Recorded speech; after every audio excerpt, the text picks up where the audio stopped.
Ladies and gents, the time is upon us. We're starting today's stream, though. We got a hyper on a 2-kill lead. Where's my goddamn music? Hold up. There we go. Where is he? Where is Hyper? Is he dead? Wait, on a 2-kill? Lichtenheim has a 2. No, never mind. Lichten was the only one on 2, right? GG. GG.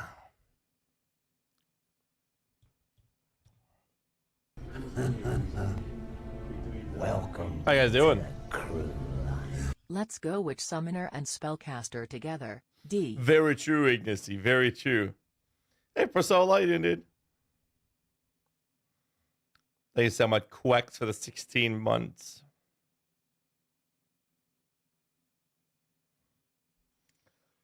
Ooh.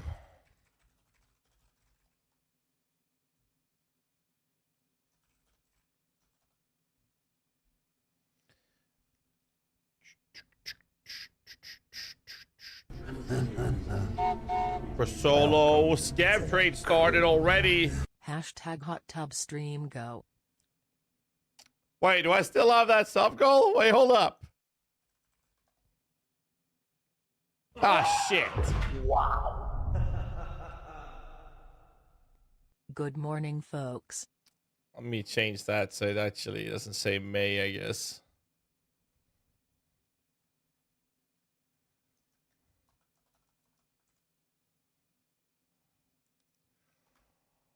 Lord Zettel with a tier 2 sub as well. 16.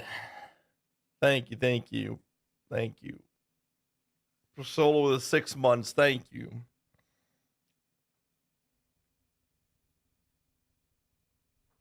Yeah.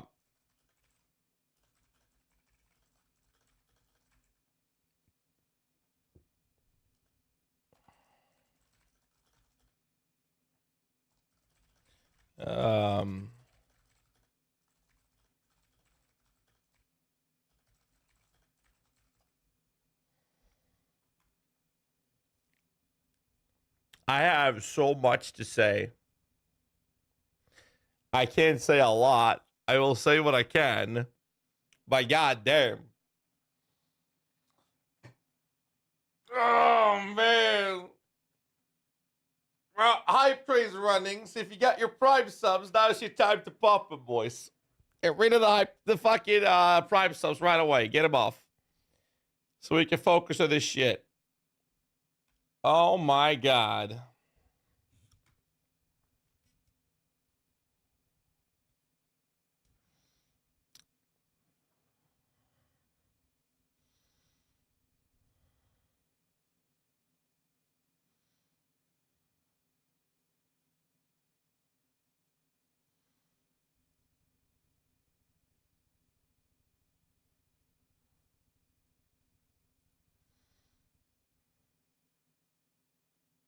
I don't know what to say.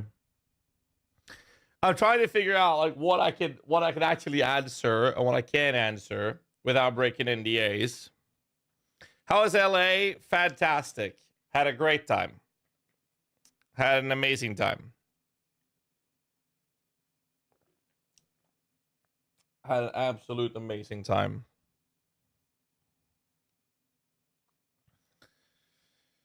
Ooh. How you guys doing?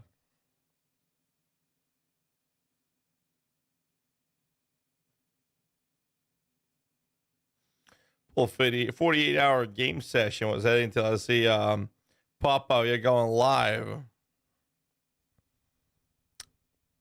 Welcome in, Settle.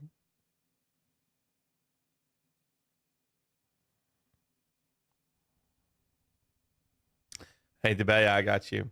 Which PoE streamers were there? Quite a few, actually. Quite a few. Wait, someone said I killed Sis. What was that about? King Katura said I killed him. What do you mean? My emote. That's who it is. Oh, you did the sis emote. And oh, and he died near me. Oh. I was like, what the fuck are you talking about?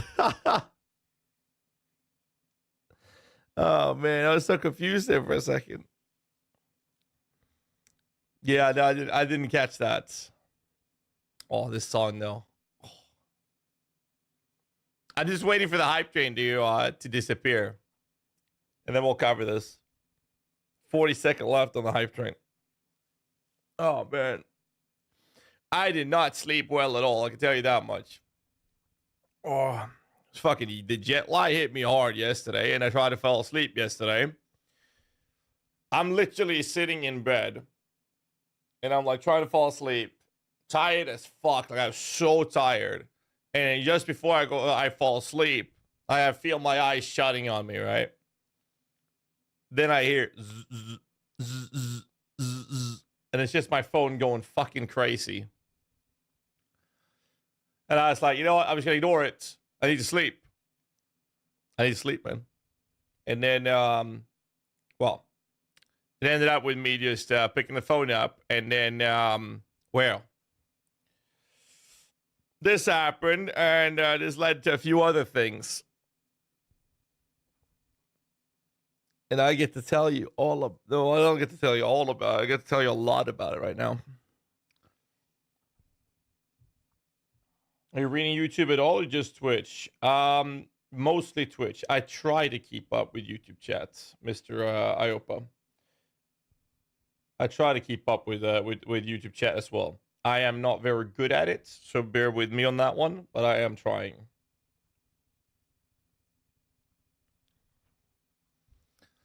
Right.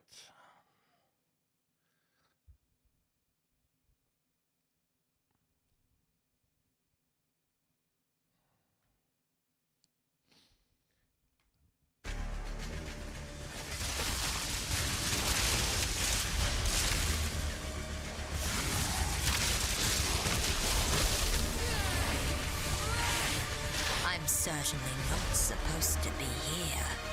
How exciting.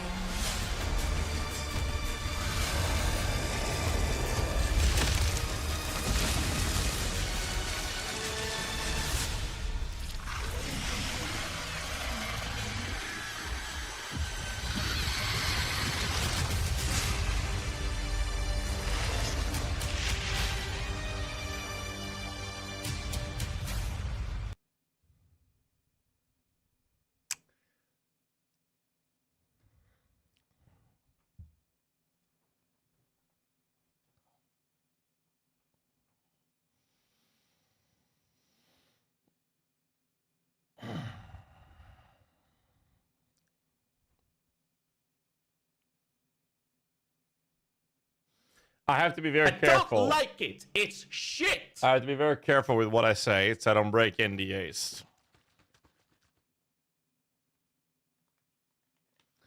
So I will try to answer any questions you guys have that does not break NDA. And then I have a little bit of a sneak peek, reveal announcement for you guys.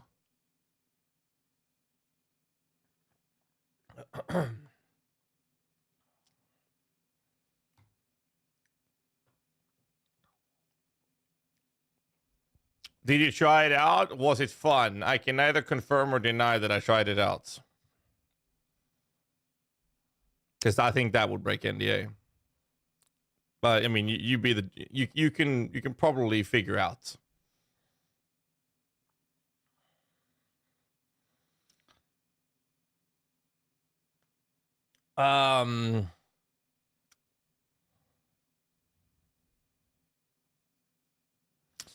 Fantasy Guardian gear or Spectre summoned?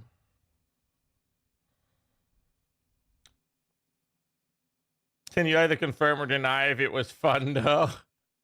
Can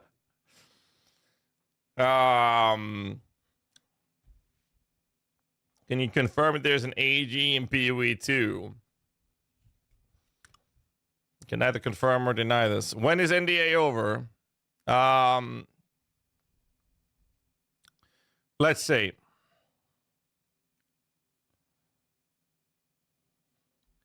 I have the exact timer here somewhere.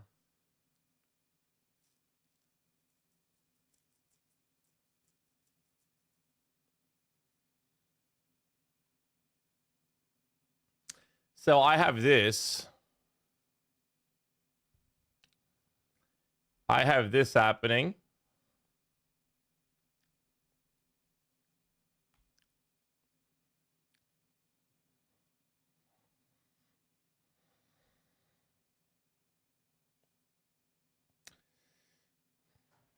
This is the countdown timer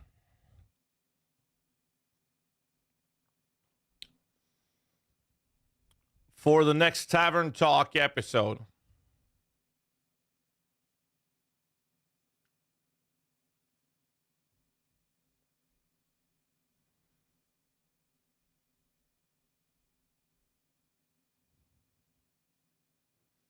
I'm going to send you guys the link.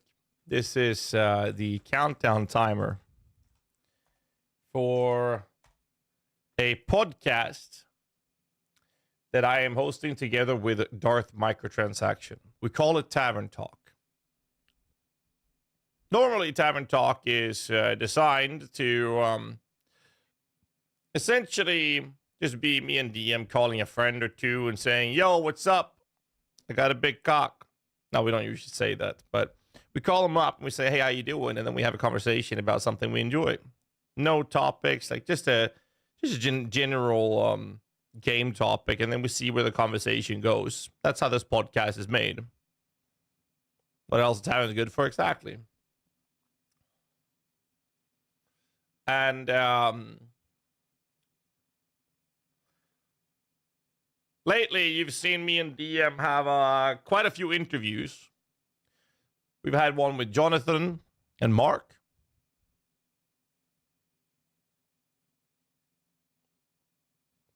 Had one with Adam Jackson. Had one with Mike from Last Epoch. Tomorrow we're going to have one with Jonathan.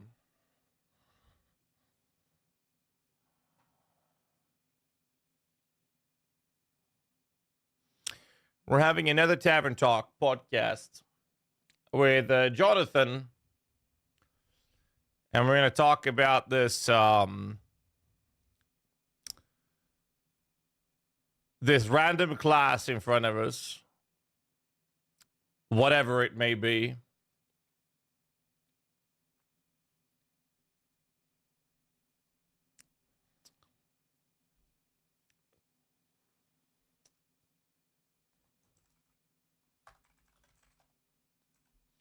Whatever it may be.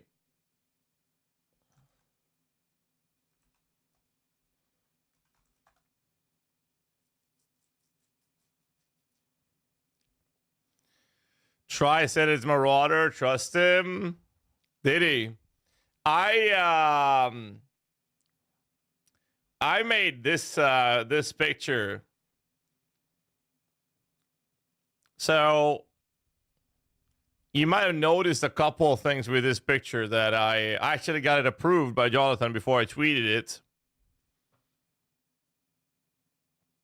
You might have noticed a couple of things in this picture. There's a couple of things.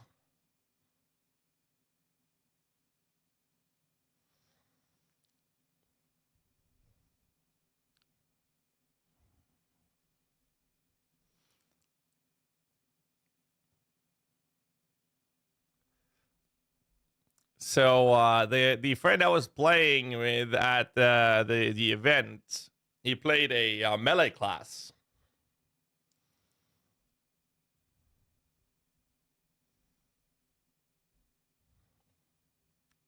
So this here, that's my finger, I think. But yeah,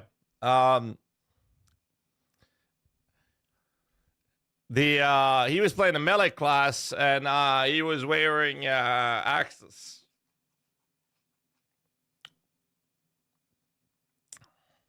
That was pretty fun. And I'm playing a spellcaster class.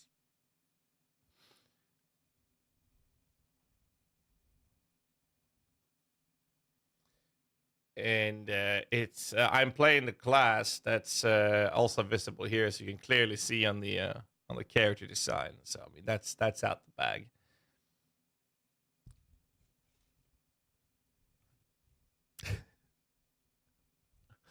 But yeah, I posted this.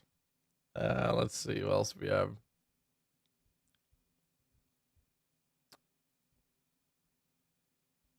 Pass around the item next to the characters, some weird minions.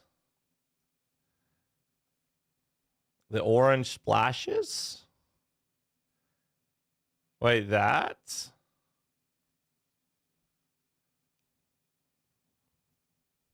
Those are corpses on the ground. What the fuck, Atrium? What are those orange splashes? They're corpses, man. What the fuck? It says that they are secretive with Diablo, trying to cop everything they do. I don't think that's the case at all. Anyways, so I was playing Path of Exile 2 at the event, and I had a great time.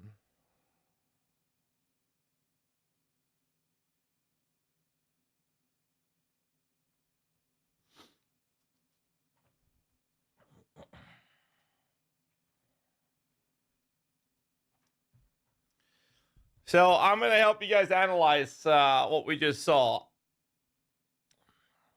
And I'm going to be able to answer it in a way that doesn't break the NDA. And I will try to answer questions that I can without breaking the NDA.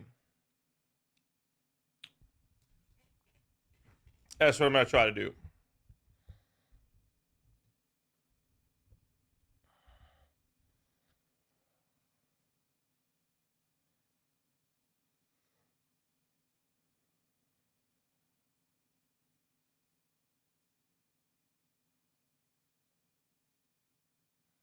I noticed the minions didn't attack while the character was channeling. Well, I can tell you right now that the target isn't attackable. That's why they're not attacking.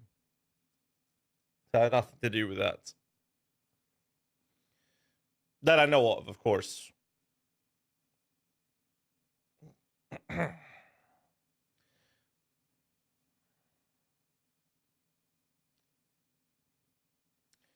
Talking about the character you played, you enjoy the co-op more than the solo run from last time.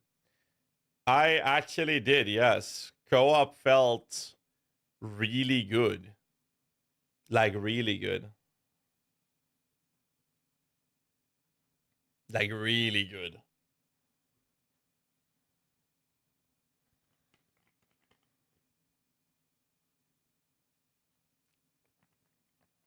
Co-op felt amazing. They do have to nerf the monk's bell, though. Any game is better when you play with your friends? I disagree. I think that PoE 1 lacks purpose of party playing unless you have the entire party designed for it. Like an Arbot, Cursebot, carry, MF carry, whatever, right? Leveling in a party, the best way to do it is spread the fuck out. Have one player tag the boss for one player HP, then everybody comes in. So PoE 1 multiplayer is like, did you enjoy controller? Surprisingly, I did, yes, but I want the buttons on the controller, like where you're holding the controller, like the Elite Series controllers. We actually got one of those from the goodie bag when we left the place. So I think that if you have that, controller will actually be very nice to play with for PoE 2. Like, I'm in the boat where controller play in PoE 2 will very likely feel better than mouse and keyboard, which it was very surprising to me, because last time I played a game on controller that isn't the Switch was like 16 years ago.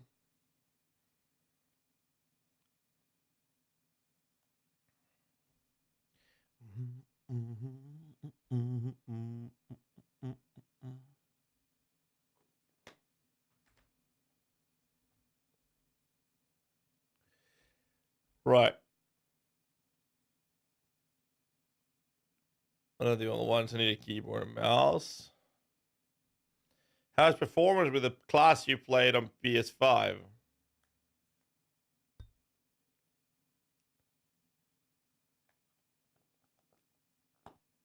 It was good. It was good. Is the NDA in place until Tavern Talk? Yes, it is. So I will try to answer everything I can without breaking the NDA. How is inventory management? Pretty decent. The anti-swipe I doing. All right, let's analyze this.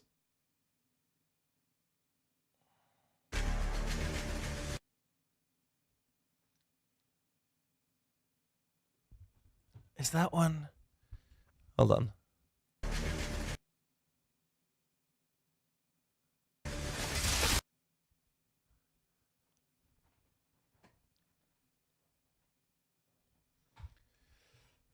Let's see. So I'm gonna try again not to break NDAs, right?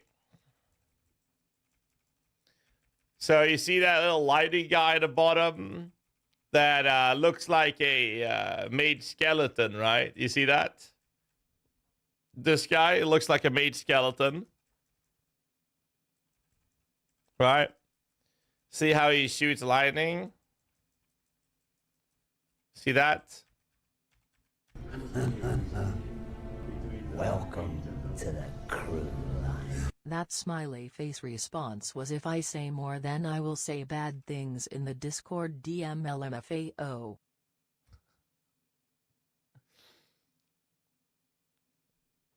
If I say more, I would break NDA, Lanky. Thanks so much for the 46 months, man. So as you can see here, that definitely confirms that there's a mage skeleton, right? Like, I'm just gonna have to like not break any NDAs. All right, watch this. Watch this. Here are 4 skeletons. Watch this. See that green?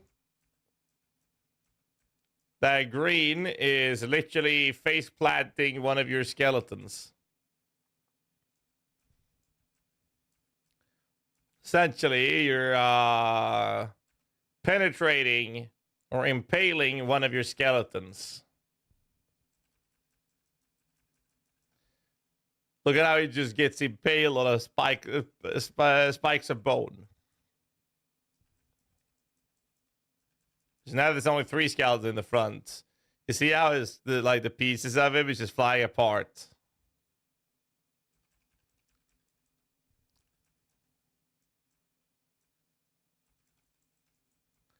And you can see that these are archer skeletons.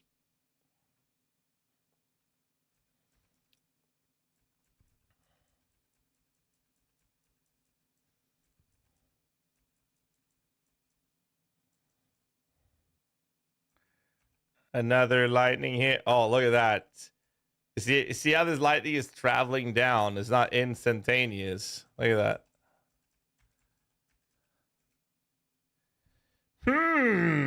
But it's not connected here before it comes down here.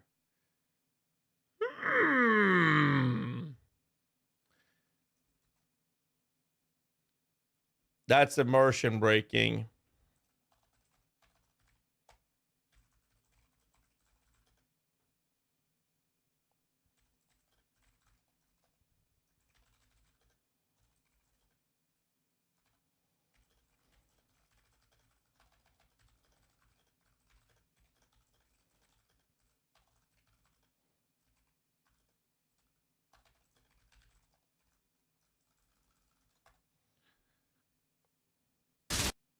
You see that?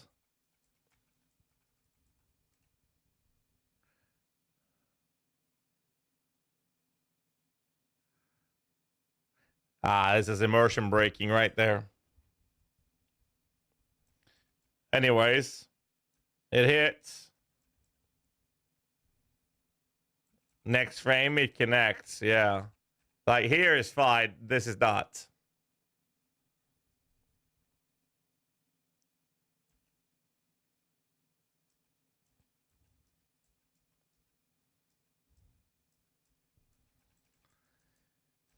You see how he only has 3 minions now in the front. So that means this minion gets sacrificed for it.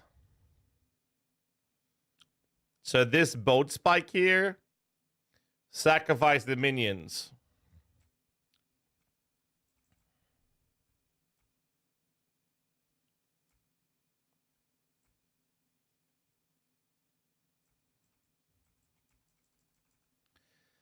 Look at your range skeletons.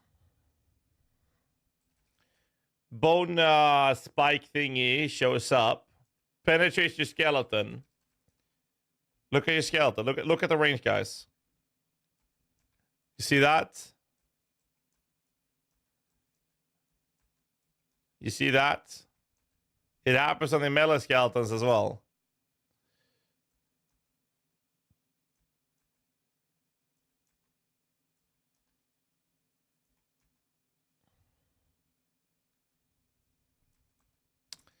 They got a red hue now, which seems to be when this spike is finished casting,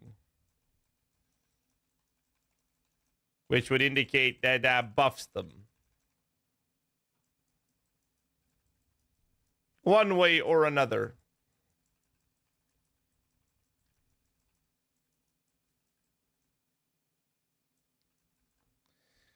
One way or another, it seems to buff them. That's what it seems like.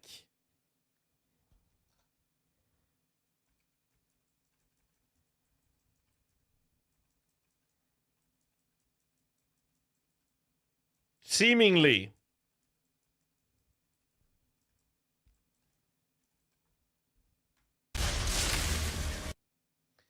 Watch this.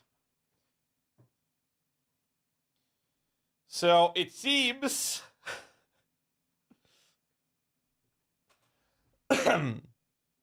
fucking hell, this is actually hard to do without breaking NDAs. So it seems like this buff has a range, like a radius, because these guys are no longer glowing, but these guys are still glowing, right? Seemingly. This appears to be the case. Watch how he will lose. Look at this. He went out of range. And therefore, he's no longer getting the buff.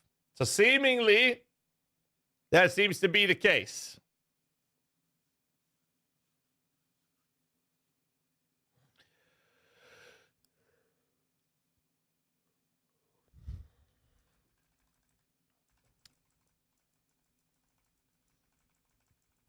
All right, what's the next thing? Welcome to the crew line. Hope you and the family doing well. Smile.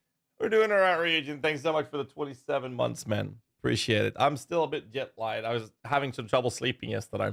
And then when I finally got to sleep, I got woken up by the phone going crazy about this. So I had to get out of bed and check it out. And then I prepped some things. So we're having a Tavern Talk podcast with Darth Microtransaction. We have invited Jonathan Rogers to join us, which will happen tomorrow.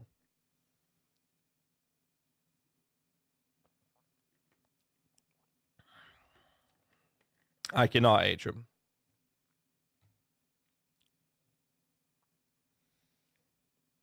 When will the reveal actually happen? Well, since the NDA is breaking tomorrow, the same time the Tavern Talk podcast goes live,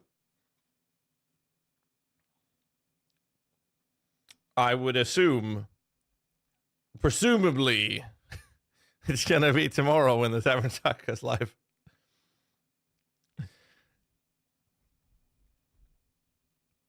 All right, next part. Watch the character. Watch the unknown class that we don't know which class it is. Watch the one. Look at that. Look at that. What is she doing?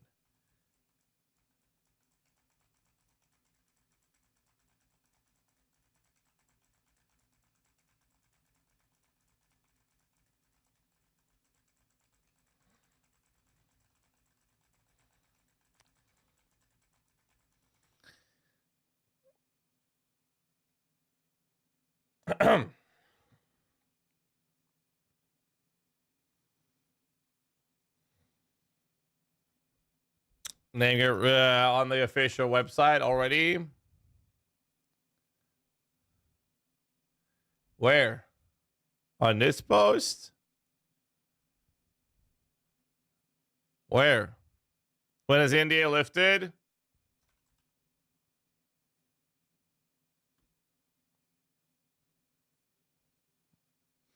In 1 day, 8 hours and 24 minutes.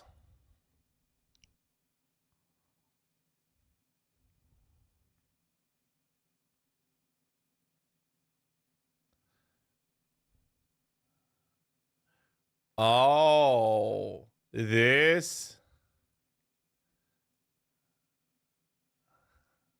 Okay, so I can finally say that the witch is here then. Okay. Okay, but we already knew that, but yes. Okay. I'm just doing everything I can not to break NDA here. All right? I'm doing everything I can not to break the NDA.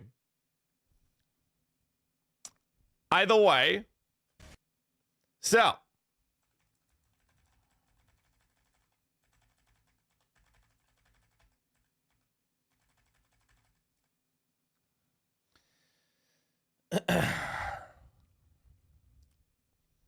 Anyways, watch the caster. Look at this.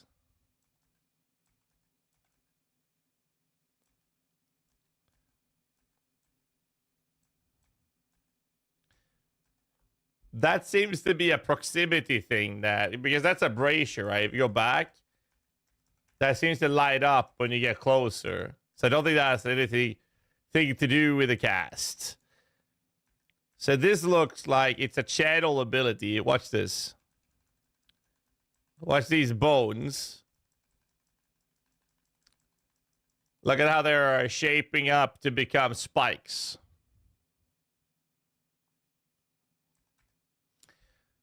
And then the player is casting these spikes.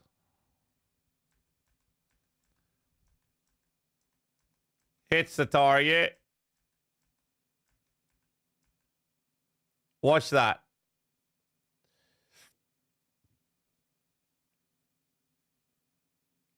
It looks like the spike is stuck to his knee.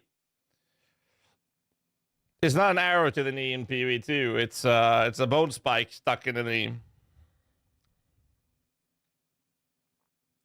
that brazier signify a checkpoint? No, we've seen checkpoints in previous gameplay footage. That's not a checkpoint. They look different. So watch how the bone spike is actually stuck on the enemy.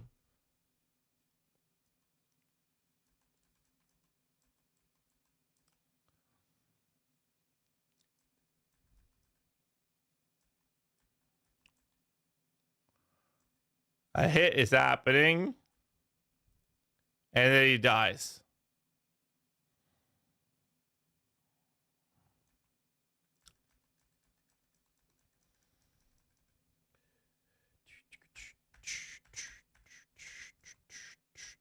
Looks like he's channeling some ability here.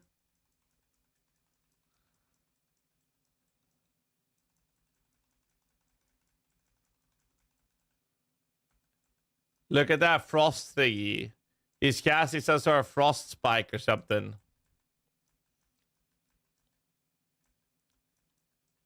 So that looked like some sort of frost ability. That's not a chaos bolt. What are you guys talking about? That looked like a frost spike coming down. Let's watch that one more time. You see this? See, now he's casting. Some white shit comes up, and a little frosting shows up. And boom.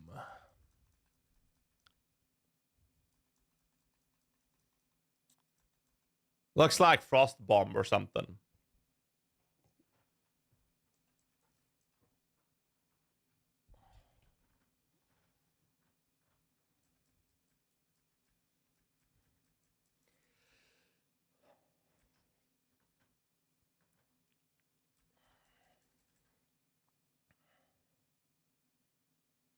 You seem to be from the scaling mage. Well, we saw earlier that we didn't see any frost related AoE.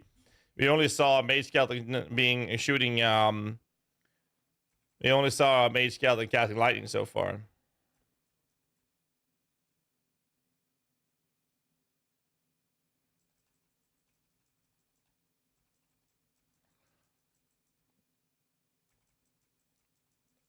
But did we see that? Could be this guy. Scythe is asking if we did get to play Witch in the LA event. Can neither confirm or deny that without breaking NDA.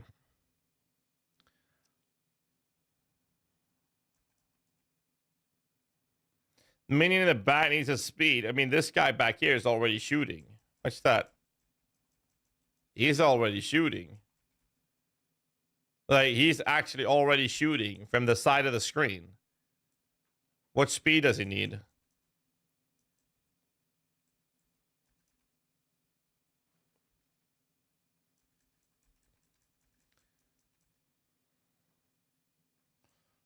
This didn't shoot.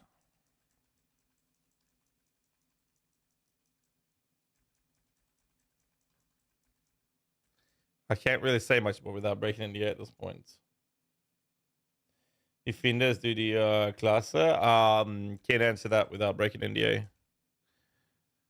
Personal series analysis from on this last night is Def. This is Def the Marauder.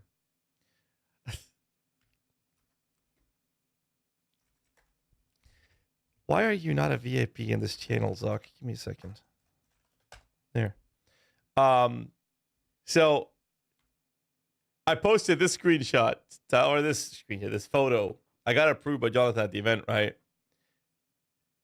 Which was deliberately showing my buddy was playing a melee class and he was using an axe with a fuck ton of axes in his inventory.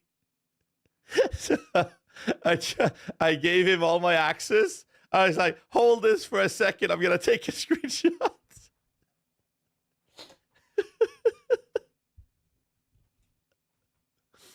So I was like, hold up. I was like, let's throw them off a little bit. Let's just show them something that might look like we're playing the Marauder. So I already did that. Oh, man.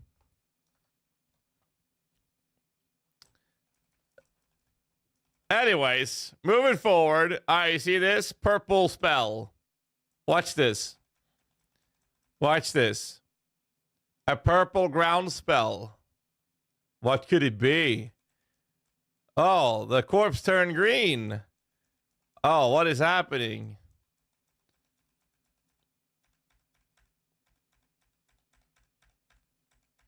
Let's see what happens. The cast goes off. Curse? But why would he curse when he's dead? That looks like he's casting it one more time. Now it's a second cast.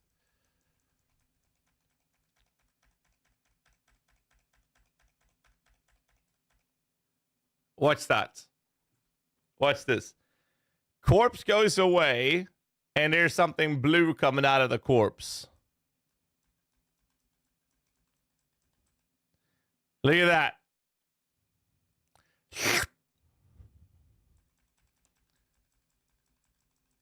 Watch this. That spell goes off. Another blue thing is like, look at that. Watch this. Boom. Now there's two of them. Whatever that may be.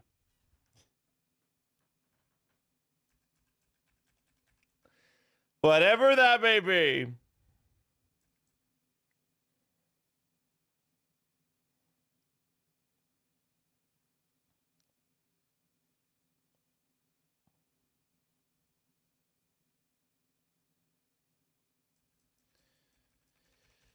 So now it looks like he's got two blue balls. You know how hard this is not to break NDA?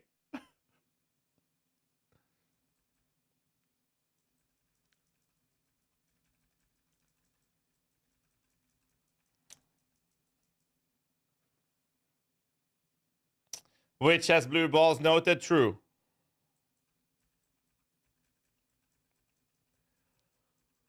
Oh, man. This boss looks fucking amazing, though. This whole stream is so far been you blue balling chat. I'm trying my best to give you as much information as I can without breaking the NDA here. All right? I am doing everything I can. Everything in my power. All right? I'm trying not to show you the level of my excitement. Whether it is bad or if it's good. I'm doing everything I can, man.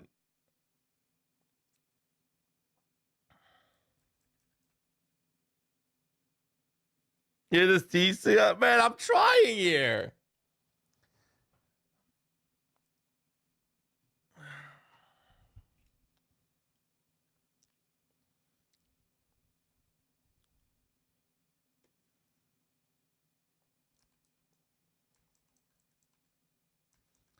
That boss looks fantastic. Look at this guy. That's his hand right there. Look at that.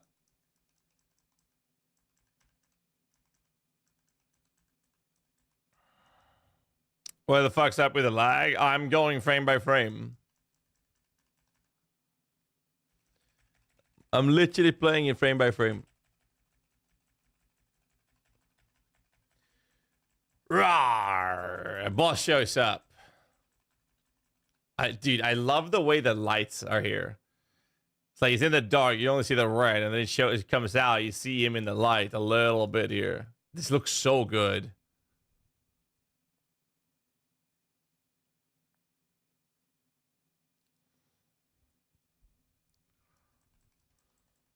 Look at that.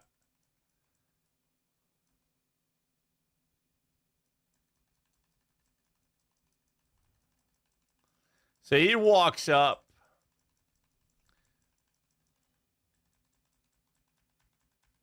The game will come out this year. Well, Trevor slipped to say that they are aiming for early access in November, right?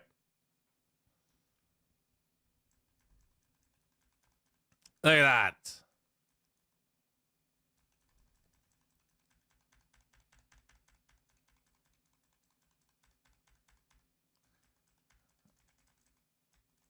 He's doing squats.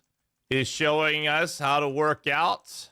Good guy boss right there. A little bit of squat action. Look at that. Going down and going up. Going down. Going up.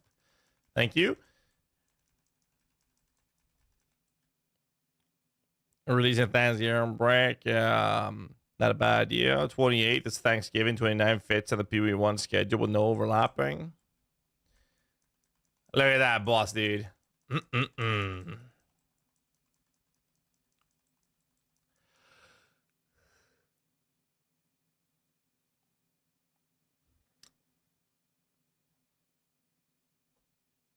So the dude has 6 fingers. I'm not sure if that's intentional because those are 4 fingers. And I'm assuming he has a thumb. Otherwise, he couldn't grip the sword properly, right? So he must have 6 fingers. AI generated. Does he have a thumb? I don't see a thumb yet. Maybe he doesn't have it.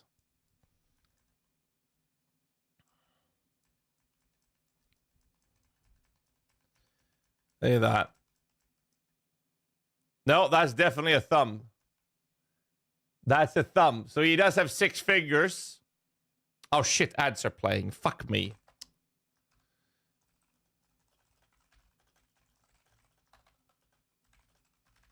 Alright, guys, sorry, I missed the ads. We're gonna wait 2 minutes.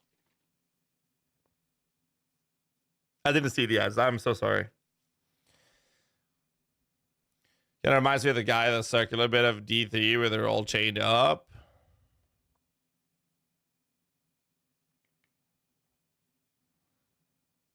His hands went through the platform. Must be a ghost. Also true. Also true.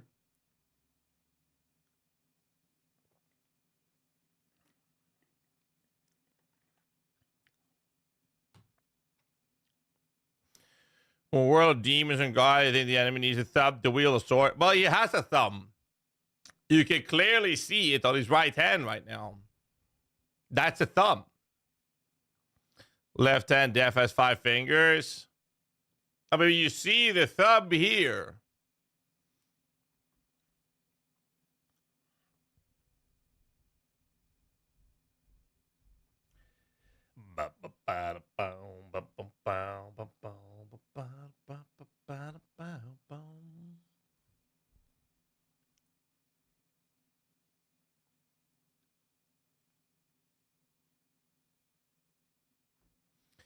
One minute.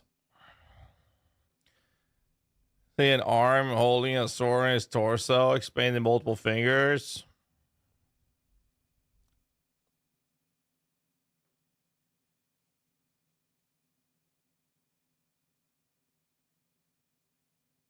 Maybe. Presentation going well. 100 more slides. I mean, this is like the gameplay experience of PoE 1 did a party, a Batic Fine party play. Thought you guys would be used to this.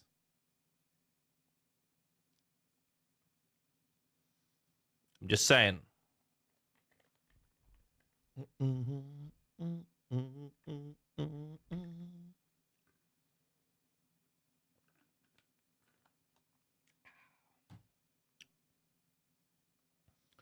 All right, ads are finished in like 5 seconds.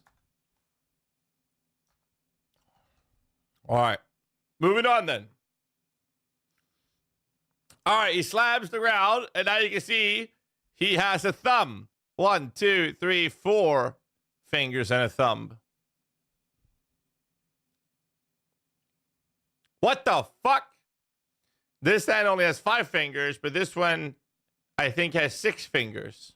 Okay. You see, that's the thumbnail right there.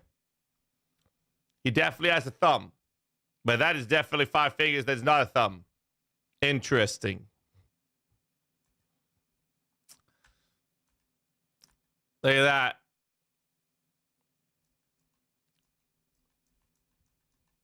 Very interesting. Thumb talk. Yeah, look at that. Still has the 2 blue balls.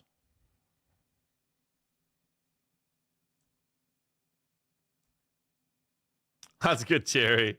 Welcome in, man. Says AI generated. Very likely. Evidently. All right, now he's casting something. Watch this. Watch this. Looks like he's gonna cast that spear bone spike thingy. Look at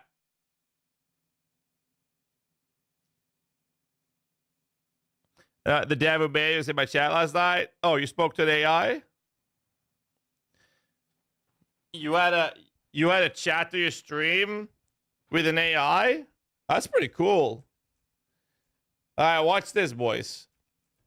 It's the same animation creating these bone spikes, but they are blue. Now they're blue. He still has 2 balls, though. Watch how he's making blue spikes now. Blue balls turning into blue spikes.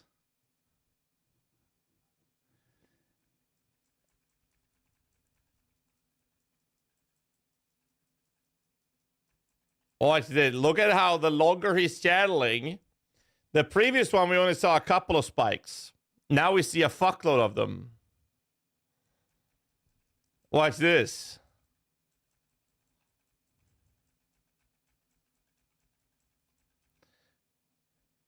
There's still two balls, and now he's shooting these spikes.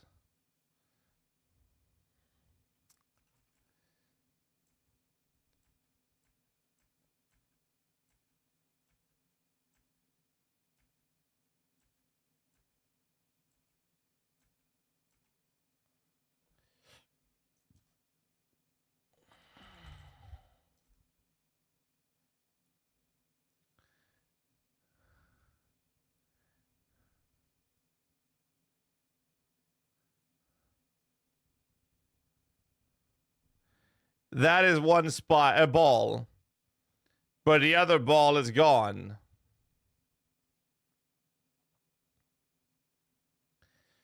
So clearly, he consumed a ball to make blue spikes. Whatever that ball may be. Talkative, it is so hard to talk about this without breaking NDA, man. Fuck. Ah, okay. How you doing, by the way? It's good to see you, man. It's nice meeting you at the event as well. So now he's shooting blue spikes.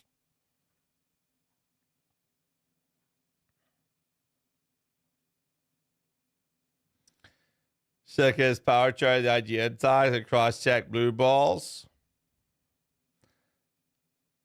If I just pointed out the obvious. Yeah, that's what I'm trying to do here now. Like the ability that impales one of your skeletons creates evidently a radius of a buff to your minions. There's one thing we've missed in this little walkthrough, which I'm going to show you. Anyways, this next frame is the video over. This is as far as the video goes.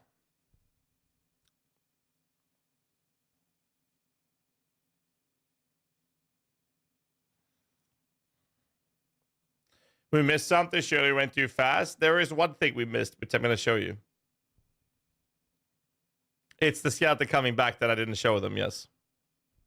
That's the one. Which is happening around here. See this?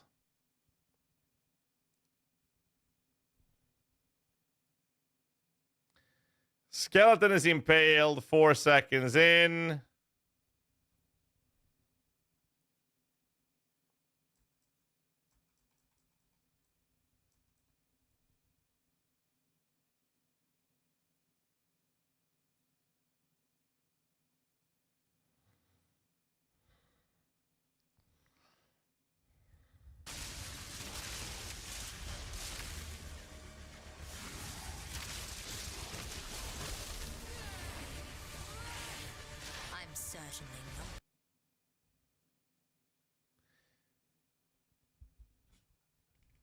Yeah, talking to. Can I send you a message on? I'll send a message on Discord.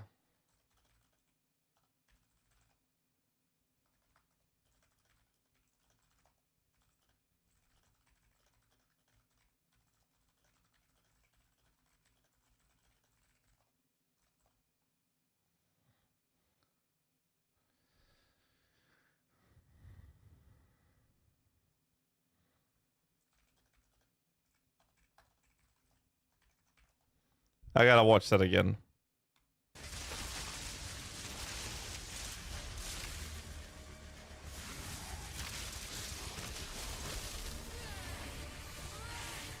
I'm certainly not supposed.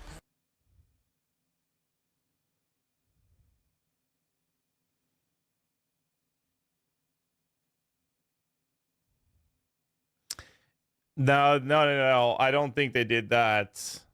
I don't think they did that, Talk. What do you call you? Talkative? Try? Do I call you Try? I don't think they did that.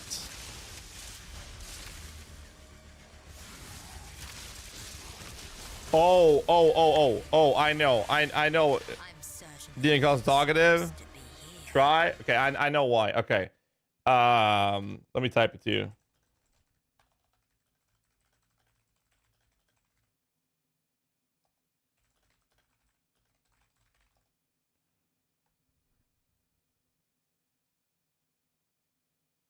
Yeah, exactly. That would make sense, right? Yeah, exactly. Okay.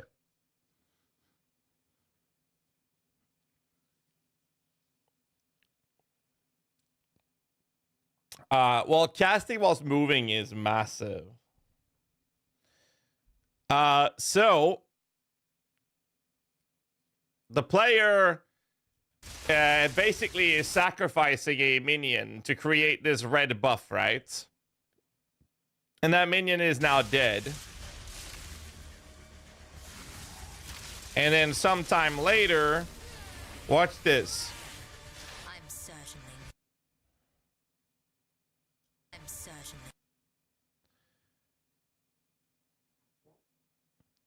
See how the minion is coming back. The blue light lantern seems to just be a proximity later bracer. And then skeleton's coming back. How exciting.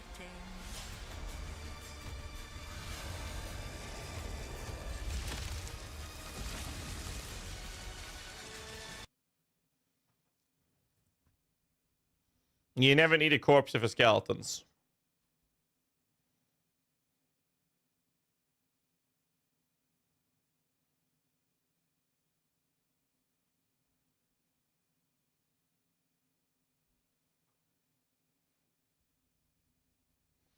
One moved. I guess it was just a resummon like normal. Did it?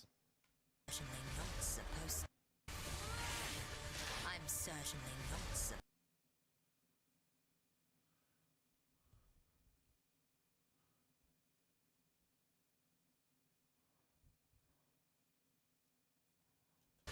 I'm certainly not supposed to be here. How? I'm certainly not.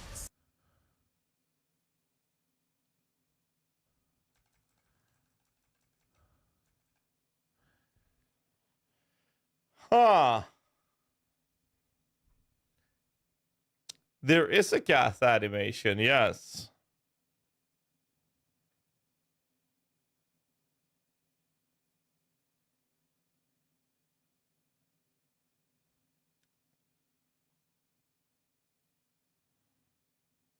Collecting the orb. I thought so as well, but it's not.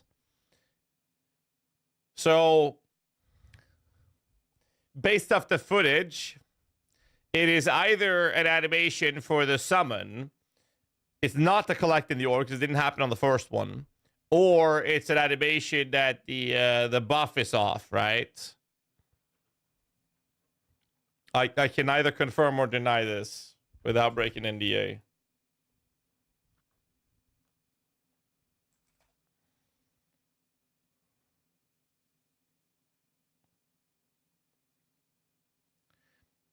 Let's put it this way. Since I am confused, you can make your own assumptions from that. I didn't say shit, okay? I didn't say shit. Fuck, what else can I go through with this? Welcome to the crew. Poison Fury, thank can you. Tell us we won't rat on you. You always say that, but I don't trust. I trust you guys. I trust my subs. I trust my subs. Wait, does that mean I can post spoilers in the subscriber chats? Anybody want to has a Prime sub? Oh, yo, try. That's how we get subs. We go to the event. We tell people we might spoil something in the sub channel, and we get all the subs in the world.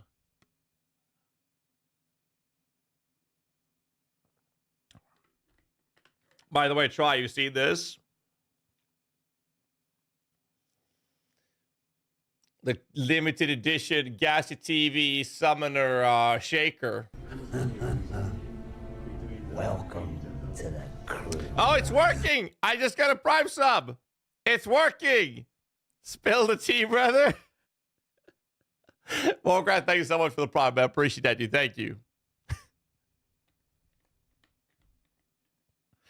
Spoil us.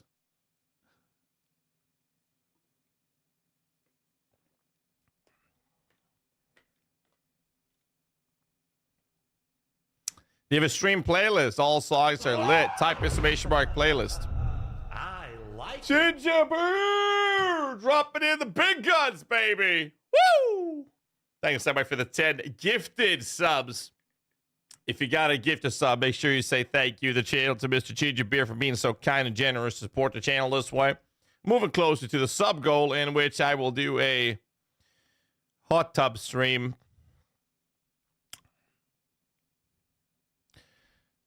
I say good grades, GG. I want to get the next event. Holy hell, it does work. That's what I'm saying. I want more Prime. Let's go. welcome to the crew line. What the fuck? It's working. No maid outfit? Bro, the maid outfit got ripped apart in the last hot tub stream we did. Ryder, thanks so much for the prize as well. Appreciate that, man. Ginger, hope you're doing well, man. Thanks so much for support, dude. I appreciate that very much, man. Thank you. And neither I must be really must have really worked the first time. To be fair, last time we had a hot tub stream, we actually got on the last hot tub stream, we were like top 3 biggest hot tub and pool streamer in the entire directory, which is not what I expected to see, but that happened, which is absolutely fucked up. But next time I'm gonna do it midday, so we have better lighting though. Embargo stream, dude. Thank you later. I gotta be fine in a few days for sure. Try. Appreciate it, man. I'll talk to you later, man. Thanks for stopping by. All good, bro. Wow, work's been busy, but that's a blessing. That's good to hear, man. That's good to hear. Oh man. But yeah, I mean, it worked last time, so I figured why not do it again? Because it's like, what can I say? What can I say, man? We bought a house for the family. I gotta make sure we keep the house. So now we're collecting Prime subs with a false pretense that you might get some NDA information, which is not gonna happen. But I mean, you could always try. And that's how we got a couple of Prime subs. Appreciate support, guys. Thank you. Okay, so is there anything else I can cover in this video? Is there anything else I've been able to go through? Vim with the Prime, 19 months, thank you. Supposed to be here. How exciting.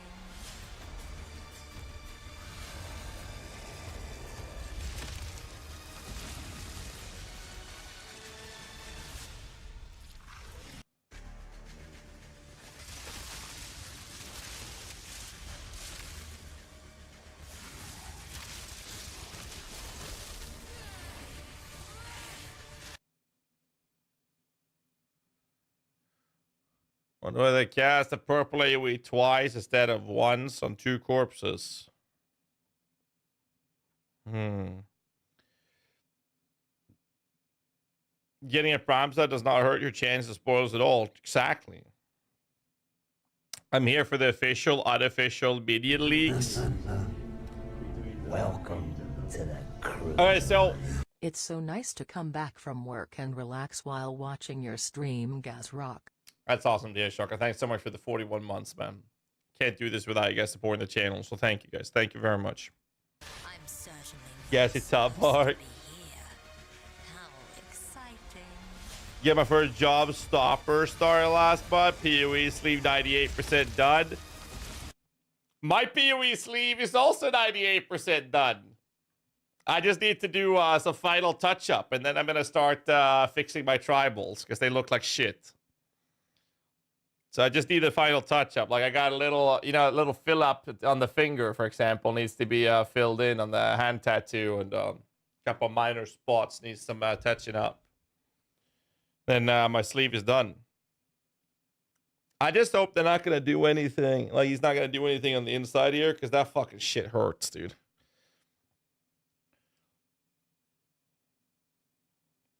I feel like I've been pretty good on not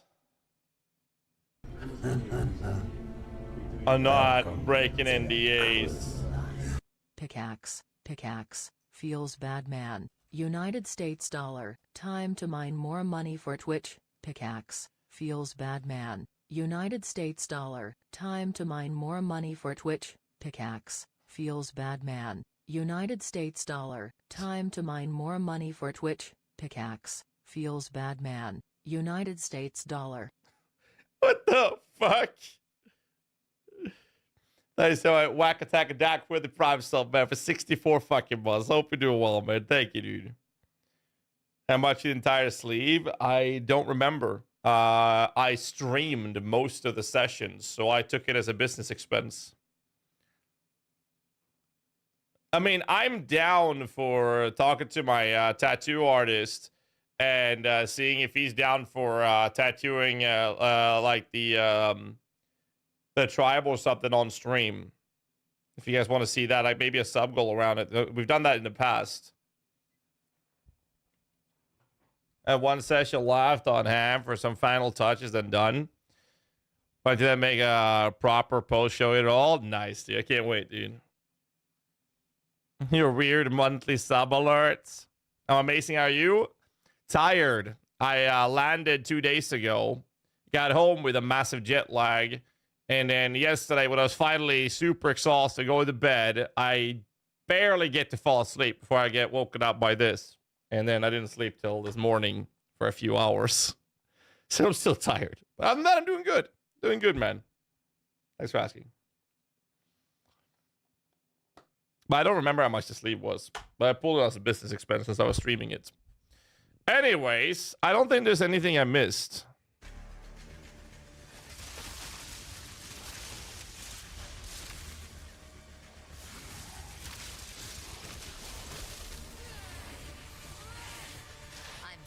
This annoys me.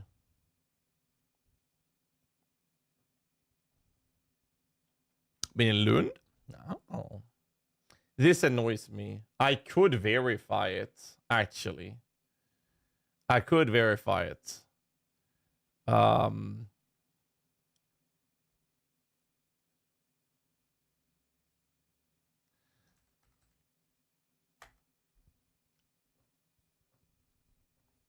I could verify it. But if I did, can I...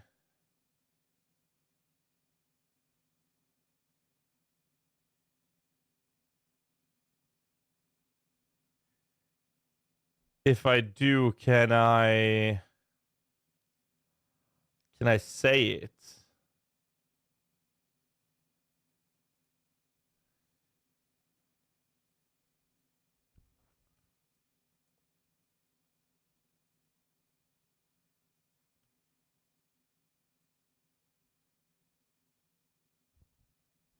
Hold on.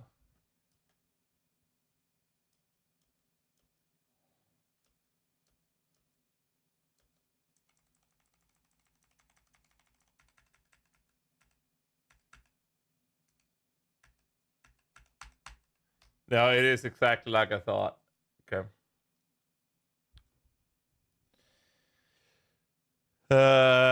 Verified in subscriber chat.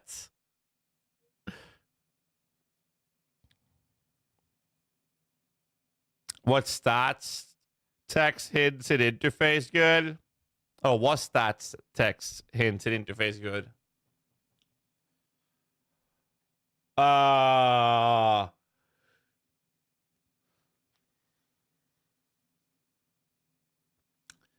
would say so.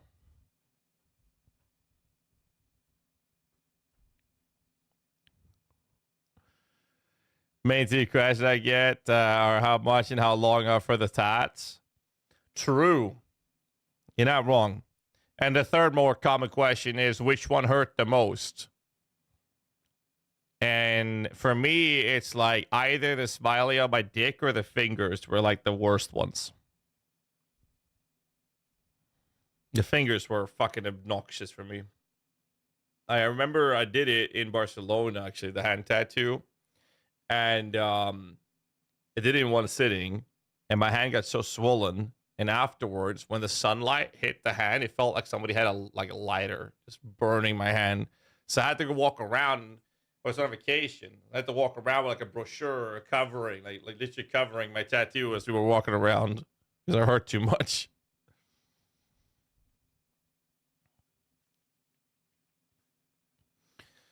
All right. So I can't really verify much more from the video. So I guess what I'll do, switch holding a staff and I casting with a wand.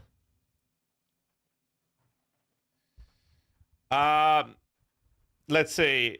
I know for a fact that they've already confirmed that minion weapons are from scepters, and that wand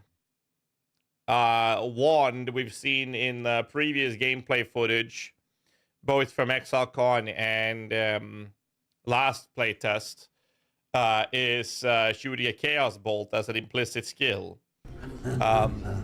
Immortal Rare, what's up, dude? 33 fucking months. Sheesh. Sheesh indeed. Thank you so much for the support, man. I appreciate that, man. Thank you. So, what you're watching is... That's interesting, actually. Very interesting. I just realized something. Watch this.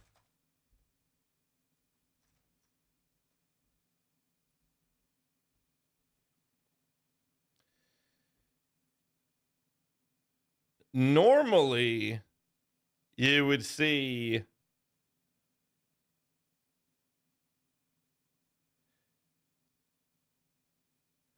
Normally, you would see the character having his weapon swap items on its back. But in the footage, the character is not wearing a second set of weapons.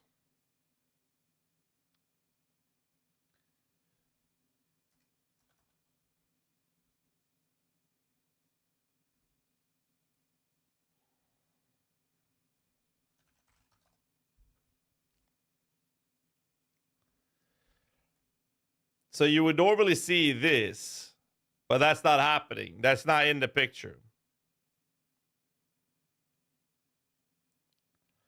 We know that this is a scepter because they've already confirmed that's a minion weapon. We know this is a wand.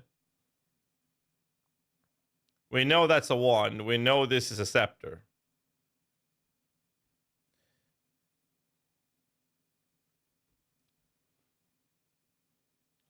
So we're dual wielding. Here's the funny part. Now we know that you could dual wield a ranged weapon and a melee weapon.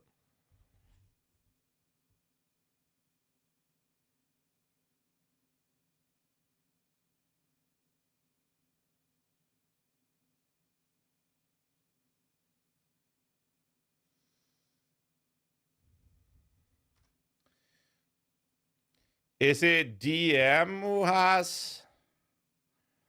I'm doing everything I can not to break NDA here.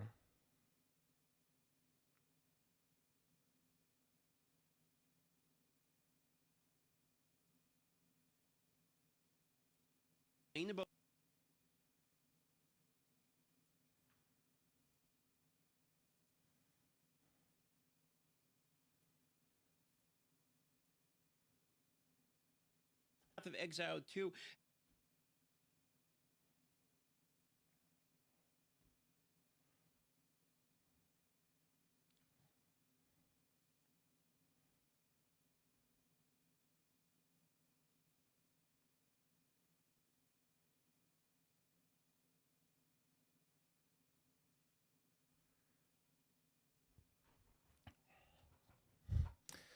Now, mind you, any of us who's posted videos have had this confirmed and approved by them.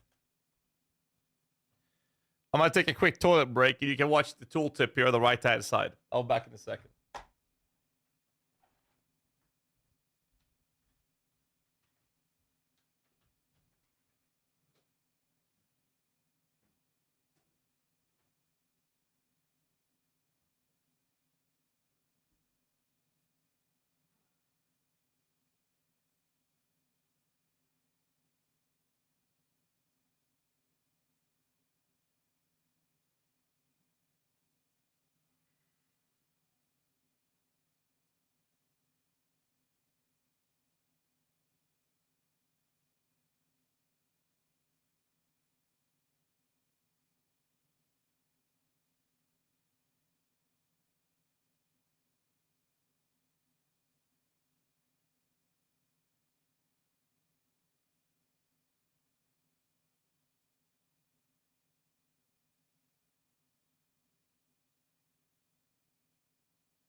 I am back. So, the implicit on a scepter.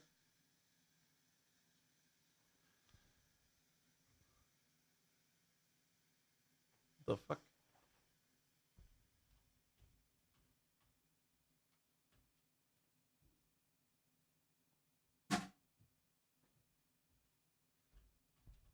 Sorry about that. So the implicit is giving Skeletal Warrior Minion. And it's spirits, which has been confirmed that you will be reserving spirits to have minions out. And this also is something that you have in combination with auras.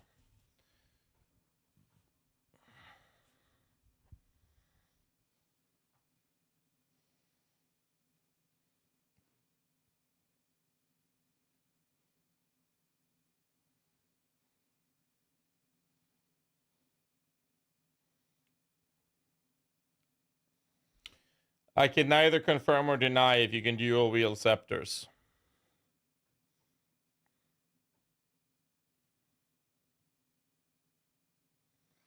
All right, so what I'm going to try to do is I'm going to try to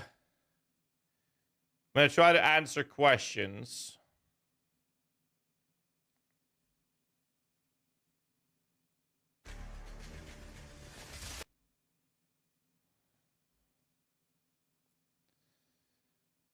What is this? I wrote hi. That's all I wrote. Stop teasing and spit it out.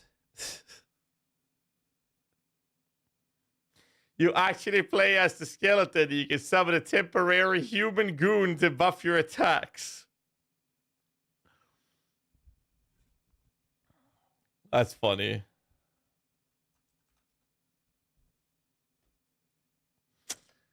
Anyway, Jonathan is kind of trying to analyze your facial expression to see if you know something about the wish that you're not allowed to say. How on earth did you explode right there, knowing that you're not allowed to ask millions of questions regarding some other stuff? So here's the thing. When I did my interview with Jonathan, I had the choice to ask a shitload of questions about the minions and not be able to post the interview till after the embargo.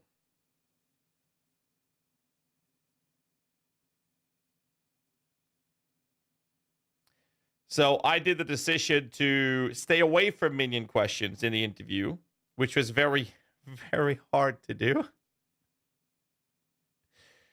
And asked other questions. Tomorrow, when the embargo lifts, they're going to reveal the witch. And literally 10 minutes later, we're going to have a Tavern Talk podcast where we have invited Mr. Jonathan himself, Mr. Rogers, to talk about the witch reveal. Directly after their reveal, we're going to have Jonathan join me and Darth Microtransaction for the podcast tomorrow. And I'm going to ask many questions. I'm going to ask a lot of many questions.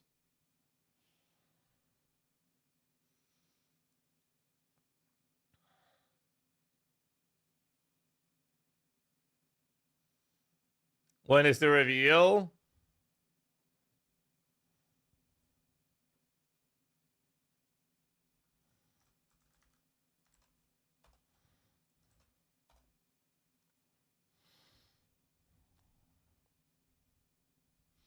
You leaked that it's tomorrow. The embargo lifts tomorrow, so that's just common sense that we're gonna get it tomorrow when this embargo lifts.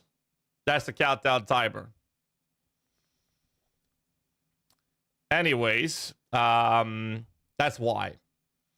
Made everyone, you know you made it when everyone thinks about you when they see a minion build. Grassman, thank you for your hard work. That's actually pretty funny. That's actually funny. If anybody mentioned me.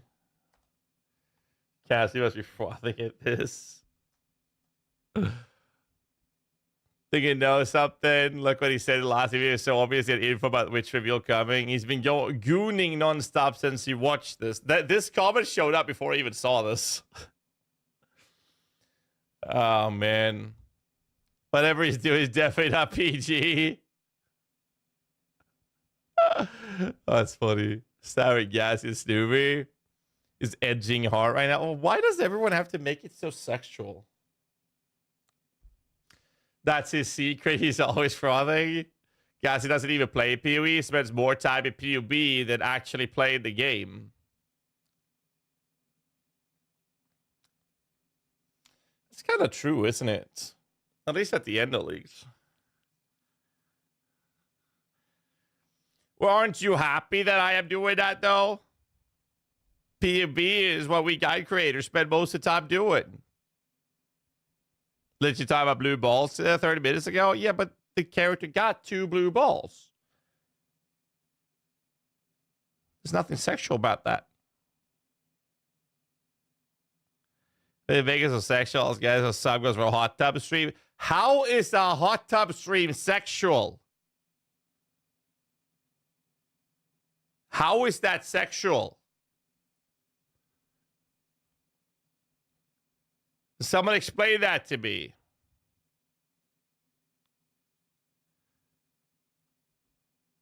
Well, there, I guess it's this alert. Look at hella submissive and breedable. See, that's you guys.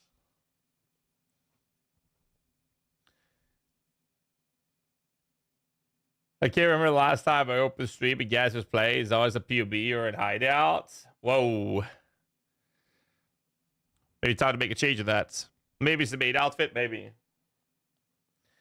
I actually were thinking of getting like a big inflatable something to ride on in the hot tub and have a marker so I can type you guys' names on when you sub in the hot tub stream. That's what I was thinking for next round.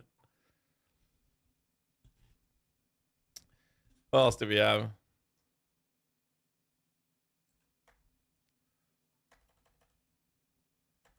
That's it? All right. All right, there's more comments down here. Oh, Jesus.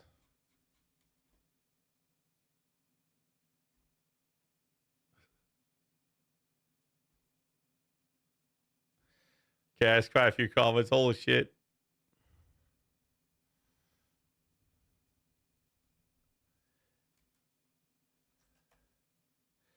All right, anyways. So...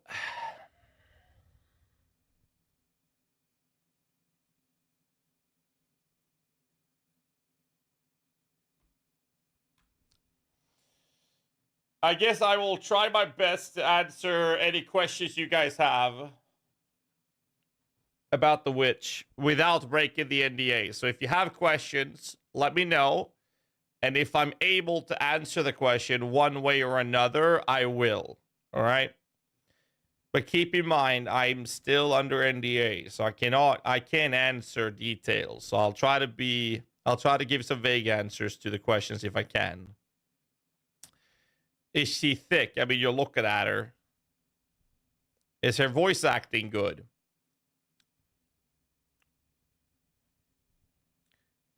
You hear some of it here in this video. I like it. Did you get to see spell gems for the witch? So the way they have uncut skill gems in PoE2 is very interesting. They J-Rock with a 30 months, thank you, dude. Basically what they do is when you open up an uncut skill gem, you can choose any skill gem. And they go in ranks. Let me show you. You basically open up a menu. And in this menu, it looks like this. And you have a class. Let's say witch, and then you have a class monk, right? You have a class marauder, then you have a class. It looks like this, right? Then you have another class here. You have another class here. For example, you could have the Templar here. You can have the Amazon over here. Another class here, and then what you do is you have basically you have rank 1 skills here, and then you have another list of rank 2 skills here, and rank 3 skills here, and so forth.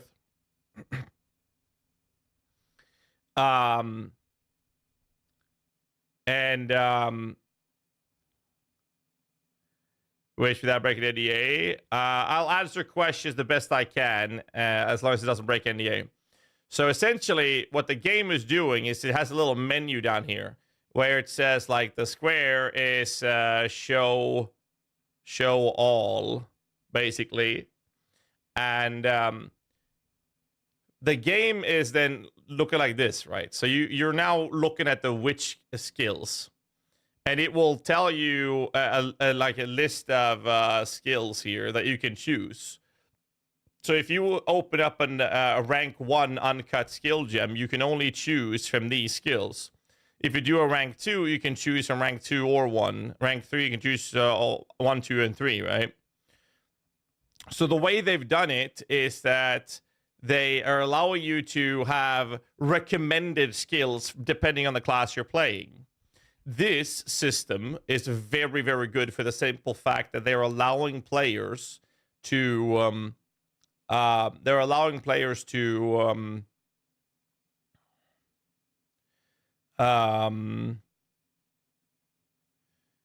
shit, I'm trying to avoid India here. They're allowing players to have a recommended set of skills. So new and newer players, when they open up an uncut skill gem, the first options they're going to get are skills that is related to the class they're playing. And for us who are more experienced,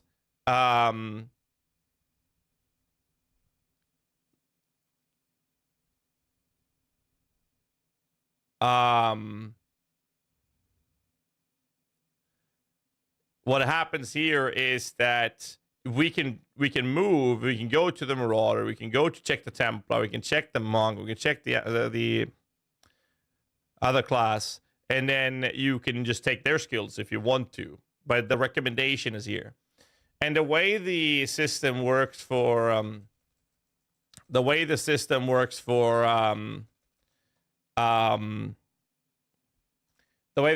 support skills is the same fashion. You have your rank 1 support, you have your rank 2 supports, you have your rank 3 supports, right? Rank 4 supports. And what the game does, it's, for example, you can have your Skelly warriors, and then it would look like this, and then it would be...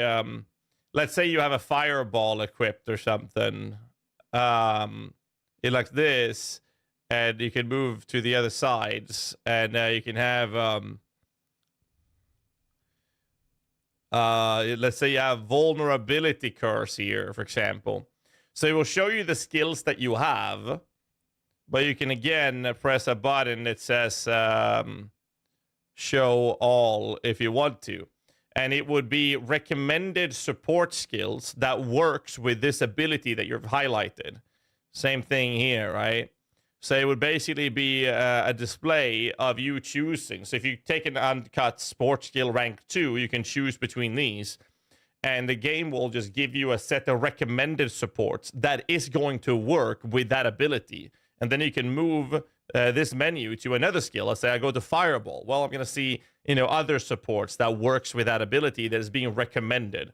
But you can always click the button that makes them show all of the supports. So when you do an uncut skill gem, you then get a menu where you get to choose between support gems that are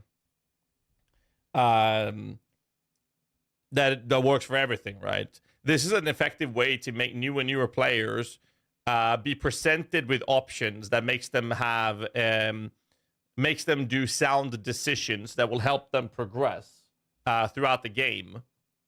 Whereas the more experienced players can pick something else that they understand will work as well, but might not be recommended. Might be better in some cases, but might not be recommended, right?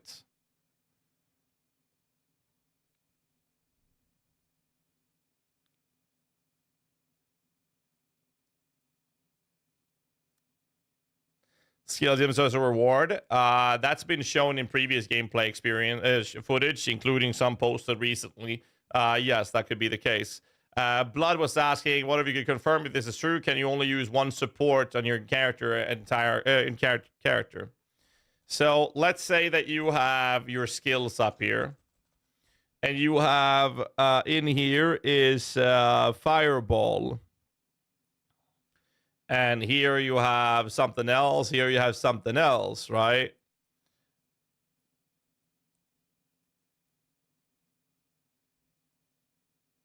So let's say it looks like this. And let's say you have added lightning damage here. So if you have added lightning damage here, you cannot slot in added lightning on any other skill. Let's make this even more interesting. Let's say you have GMP. If I have GMP in here, I cannot slot GMP on any other supports. You can only use one support across the entire board on your skills. This is a really cool system because it allows you... Yes, it's true. What this does is you are presented with a shitload more links than we've ever had in PoE2, right? However, because of them forcing you to only use one support gem of a type at any given time on your entire character, this means that you're not going to have, multiple optimally supported skills. You then have to make decisions. Let's say a Tornado Shot and Frenzy. You might want to have GMP on both, as an example. Maybe Frenzy with Mirage Archer. I'm not saying that these exist in PoE 2, just giving some PoE 1 references. Let's say you want to have Frenzy, Mirage Archer, and Snaring Arrow, and you want GMP on that. But you also want GMP on your Tornado Shot, as an example. You can't do that. So now one of them has to be LMP or Volley instead, and vice versa. So you have to make decisions. This allows them to have very strong support gems because they know you can only have one of them. And that allows interesting support gems which will create a higher diversity of builds.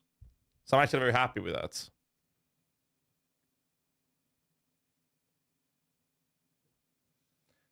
It definitely impacts the idea of having mass minions, for example. Because now you can't have an army where all of them are 6-linked gods, right? Because you have to make decisions where, the worst support gems for the sake of damage output, as you go down the list, they become less and less powerful compared to the one you're focusing on. Current gem system being demoed with everything being white, is that just for benefit of the event? Is target color still a thing? I did, let's see, they were all white for me when I tried, and I did not find any chromatics. So it is my assumption that they are going to not include that mechanic or that system in the game, which would present us with a position where you linking supports to your skills, colors no longer has an impact on it. And I think that's a really good step in the right direction when it comes to the focus of new player acquisition, right?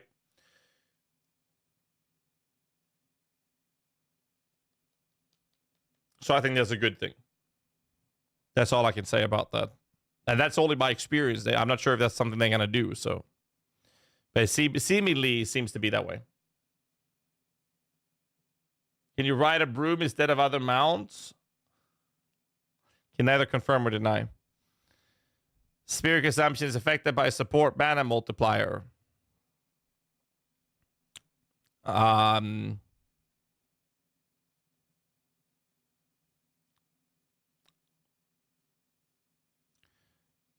neither confirm or deny. That would break NDA. Plus, when we're talking about those things like mana multipliers, stuff like that, we're talking about balance issues. And I feel like I don't feel comfortable complaining about balance issues in a game that's not even in early access. I'm not chilling. I was the exact same way when D4 was in beta. Or sorry, before D4 was in beta, because I had access to it beforehand. I sent them feedback, but I did not complain about things that are balance issues. All I had to do was report it. This is my feedback. This is what I think is wrong, blah, blah, blah. But when the game goes into early access and beta, now we're talking about balance issues. Till then, I'm not going to complain about it. You get a chance to see any hideouts?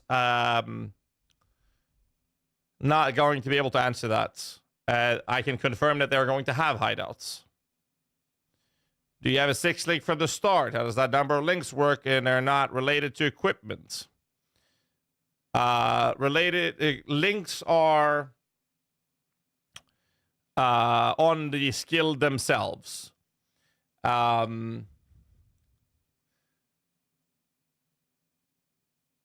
Every footage you'll see will only have 2 links that I know of. That I've seen. That's all I can say on that. See what else I missed. The something that had been a long noise to me in PoE 1. It seems to have been addressed already. Short playtime. Do you have? Is there something that had been an annoyance for you in PoE 1 that seems to have been addressed already in short playtime you have had with PoE 2? With Minion specifically? I cannot answer that at all, Lenky. Not without breaking NDA. I see you the chat. Sorry, I'm gonna bounce between the chats here. How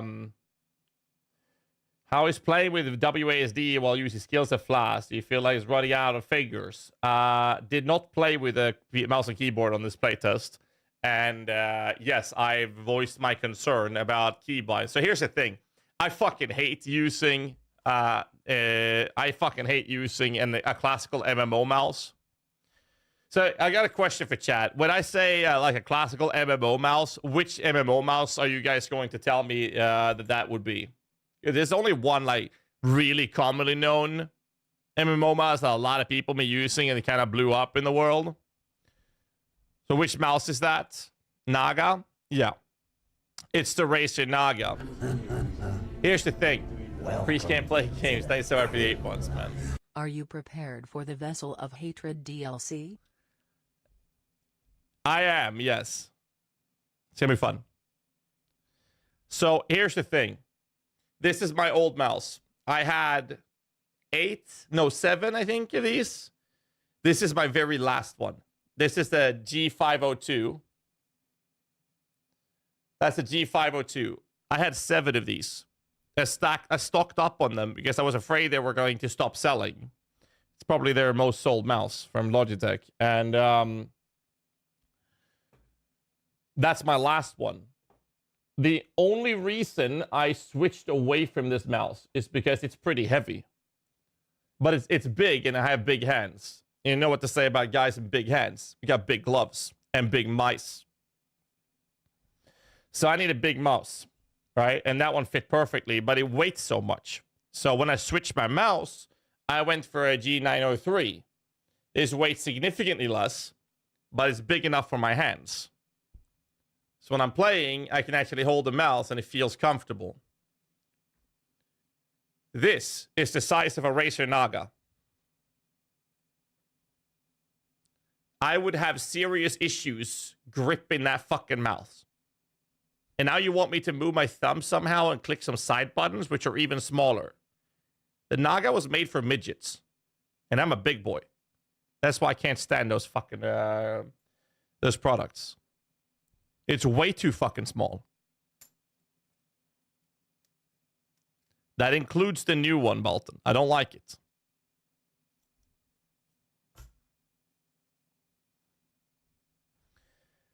I hate using MMO mouse.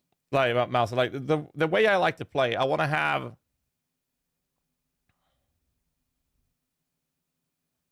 have two side buttons, which is exactly what I have on the 903. I got 2 side buttons. These 2 buttons up here. I got those. And then I have my right and left click. That's all I want. And I love the 502 because you get 2 extra side buttons next to your mouse, to your index finger. And I think that was nice. But that's as far as it goes, right? But I very rarely use those keys. But so the 502 is fucking fantastic. It just weighs too much.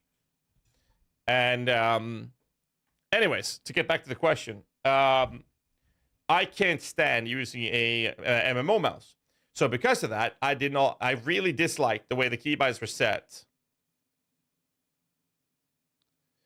I try 502x light speed, only 100G compared to the old one. I've been considering it, but now I got used to the 903. So now I'm using that one.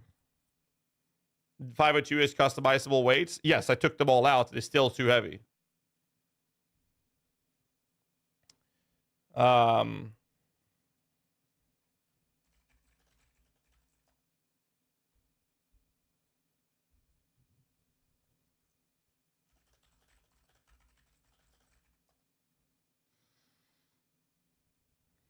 Hit the gym. Yes, play the witch, just watch the demo. I mean, it's pretty obvious what happened, but I can neither confirm or deny without breaking NDA. But, I mean, you be the judge. Anyways, so to the question. The question was, let me read the question again so you guys know what the fuck I'm doing.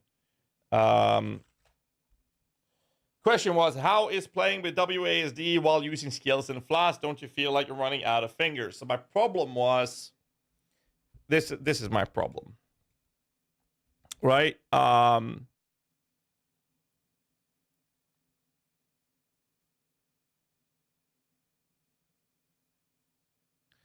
This is my biggest issue.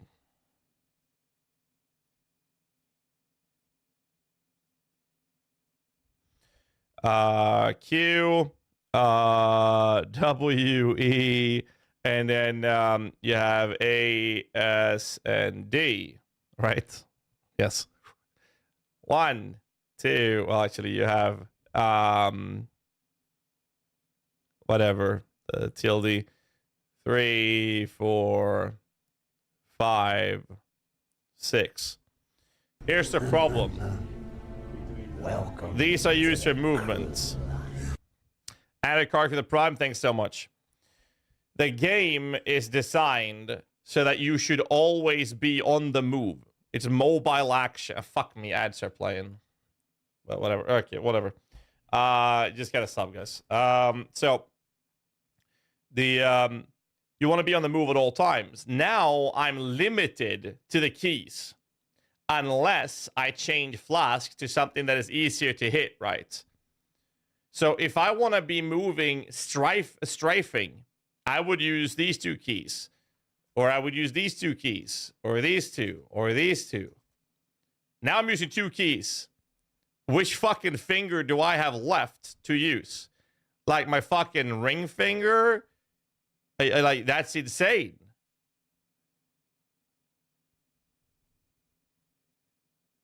Should I use space? I can use space with my thumb. Sure. I could. But what about mana? Maybe mana is what I need.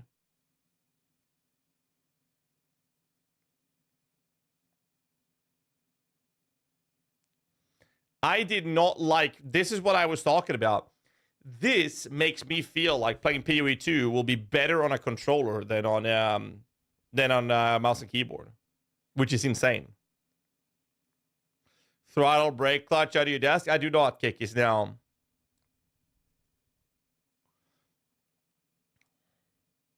Unless I would literally put mana and HP on my mouse. Most people, if not all, has at least 2 key bindings on the side, right? At least. Most people, not all, but most. So you could do that. Or just get a gaming mouse and bind all attacks on it. But that's what I was talking about. You also got to keep in mind that when you're moving, you're also able to cast spells. And now you want offensive abilities or abilities that require you to aim to also be able to be casted or attacked or used whilst you're on the move. So 1 through 6 is now becoming really annoying to use. If you want to move to the right, I would use my index finger on the D button. So if I use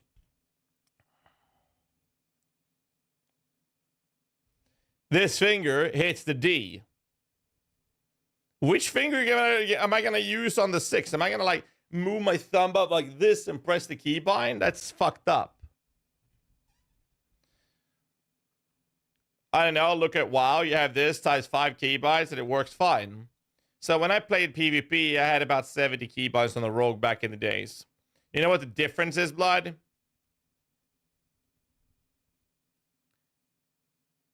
If I had to walk and follow someone whilst I used my keybinds, I could auto walk with my mouse. I could hold down both buttons on my mouse, and now I would be walking by holding down both buttons on my mouse, turn around and aim, as well as doing that at the same time. And if I didn't have to move, I don't have the issue. Yeah, I hate using the mouse wheel left and right. I really do. But yes, the thing is, for it to feel comfortable... How you doing, Chip? Good to see you, by the way. For it to feel comfortable on WASD in PoE2, you have to get used to using keybinds such as that. Mouse wheel left and right, have an MMO mouse, or start using alt modifiers, or like alt control shift modifiers. So I think that when it comes to the WASD approach, it has a lot more to do with getting used to that kind of setup for keybinds. So there's 2 things to think about. Flasks and abilities that require moving. Not all abilities will require this. Not all abilities will require you to be on the move, right? But let's look at the footage, right? So if you look at the footage, when he's channeling, watch this. Look at how he's moving, right? He's moving forward. This means that you're holding down an ability that is channeling, and you're moving at the same time. Now you have to hold down a button whilst you're moving. And when you let go, it shoots. This works fine on a controller or on an MMO mouse. Bind the button and press it to press the next button next to it.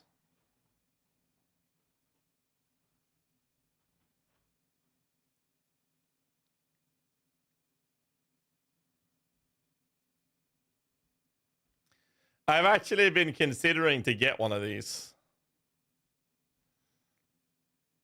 Like, not this one specifically, but something like it.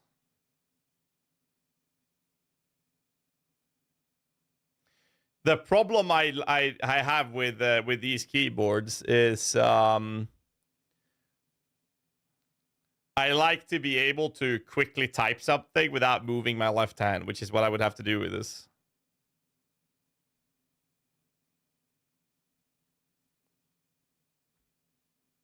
This one.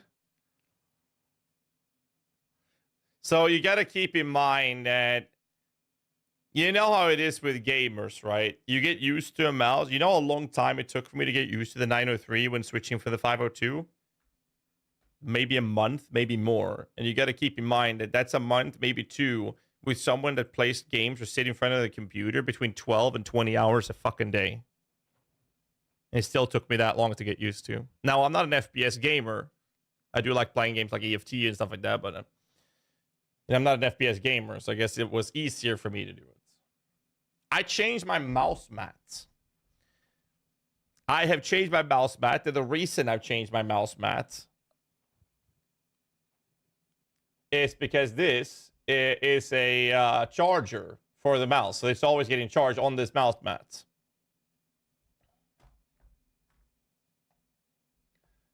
So that's getting charged on a charging pad. And I had a cloth one. But after a long time of using it, it needed cleaning. So I had a backup, which is a hard face one. Just me switching to a hard face one, I've lost accuracy on my cursor that I have to get used to.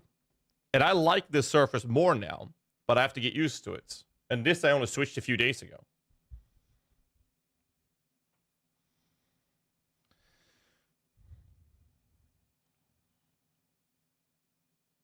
I had that one, and my thumb is too big to hit the buttons individually.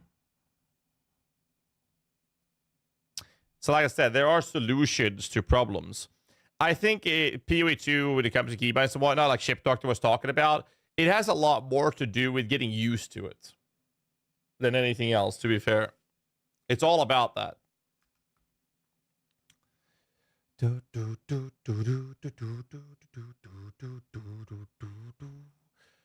All right, boys. Cloth one melted at the bottom and stay my desk. Oof.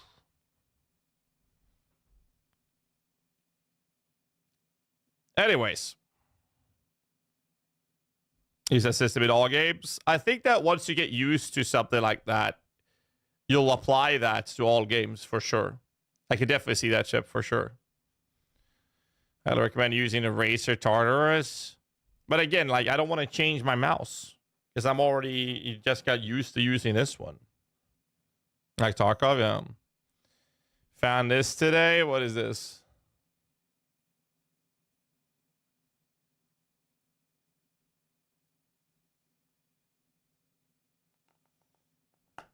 The Proj guys.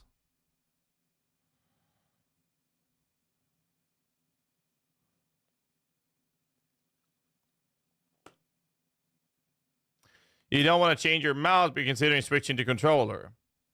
That is not what I've been saying. What I've been saying is similar to the idea when we played Magic Find Kinetic Blast. my hand got strained so much that it would be beneficial for me to change the keybind, so I would have KB on a keyboard keybind as well as on the mouse. So when my hand got too strained, I would switch and use the other keybind till that hand got strained, and then I could switch between the two to alleviate or minimize actual injury. What I was saying is that the way the game is presented, it felt more natural to play PoE2 on a controller than it does with a keyboard and mouse. That's what I've been saying. And I've also been saying that if I have a controller, which I did get from them with the keys, the pads beneath the controller, I think that would be a superior way to play it comfort-wise. That doesn't mean that I'm going to exclusively play it on a controller. What I'm saying is that I would be very keen on actually switching between mouse and keyboard and a controller when I'm playing, when they have the availability of on-the-fly switching. I think that's something I would like to be doing, or be able to do at least. I don't think I want to switch to a controller exclusively because I am a mouse and keyboard gamer. But having the option to switch would be a nice addition. Think he just wants you to use Eraser, maybe. This dude must be memeing. Come on, blood. I'm not entitled to have an opinion.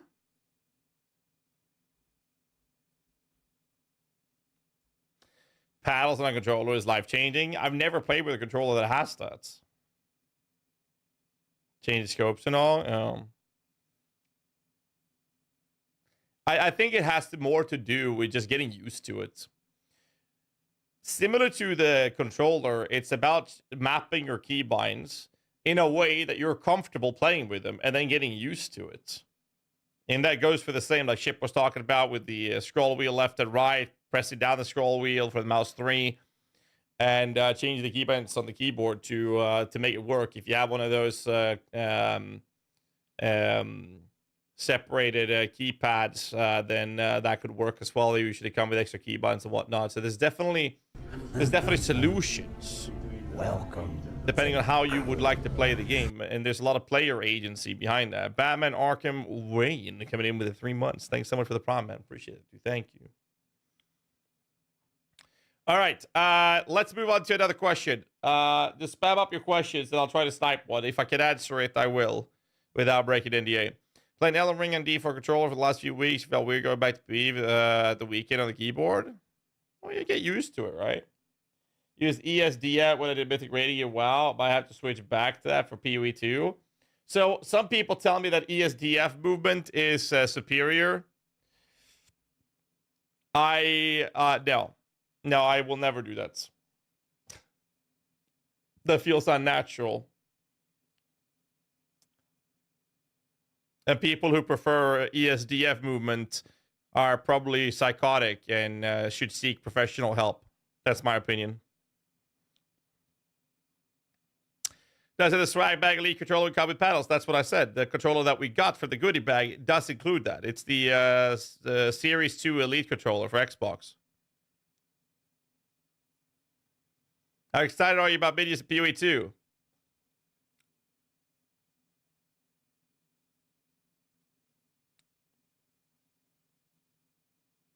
They also bark in public. I'm getting a refill on my drink now.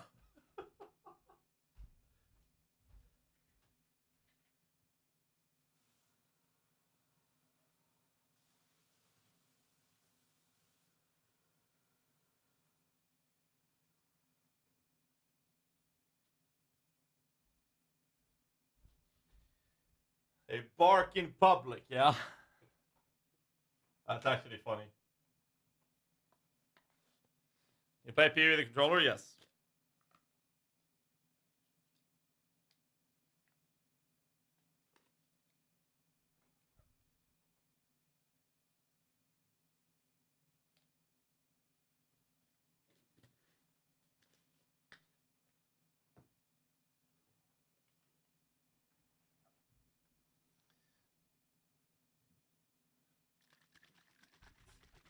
All right, any other questions? Takes a long time to get used to it. Oh, I bet. I bet it takes a long time to get used to.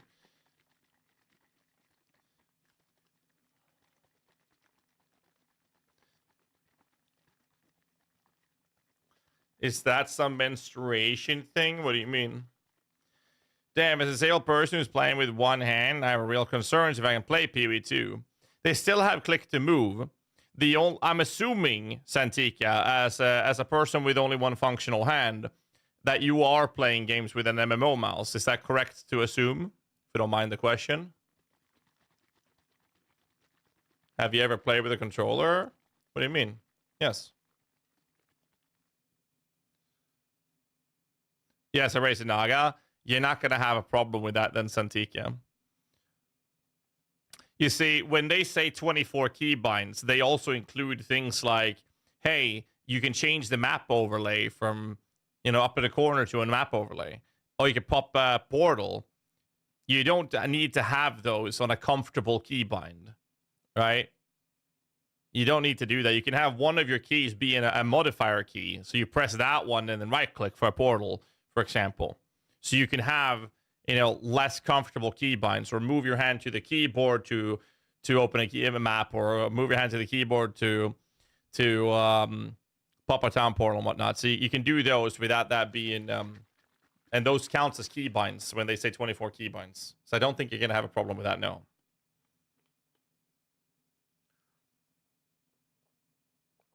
Mobile action, though, I don't know how it feels to play with one hand, so I can't really answer for that. You can play. Whether or not it's going to be an enjoyable experience or not, that's up to you. I was referring to asking what's a D-pad. D-pad. I will say this though: we played on PlayStation controllers, and no shame on PlayStation, but butts are nice, by the way. Xbox controller is superior for this, at least. So this is the controller we got, and it has these extra keys back here, right? This is the movement stick. This is placed here on a PlayStation. This is the D-pad, which is normally just left, right, up, and down, but on this one I have the diagonal pathing as well. This one is placed up here, and this stick is down here on a PlayStation. But when you're playing, you want to be moving all the time. And this one's for aiming. So it's more natural to have a dodge on one of your keys here, on the face keys, and your flask here, because then you can move at the same time as you're actually healing or mana flasking. And since you want to aim and move at the same time as you're shooting, it's better to have your attacks on these keys, because then you can aim and move at the same time.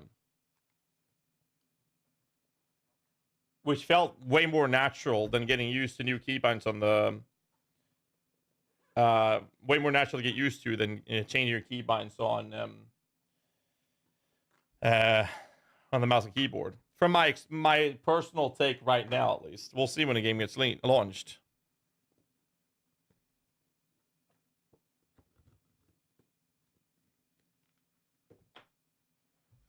So there's that. Play with dance mat and your hands are free. True. Yo, Santika, if you don't mind me asking, since it might be a personal question, you don't have to answer. I have been thinking about getting like a foot pedal. That would actually be pretty cool to play with. To have like a modifier key on your foot.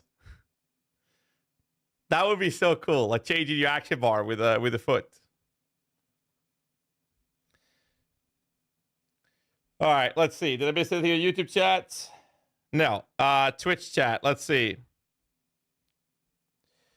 Let's see.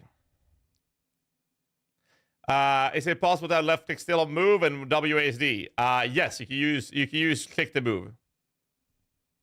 The problem is I tried that. I did not like the way it felt personally, but that's again one of those things to get used to, right? But you can. You can.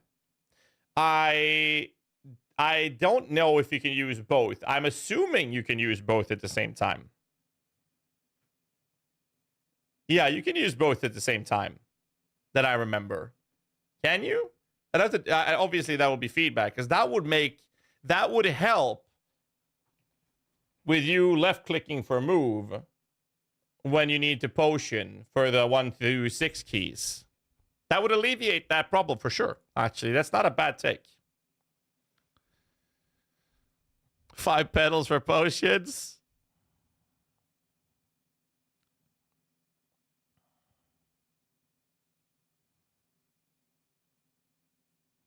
But there must be like foot pedals, and then you just keybind that to be a modifier key, right? I don't know.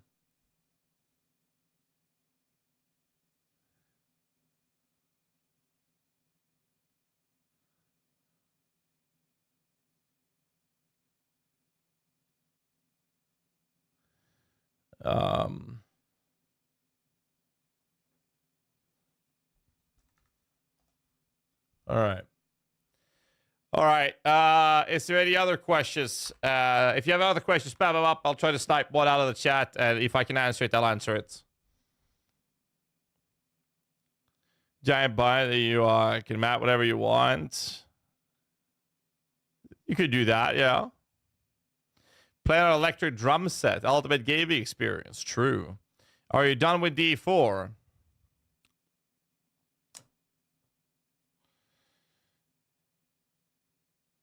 Not sure. For now, yes. I'm not sure if I will return before Last Epoch. It's very likely. Oh, actually, no. It's very likely that I'll return before Last Epoch. They made some pit changes in the last update, and they are revealing the new class Spiritborn on July 18th, which I'm very excited for. I'm actually going to be writing the written guides for that class for Icy Veins. So that's going to be very fun to do.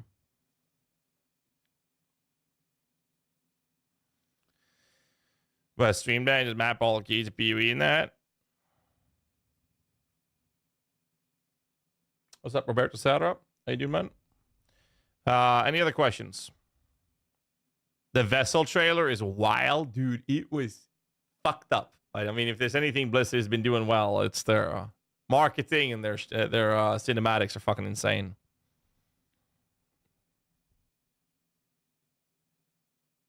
Like that feed to be able to play both keyboard and controller at the same time. Yeah.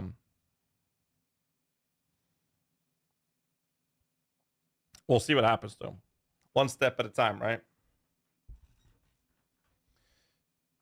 And games were as good as the cinematics for sure.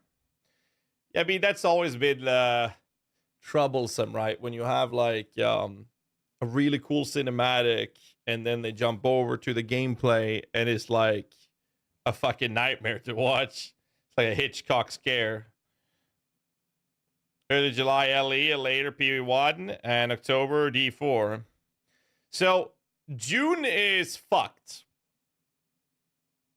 Like nothing is happening in June. Why do you think I have a sub goal with a goddamn hot tub stream? It's because nothing's happening in June, so we need to spice shit up. I'm literally spicing shit up with a hot tub stream sub goal. And then in July we will have Last Epoch launch early July. Mid-July we get a new class reveal, Spiritborn D4, and end of July we get the 3.25 Path of Exile launch. It's like everything is happening in July and nothing in June. It's kind of crazy.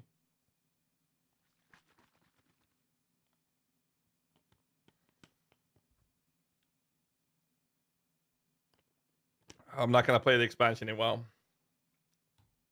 Managed to stay away from Cataclysm so far. Sad that 325 is not coming sooner.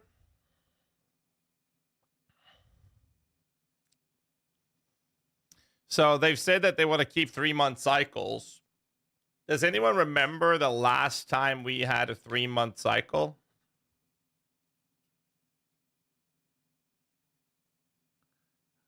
Foxhole.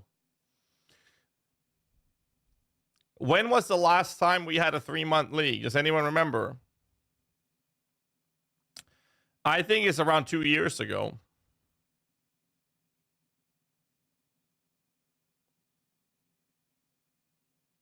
back when I was a young and healthy lad. Oh man.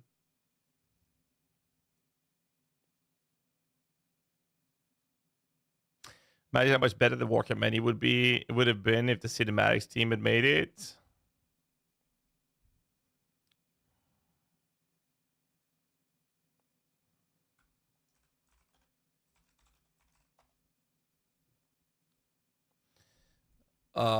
League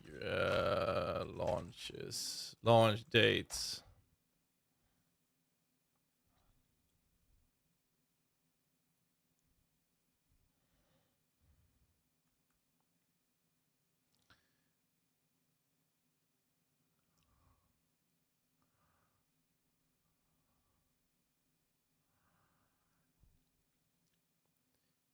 So this was a 4-month league, December till April, or end of March. 4 months, 4 months, 4 months. Sanctum into Crucible ended on April. Sorry, I started on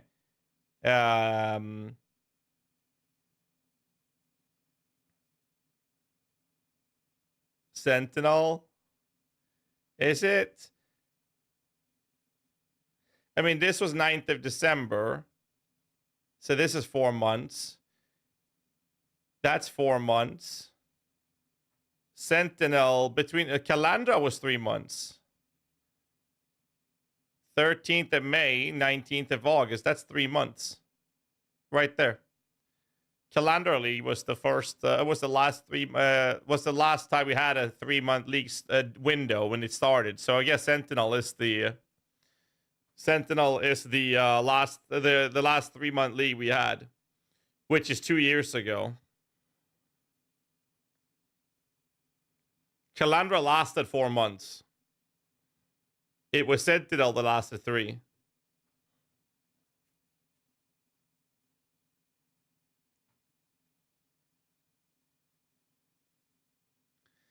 Look at total weeks. Look at this. Crucible lasted 18 weeks. 18 weeks.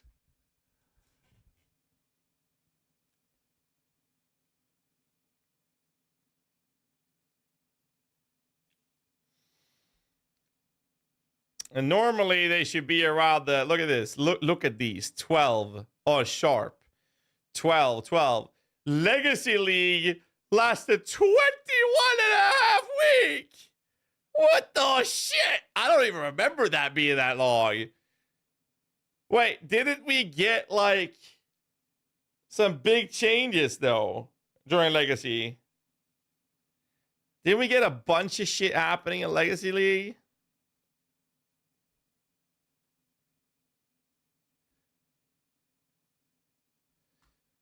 But then it's been 12 for an entire year here. 1.5 years of 12-week leagues. Blight, 12, 13, 12. And then Heist lasted 16. That was kind of rough. Then 12. 14 of Scourge, it was fine. Arch Nemesis, maybe not very enjoyed, but it lasted 13 and a half. Sentinel, 13 and a half. Then boom, we're up at 15, and now we're sitting on 15 to 18 weeks.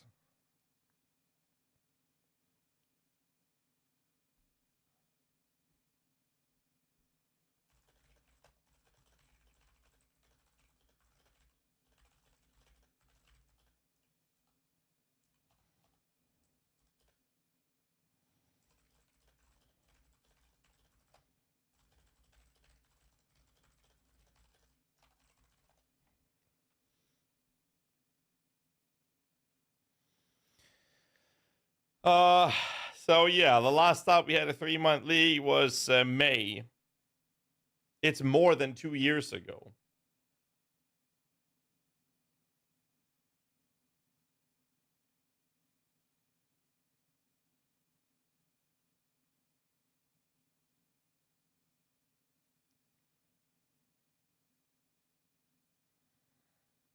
Kind of crazy, isn't it?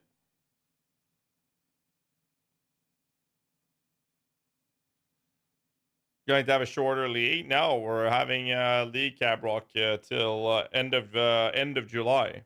So it's another 4-month league. So the reason I'm a little bit annoyed with this is because they keep saying that they're doing 3-month leagues, but the last time we had a 3-month league was over 2 years ago. That's more than 2 years. More than 2 years.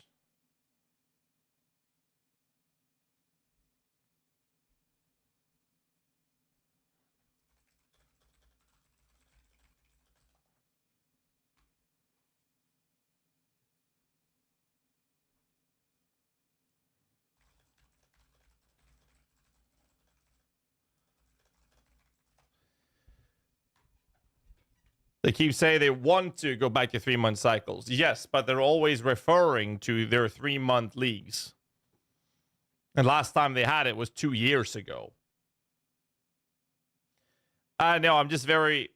So the reason I bring it up is actually because of this. Like, I'm a streamer, so I as a regular gamer, it's just like, oh, you know, they're releasing it a month later. That sucks. 2 years time of them having 4-month leagues, you know what that's done? There are a lot of smaller streamers who were full-time streamers that are no longer full-time streamers. There's a lot of streamers who have moved away to other games, and one of the main reasons for this is because they are no longer able to sustain themselves because of the extended leagues. So what happens as a streamer is pretty crazy, actually. So it looks like this, right? You have a good spike like this, and then goes like this, right? It goes like this, and then it goes like this, and then it goes up like this, and then it repeats this little process, right? This is patch notes. This is release. This is 1 month, and this is 2 months. This is 3. And this here is 4. And this is patch notes. And that's 1 month. Right? So this is how it looks for streamers that are only streaming Path of Exile. Because of this happening for 2 years,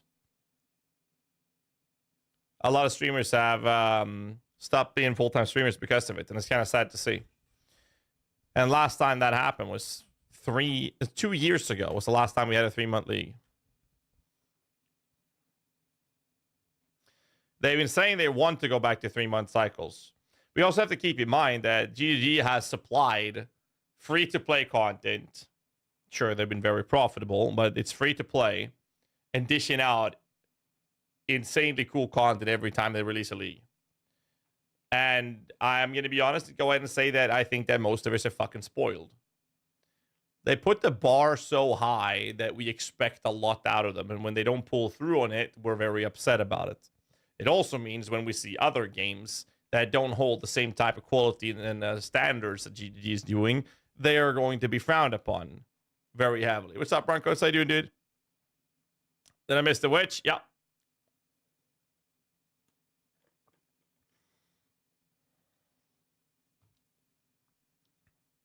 But this is kind of crazy.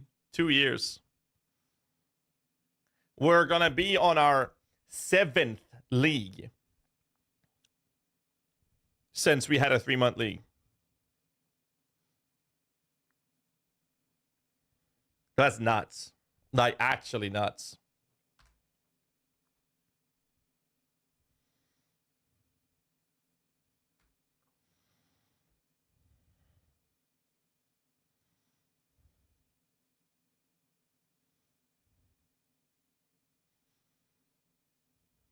Oh, yeah, there was definitely COVID. Yes, for sure, for sure.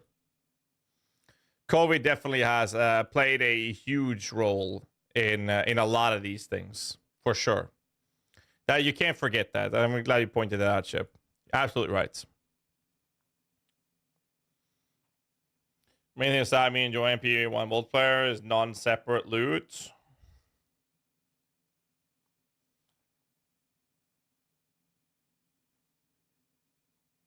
I don't mind it.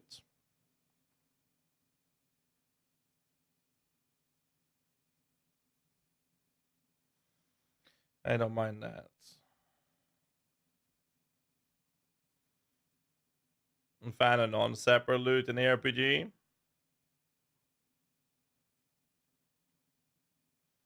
Like D4.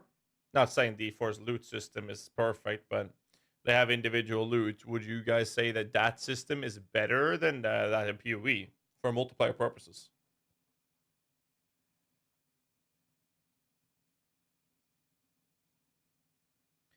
Being dependent on a one single game as a streamer is not a healthy career thing in the long run. I agree. Like my stream is mainly focused around ARPGs. Like I play D4, I play PoE, I play Torchlight, play Grim Dawn.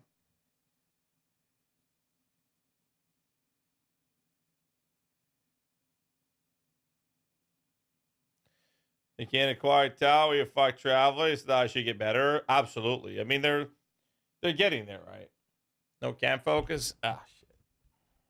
Come on, camera. Bruh. Really? Thank you.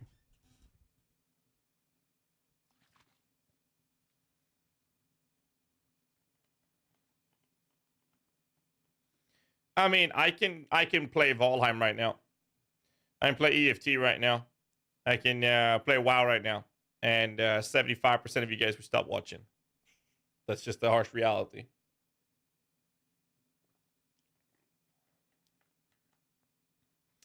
So, yeah, I mean, if you're big enough as a streamer, you can branch out and play something else. And if you do, you can, even if you lose quite a few of your viewers, if you end up high enough in the directory, you gain natural growth from that.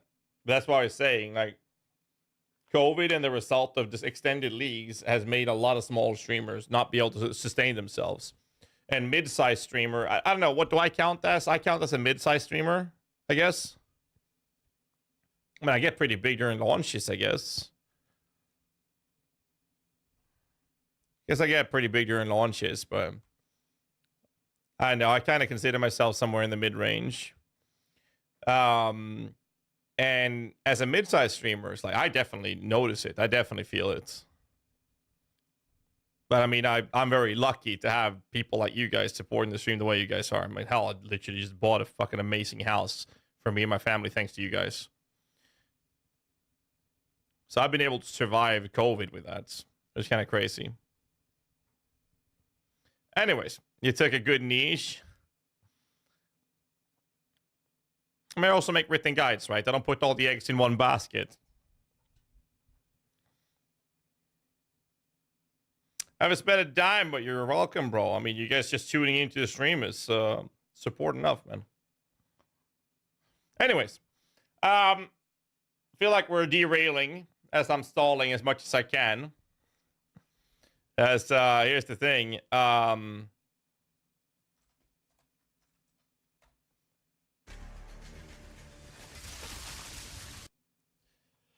One day is 6.5 hours for the NDA, and we have a podcast.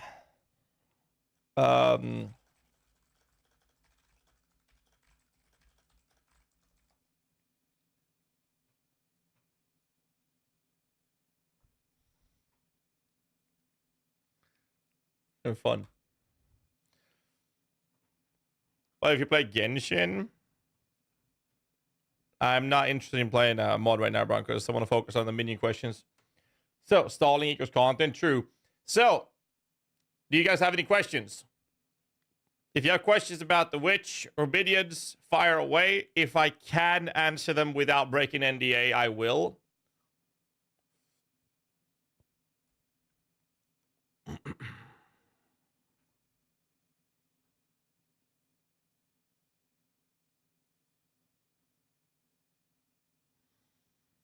Minion build viable? Yes.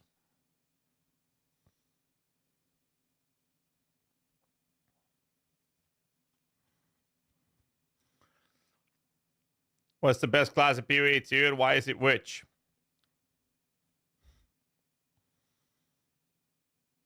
Can we get Minions early game?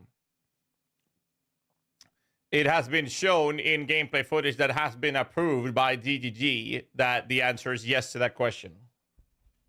Like, again, I can't break NDA, so I will have to be very careful with how and what I answer. But if I can answer it, I will. So the answer to that question is yes. Do skeletons auto resummon?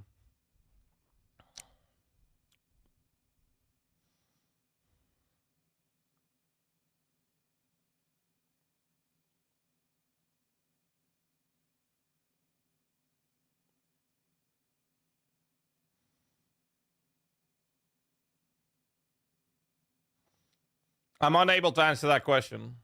Can neither confirm or deny. Are minion skills interesting? Very.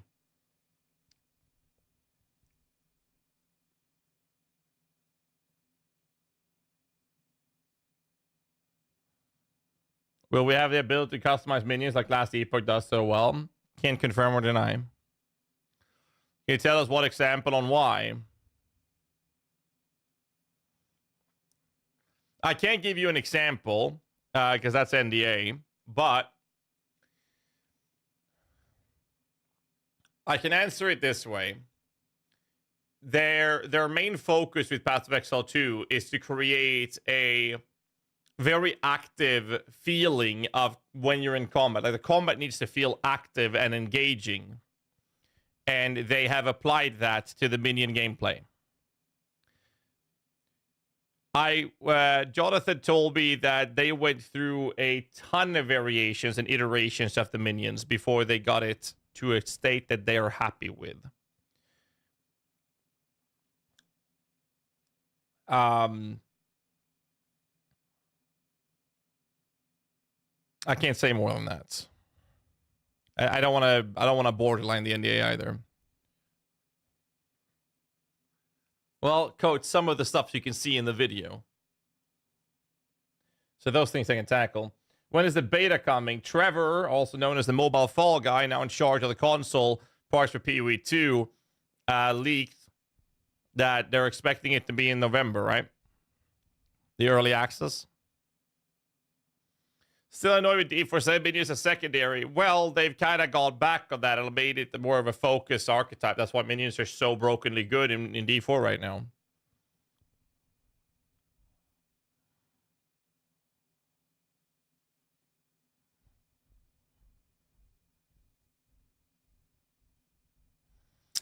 They're shown in the video, like the minions debuffing. Well, I can't go into specifics. And the auto-summoning, I cannot confirm or deny. I can't really see it very well because there's only one state in this video where the minion is summoned, which is happening here. But you see how the character is raising the wand. See this here? Watch this. Wand is in the air, and now the summon starts.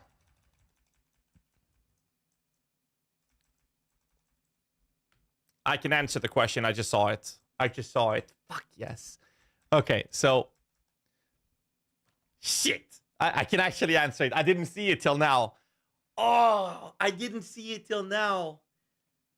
Oh my god, did you see it? Did anyone catch that? Did anyone catch it? What happens when he raises the wand? Or she raises the wand? Watch this.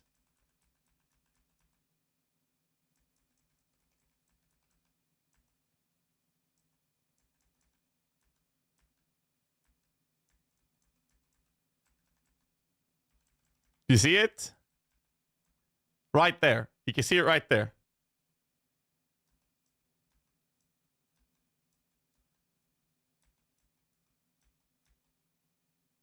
The wand is getting... There is where the cast is starting. The summon is already started before the actual cast is in the state that it's going to cast. Because you can actually cancel like with dodge. We've seen that. The summoning here has already started before the cast animation is started. Which confirms that in one way or another, there is a mechanic automatically summoning the skeleton. And the reason I see this is because if you look very, very carefully over here, You see it? You see that? This goes into a yellow beam, which you'll see right there. Or yellow. This one's coming from the top. That's from the same ability. You see that?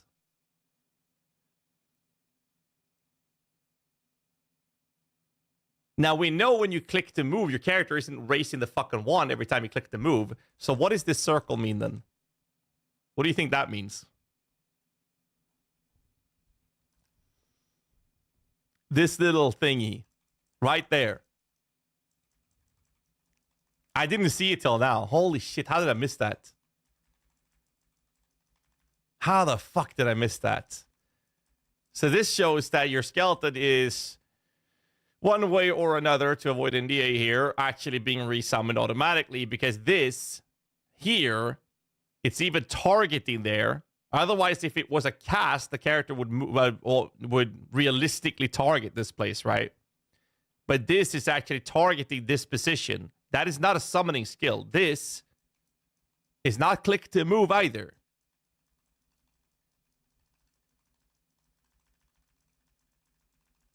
Please, please, please, please, please.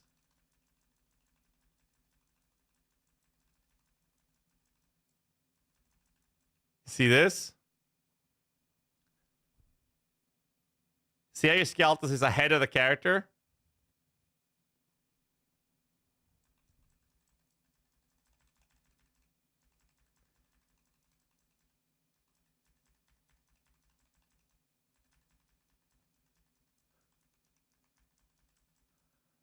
What's that? Watch what happens when your character starts moving without using that. Watch how the melee skeletons are standing stationary right now. Now they're following behind. He is still...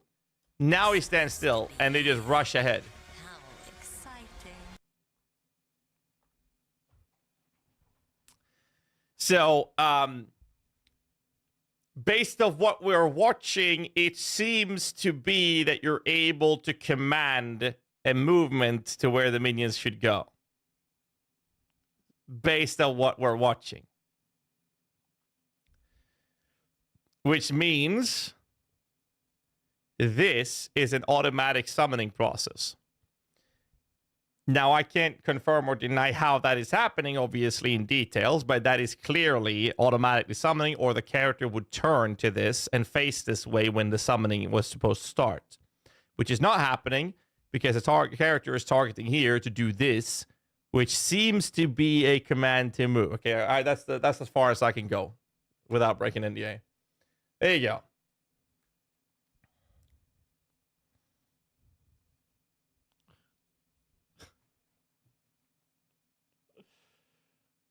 Oh, man.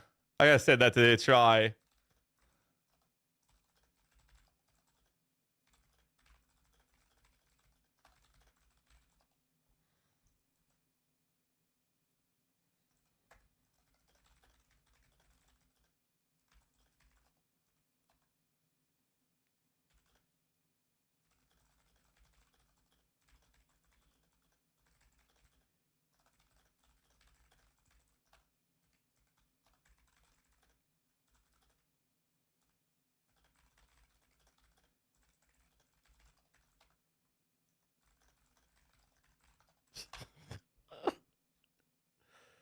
That's funny.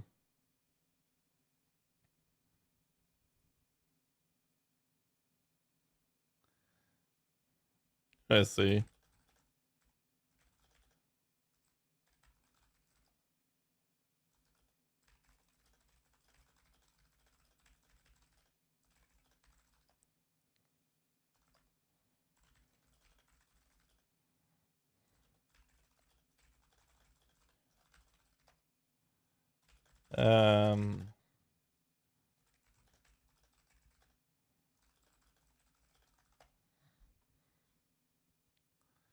There we go. No, couch co-op is PS5 only. We can do it on PC. We can do it on PC as well. It was in my interview. Where Chaz feels a summon minions and you can cast them while character is moving. It seems to be that every single ability that we've seen so far, you're able to cast whilst moving. Seemingly.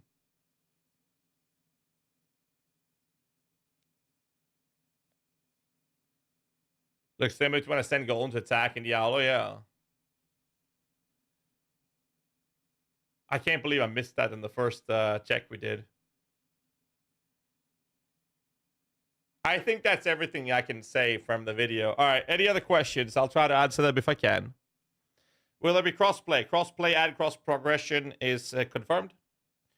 Will the concept of switching skill trees, does that concept lend itself to swapping minions for different scenarios, i.e. clearing versus boss focus minions and skill tree? You could use it for that, yes.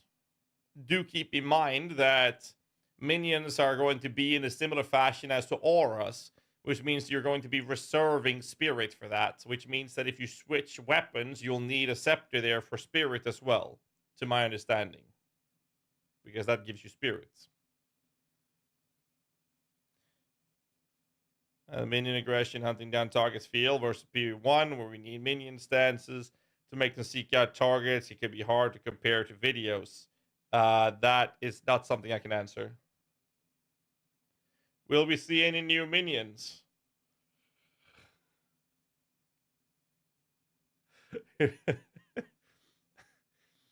If we could see new minions. I can neither confirm or deny such a question. Such a statement.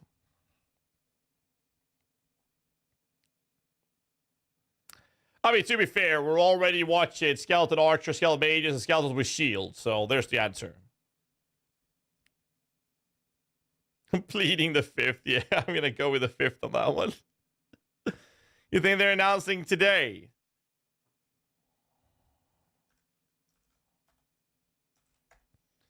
In 1 day, 6 hours and 19 minutes, we're going to have a podcast, which is happening directly after them announcing the Witch reveal.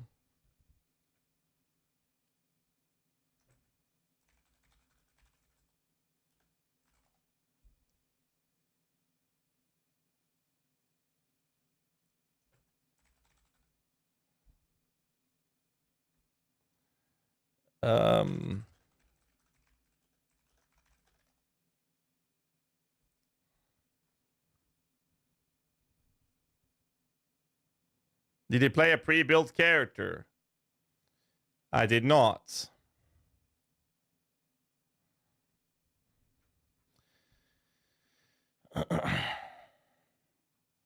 If D4 expansion is early access, I'm not playing. Sir Queen send hope. Oh, lanky.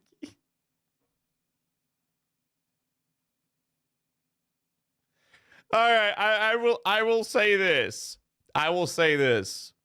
All right. So when it comes to minions in the PoE 2, you can actually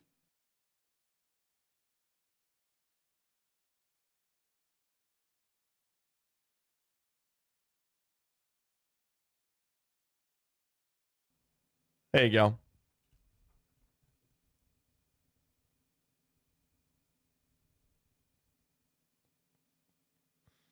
I don't like it. It's shit. Can you though? You can. That's the cool part.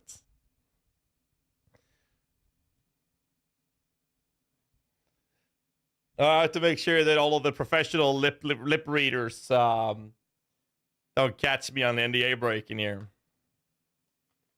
You can read eyes. Oh my god, I didn't think about those. Sorry.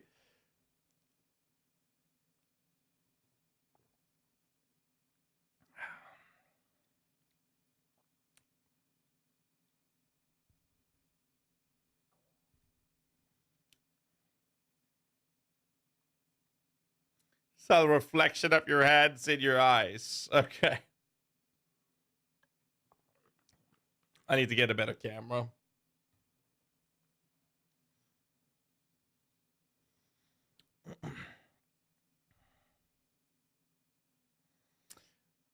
Might be too early to say, but what do you imagine the tempo of the later parts of the game will be? Closer to modern PoE or D4?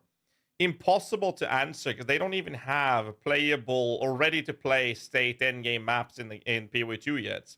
They're basically what they're doing is they're laying a foundation for the game, and then they're gonna add endgame content that fits that foundation.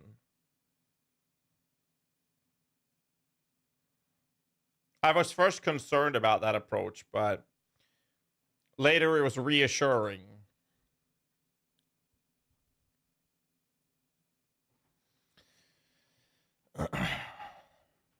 See gang signs. A weapon swap people possible with minions reserving mana. That's the idea, yes. And that it would be possible, yeah.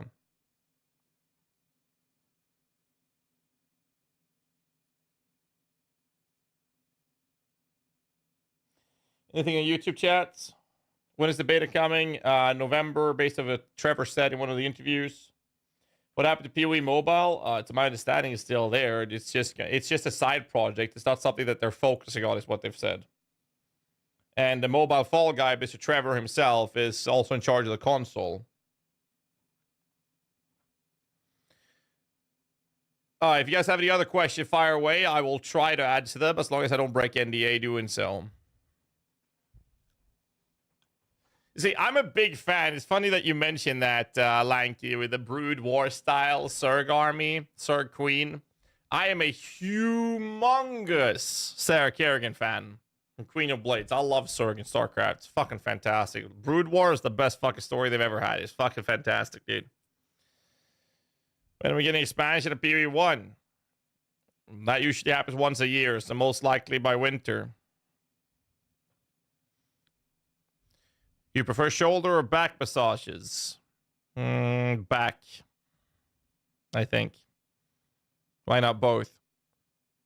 How far did you get to level and how did it feel? So I was actually one of the slower players in progression. So what we did was we had a handful of streamers and we pooled our resources, and all of us have just over 300 gig worth of gameplay footage recorded that we're all sharing, which was a lot. Problem is, my footage is not something I can share till Tuesday because it includes NDA stuff. The only thing I can share from that is actually the picture I posted on Twitter, which is this one, which is featuring a melee character that my friend was playing where he's wielding an axe.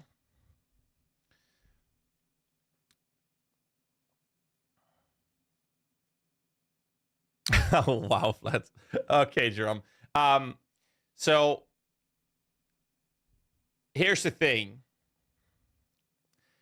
The guy I played with, his name is Johan. He is not a gamer. So I played with someone who barely touched games for many years. He has finished 2 games in his entire life. That was Diablo 1 and Half-Life. So I decided to have someone like that to play with to separate my experience with the game from other people playing. Because I wanted to see how badly or how good playing Path of Exile 2 would be for that extreme of a new player playing with someone who is experienced. And I was genuinely surprised with how good that felt for him.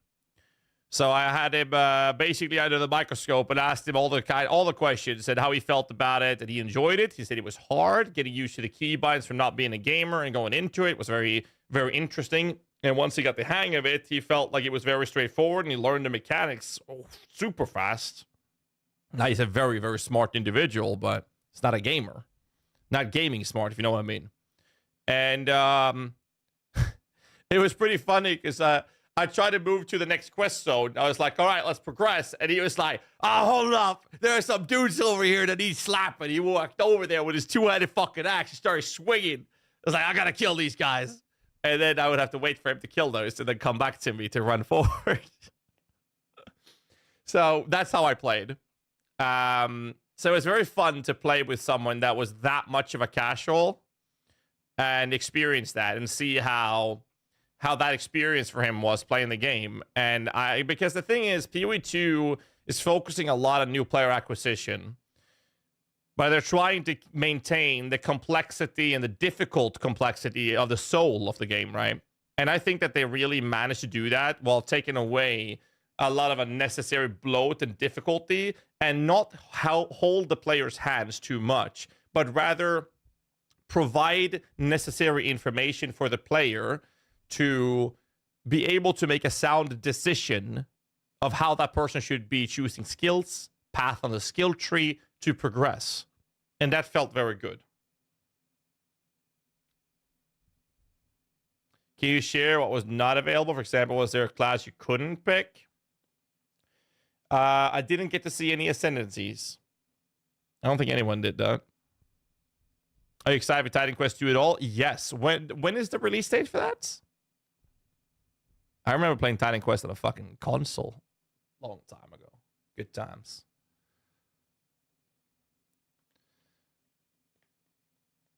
Did you get to try crafting? Yes, a little bit. So we got to try that in the previous gameplay as well, and there's footage of it, so I can actually talk about it. Crafting in PoE 2 is very different from PoE 1 with, you know, a lot of similarities. There are no crafting that takes away a modifier. The only thing that does that is a Chaos Ore, which takes away a random modifier, but also adds a new one. So it's in a null add mod, or craft. So everything you do with items is adding modifiers to items. Or changing them, never removing. So an item will always become stronger, if you will, in that sense, even if it becomes, you know, maybe you get something that's completely irrelevant to your build, but that's how the crafting works, which also felt a bit more natural and easier to understand for new and newer players. Does the skill tree feel less intimidating to a new player you play with? The skill tree was not finished in terms of, like, that's why you don't see any footage covering the skill tree, because it's not done yet, right? And since we didn't get to hit very high levels, we obviously didn't get very far in the skill tree. But they have removed every single life modifier from the tree. There are defense modifiers, but there are no life modifiers. So a common issue in PoE 1 is that people will just take whatever modifier scales their damage, speed, or quality of life, and they don't take any life mods, and then they wonder why they die.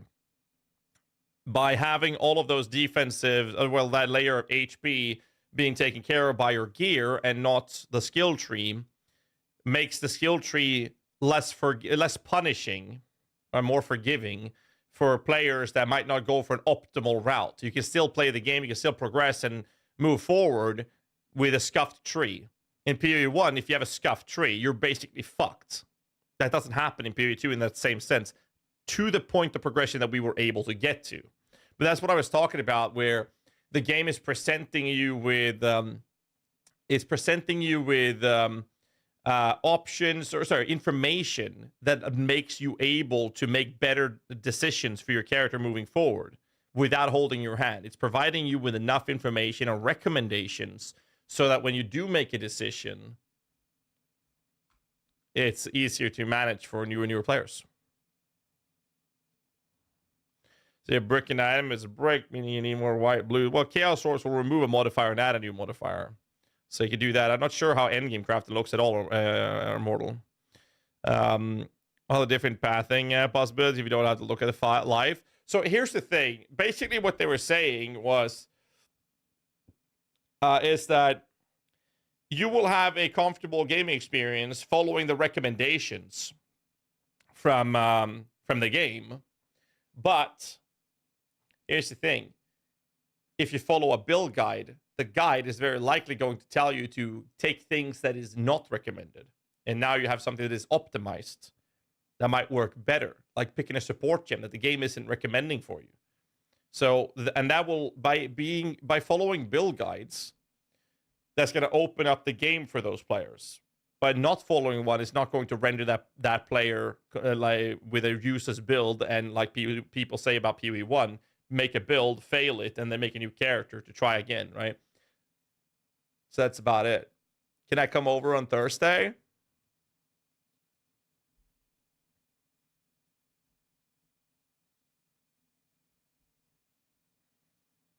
What time?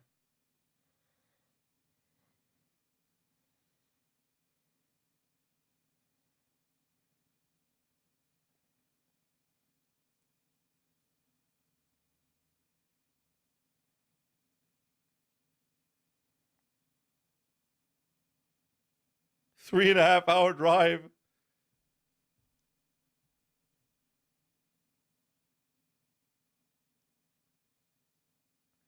Will you need to stay the night, Kikis?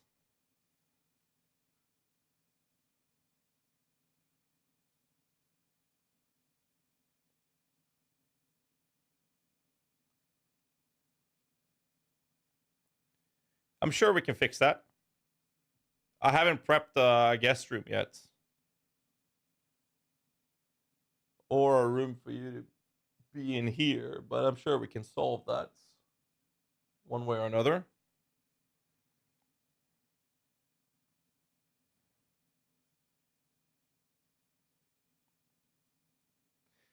We'll take it on Discord afterwards, Kikis. But yeah, we'll make it happen. We'll make it happen.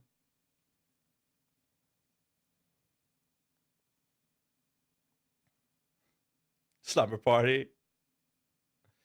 Yeah, wait for new info stuff. I think Jonathan mentioned it in one of the interviews. I'm planning adding in current bosses.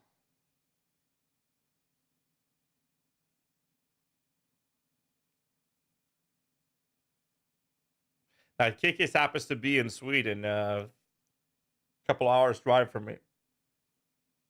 So that will definitely, we'll make something happen. Guest room basement, yes, that is exactly what it means. It would definitely be in the basement.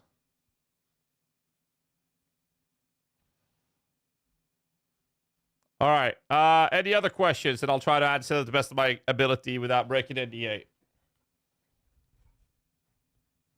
Swedish homes have nice basements. We haven't really decorated our basement that much. Hannah's been doing some stuffs in a couple of the rooms, but that's about it. But we'll make something happen. We'll make something happen.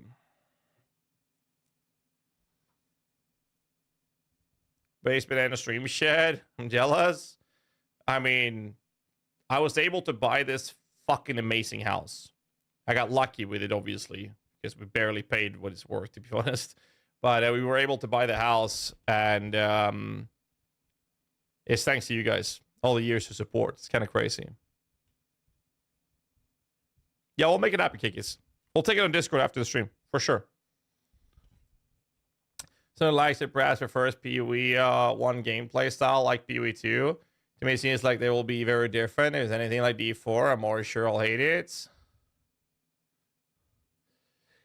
It's very hard because I don't know how the later stages of the gameplay will feel. It's definitely very, very different. I wouldn't discard it immediately. And I'm going to be honest, I actually very much prefer that PoE 2 has a very different feel of gameplay. Because if it would be the same as PoE 1, what's the point in having a different game? The fact that it's a different game, to me, makes it more enjoyable. Anything? Let me see YouTube chats. Nothing? All right.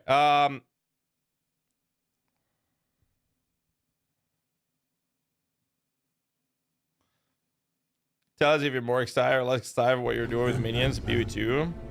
Welcome to the crew. Spink coming in with the 19 months. Thanks so much, dude. Appreciate support, man. You tell us if you are more excited or less excited for what they are doing to Minions in PoE 2.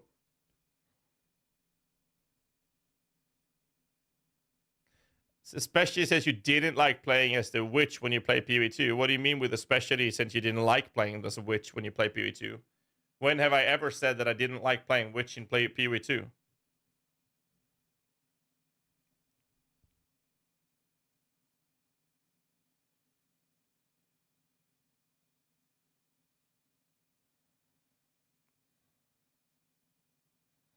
What's up, Sims?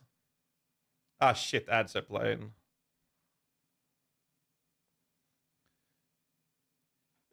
Yeah, well, ads are playing right now, so I'll have to answer it.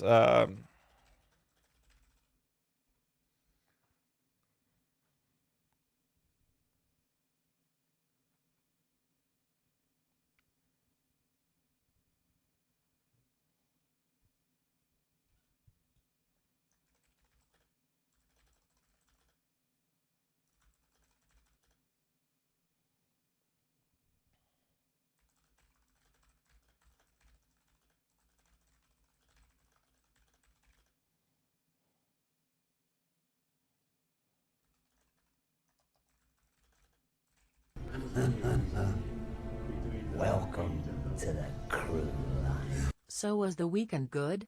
Tongue?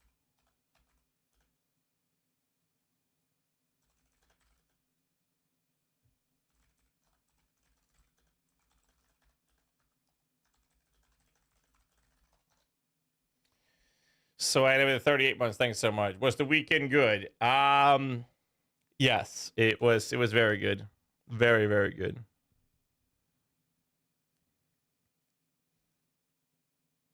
Playing Caster in PvP felt worse to play Melee Rage for the first test. Yes, that was not the Witch.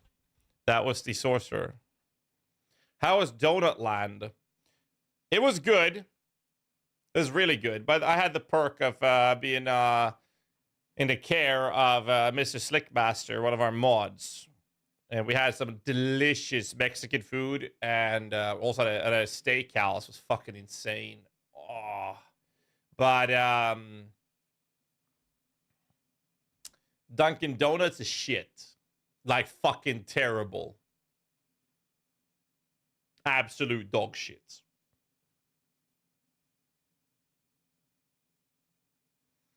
You got a very nice, a kind shout out by Forever Exile guy on the latest podcast, yeah? They were nice. Had to beat him as well. Welcome to the crew. Talks us with the 19 months. Thank you. Starting the goddamn hype train.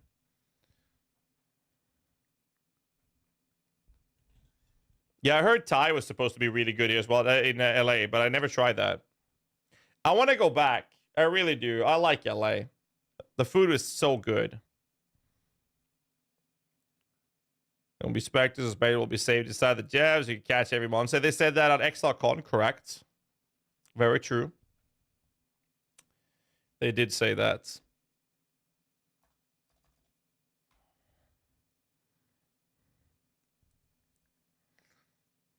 Yeah, Dunkin' Donuts was terrible.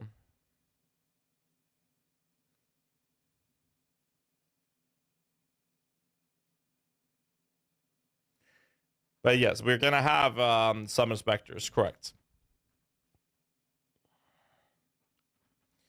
I can't confirm or deny anything other than that, though. All right, any other questions? I don't know what time the witch reveal today.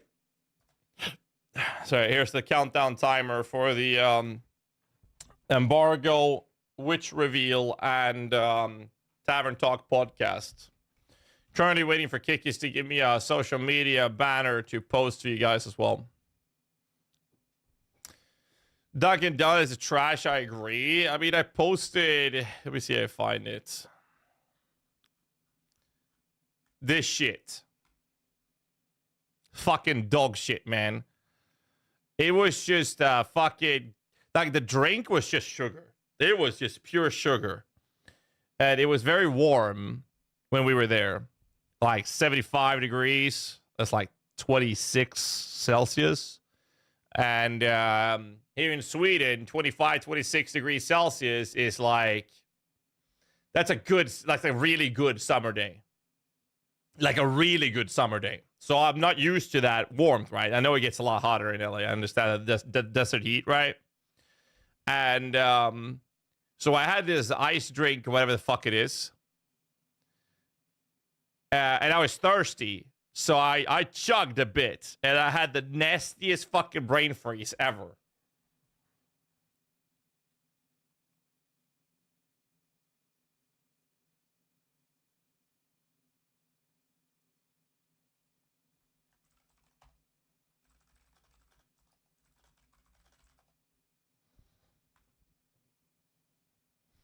We talked about the skeletons already in the trailer, but I guess so. But they all got different equipment, different skeletons. Okay, you give gear.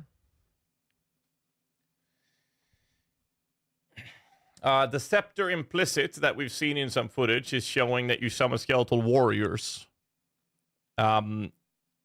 Besides that, I'm unable to share information. You say Chaos are the only way to remove mods in PoE2? No. I said the Chaos Orb is the only currency orb or crafting orb that we've been informed about that does remove a mod and add another. What else they have has not been confirmed. I live in LA. I want to go to small coffee shops and restaurants. The chain restaurants are very average or bad. That is true. So one of my moderators who helps me with a playlist, for example, and music and the audio settings I have on the stream, his name is Slickmaster5000, fucking amazing guy. That's the guy I stayed with last time I went to LA. And I got to meet him this time as well. And he took me to, or took us to, I've been at a place called Temple Cantina, I think. It was an amazing Mexican place. And then we went to some other taco place this time around. And then we went to a place in San Diego area, like near Disney area, that was called Craft, which was fucking amazing. And then we went to a steakhouse that was called Morton Steakhouse. That was insane. And that's how I learned the hard way, the difference between ounces and grams and kilos. So let me just put it this way. A 16-ounce steak is a fuckload of food. So we ordered that with some fries. And they came in with this big fucking bowl of fries. And, well, I ate the steak and I basically touched like 5 or 10 fucking fries. And I couldn't fill more because like 8 ounces is more than enough food to fill you. But the 16-ounce steak is insane, but it was fucking amazing. It was so good.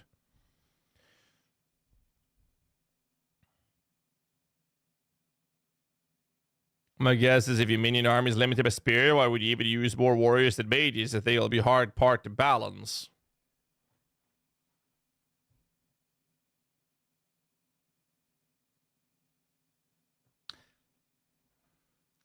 Well, there's more to it than I can't tell you.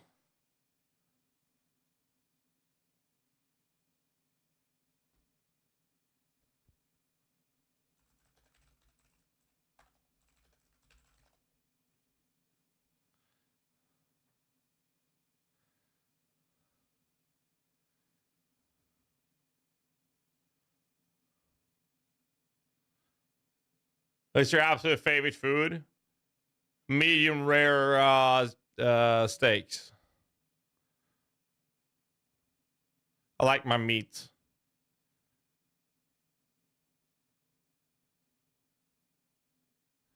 What is that called in English?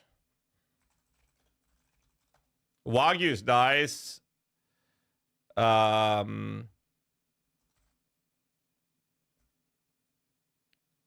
Filet, what? Undercut. It's a half a kilo steak. Yeah, it was just way too much. Not mignon, no. It's not enough food, man. Well, Wagyu. I tried Wagyu once and it was fucking amazing. But goddamn, I will never pay that price. It's so fucking expensive. Let's see.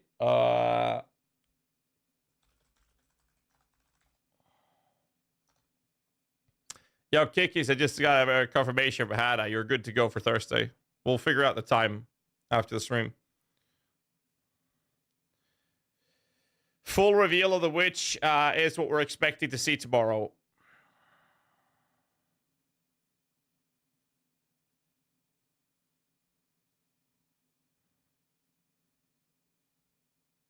How does it feel to know more than most people? You want to answer, but not allowed to yet.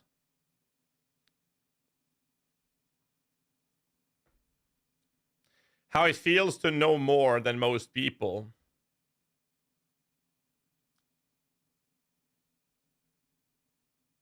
Pretty normal.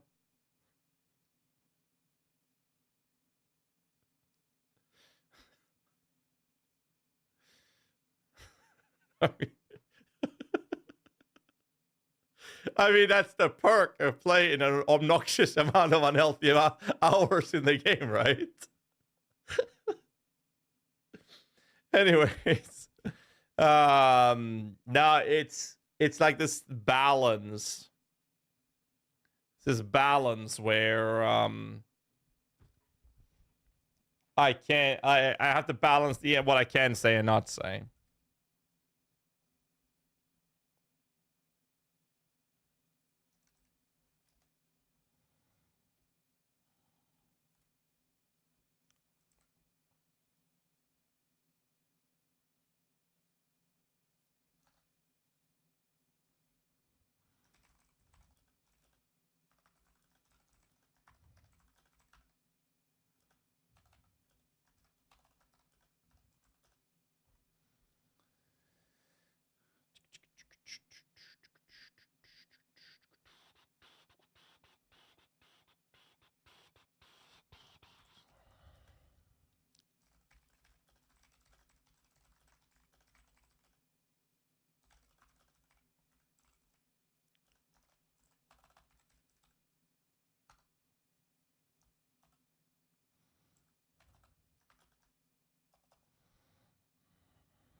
Ba, ba, ba, da, ba, ba, ba, ba, ba.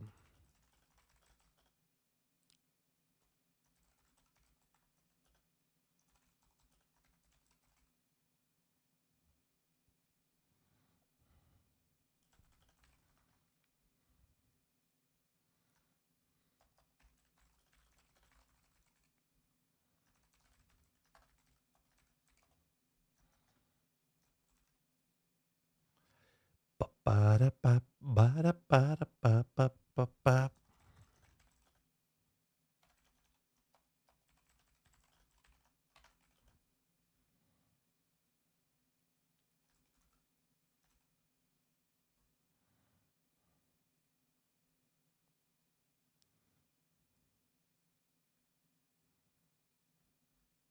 There it is.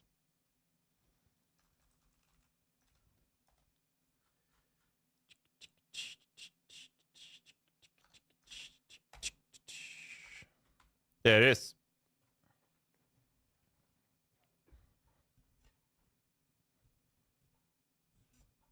Reveal. Oh my god, I can't even fucking spell. Edit the post. Shit. I misspelled. Oh my god. Why can't I change it?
Is it Play Path of Exile?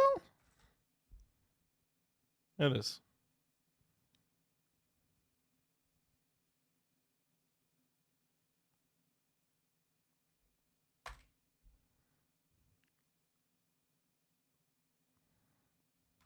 There you go.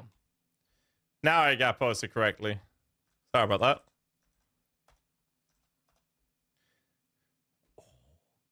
This song goes fucking hard.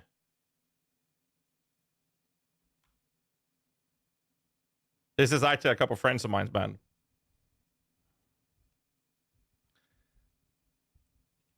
Dude, listen to that breakdown. It is so fucking heavy.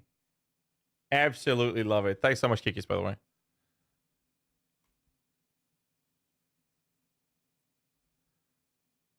I don't like it. It's shit.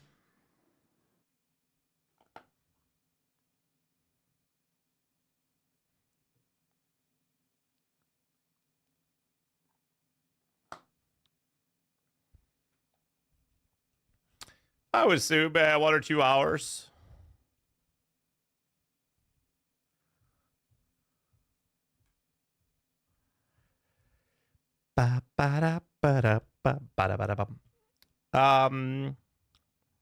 Yeah, I don't think we'll go much further than 2 hours. Depends on how long they want to go for. Poor Jonathan goes to interview all the time. Dude, you should have seen him at the event. He did that the last time as well. Basically, I was talking to him. I was like, you know what? I walked up to... fuck, I can't say that. So, we go into... Fuck. We go into the event. And at the event, I walk up to Jonathan, and Octavian was there, and Trevor. Say hi to him. Like, I've been around for fucking 10 plus years. It's crazy. So I walked up to them, I say hi, like, get excited. And the first thing he tells me is, oh, we got a surprise for you, GHAZZY. And I'm like, uh-huh. And then he just points at the monitor. I look at it, I'm like,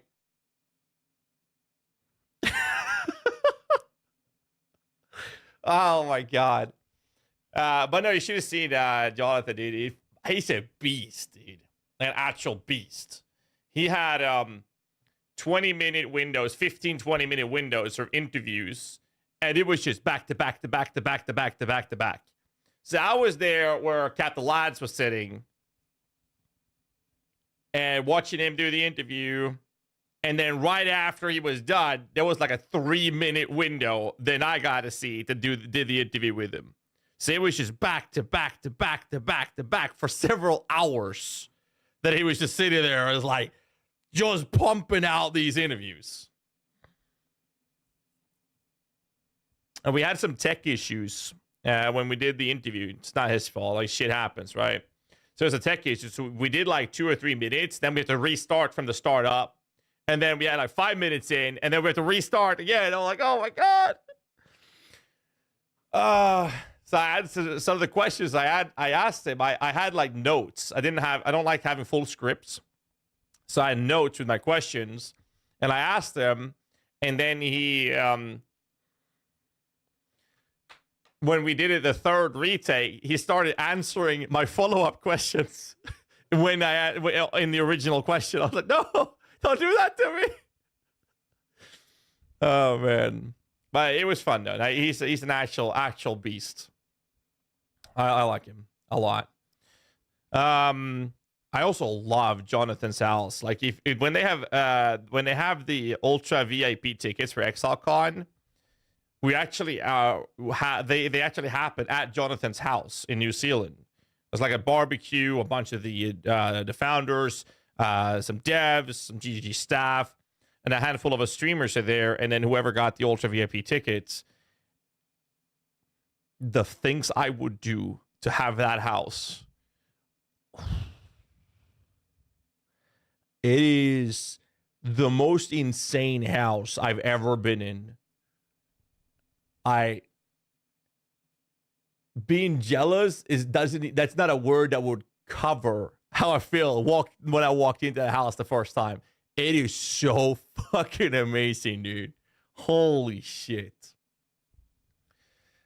Anyways, where was I? There was something else I was gonna cover. What was that?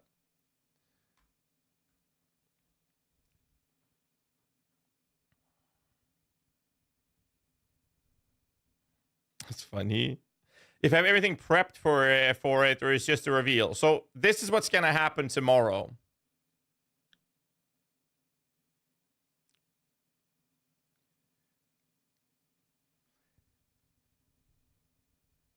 (11 p.m. CEST, 2 p.m. PT, 9 a.m. New Zealand time.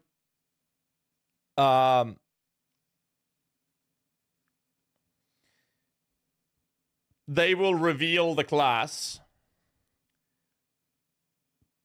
And then directly after the reveal, we're going to have a Tavern Talk podcast with him.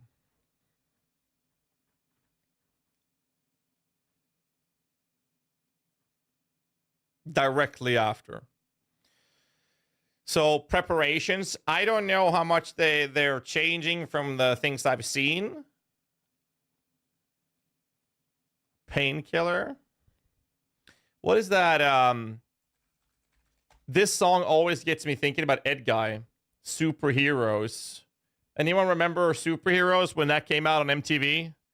This is like 30 years ago, 20 years ago, 30 years ago. No? Ed Guy, Superheroes. Came out 2005, so 19 years ago. This shit hit MTV hard.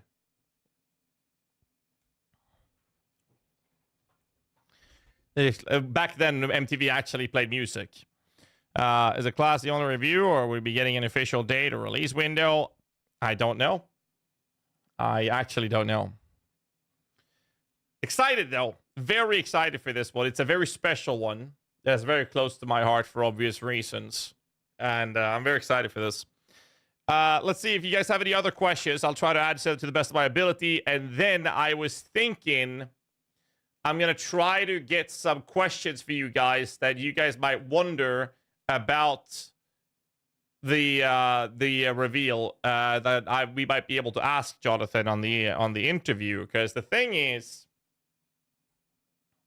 the problem here is that I don't know if they're changing anything, and I don't know how much of the questions you might ask that they're covering in the reveal, but it would be good to have some prepped questions that you guys might wonder, and then maybe we can cover that. But before we do that, let's start with you guys having questions for me, and I'll try to answer them to the best of my ability. I'll start with that first.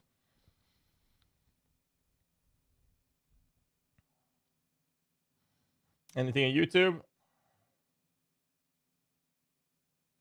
Is there anything getting revealed on stream right now, or just waiting for the embargo countdown? I am answering as many questions as I can to the extent that I am allowed to without breaking NDA. Besides that, no, we're going to be waiting for the embargo countdown, yes. But till then, I'm answering as much as I can without breaking NDA.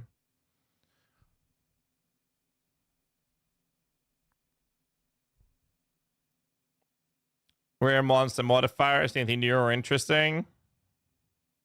Not that I noticed. Well, actually, there's one thing. There is one thing about rare monsters. So they have a system, and I wouldn't know it. I'm going to pause the music for this one. This is actually really cool. Listen up on this one. So I wouldn't have noticed and I wouldn't have known if they didn't tell me.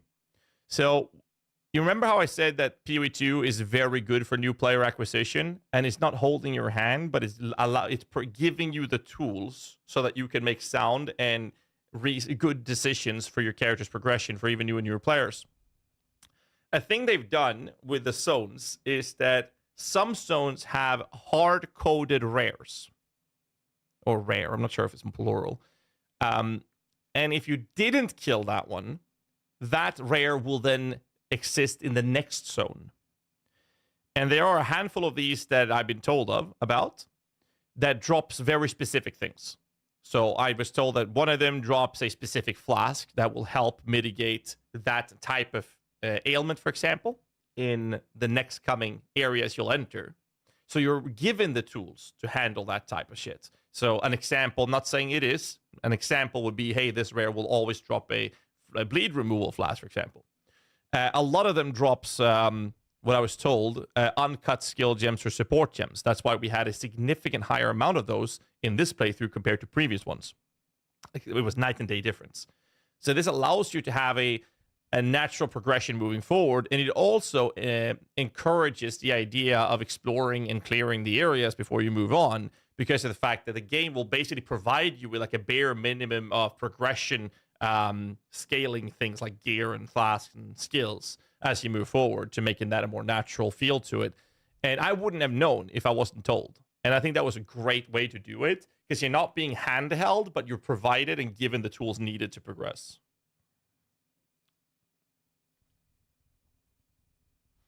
Can you ask Jonathan what the max number of mods are on rare items in PoE 2? It's concerning. I don't think we've seen a rare item with more than 4 mods.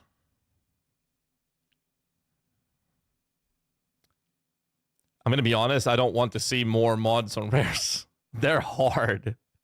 Rares are actually, in many cases, very hard. Did you guys have any problems with the game in the event, stuff like bugs, etc.?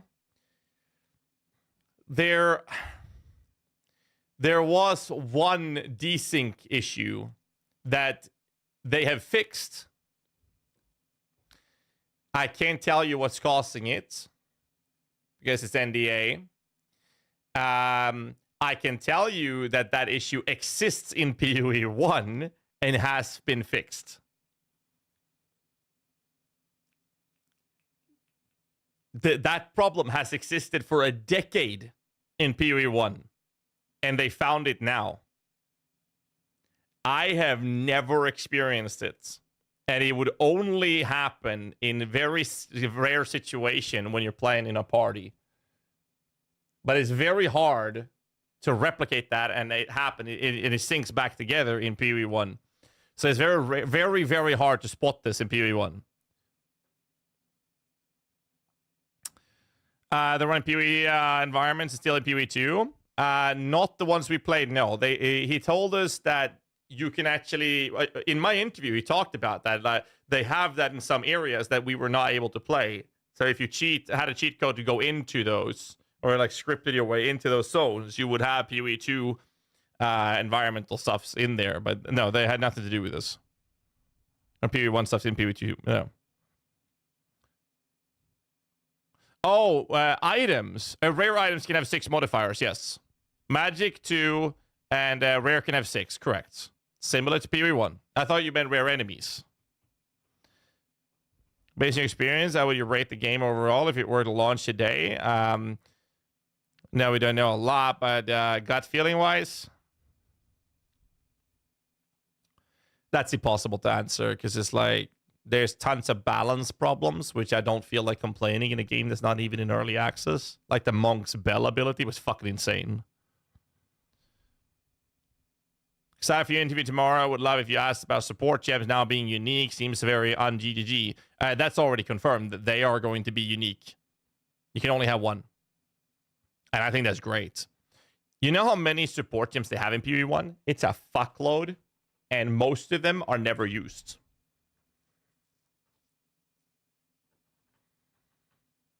As a passagey feeling, it's not done, but it felt very straightforward.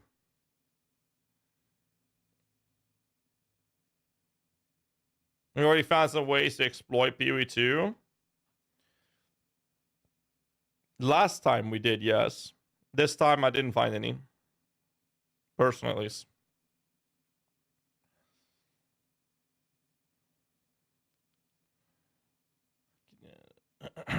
A rare mod's more clear in PoE 2 and less stacking damage reduction. You gotta keep in mind that we didn't get to progress very far in the campaign. So not that I noticed, no. Not that I noticed. Some rares were very hard though. Like very hard.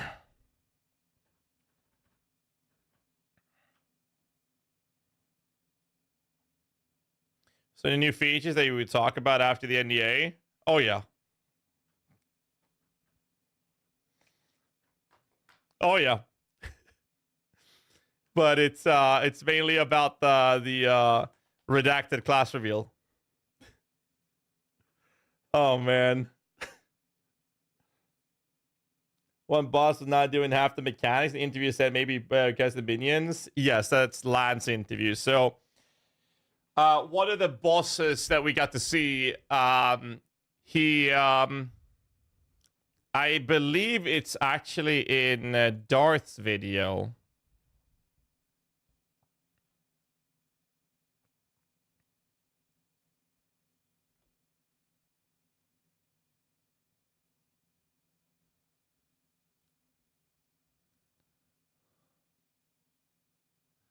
This guy.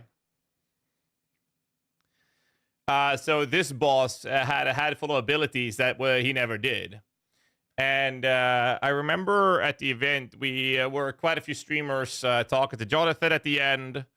And he said that one of the abilities is that this boss apparently rips his chest open and spawns out. And he forgot the word. And he said, he just looked me dead in the eyes and said, like flaming skulls. So he just looked at me and I'm like, Radiant Spirits. Oh yeah, Radiant Spirits. And he said that it's a shame because then I would have been able to see how the Radiant Spirits looks in PoE 2. And I'm like, show me!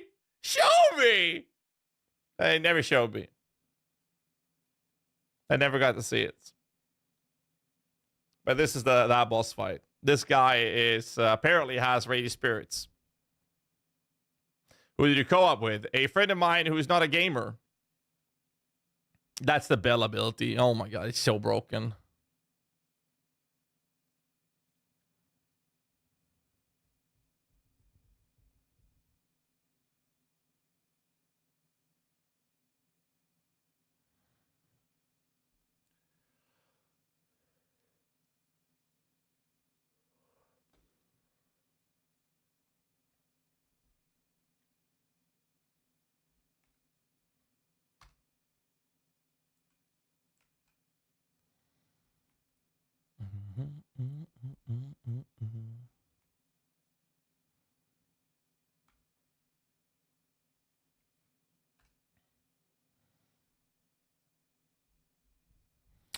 Good chat, PvT crafting system. Is it different? Yes. Everything you do with crafting adds a modifier. You never remove modifiers. Stun broken. Stagger bar needs a balancing, yes. In multiplayer, you can very easily have one player focusing on staggering the target whilst the rest focus on damage dealing. Which are very broken versus bosses. You changed something to Minion build in D4, read something in the comment on a video, and Blizzard break Necker again. Did they change something to Minion build in D4? Blizzard break Necker again. Yes. So what they did, what D4 did, is that so what Diablo did was that they introduced pets. Loot pets for materials and gold. Oh, that's harmless. Problem is that they are designed in a similar way that Bone Prison is. So why is this a problem? Well, Bone Prison counts as 7 minions during the uptime, and the pet counts as a fucking minion. This means that things like, is it corporeal? Is it?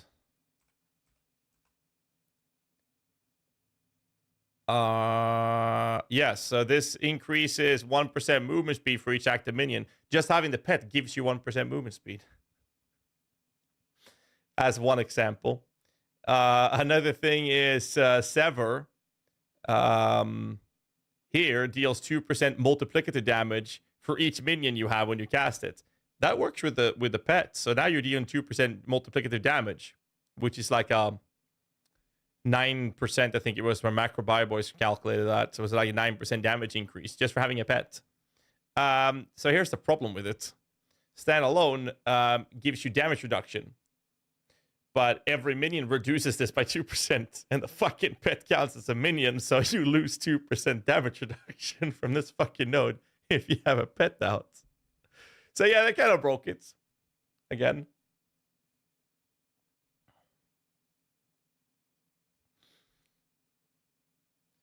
Can you drag your own aura bot along if you had co-op AFK while playing solo? Realistically, yes. But if he dies, you'll have to resurrect him. Gain some damage, lose some reductions. So.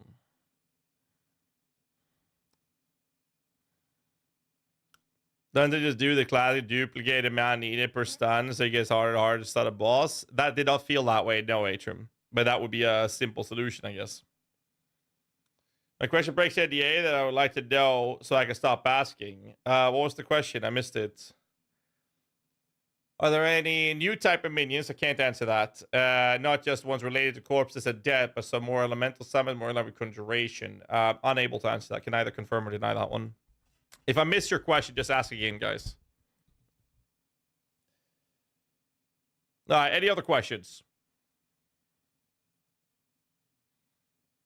Anytime, man. How nervous were you during the interview? Not nervous at all. Why would I be nervous?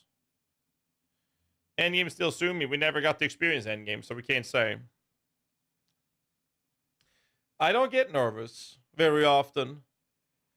At all, actually. I never really get nervous. Actually. Like, I used to play in a band. I've been on stage singing in front of, like, audience and whatnot. And I streamed for over 10 years. So, like, I don't really get nervous. You got to keep in mind that oh, fucking camera's fucking around. Come on, camera. Got to get a better one.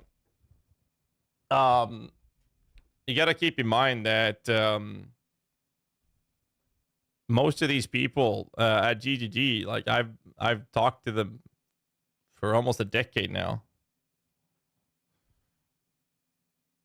So no, I don't. To me, it feels very natural. They're very down to earth, all of them. They're fantastic people, smart individuals. So I love talking to them. Absolutely fantastic people. I think the only thing that would make me maybe not nervous is the wrong way to put it.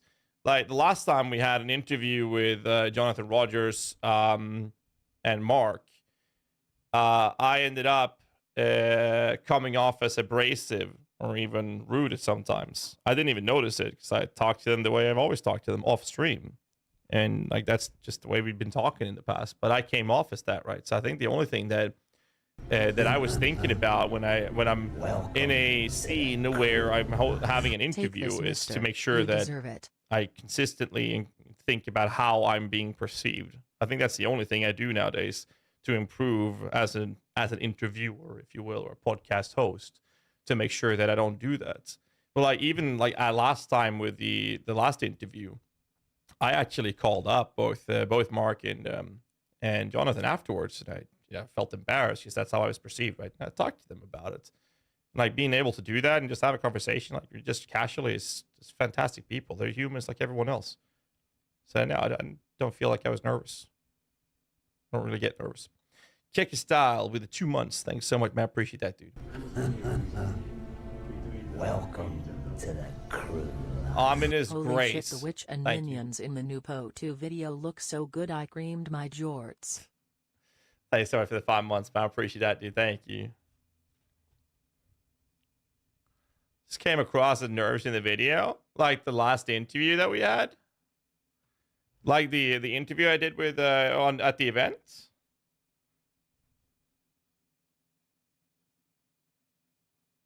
Anyone else felt that? I didn't feel like I was nervous. Do you think they fixed the melee issues in PoE 1? Does melee feel better? Melee feels really responsive and comfortable in PoE 2 for sure. Is there a good farming way to obtain Mendeln Ring? Distilled Fierce. The Beast in the Ice has a higher chance of dropping it.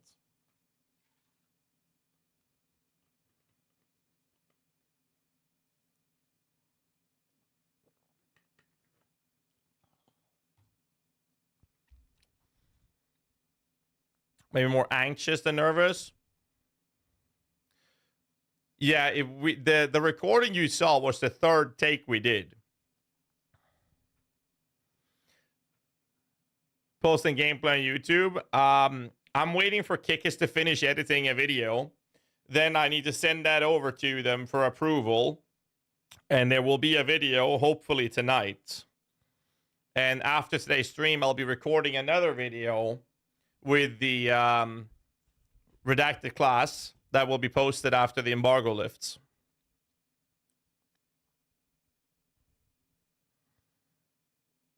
And if everything goes well, Kikis will have that one edited, readied, and posted for approval so we can post that when the embargo lifts.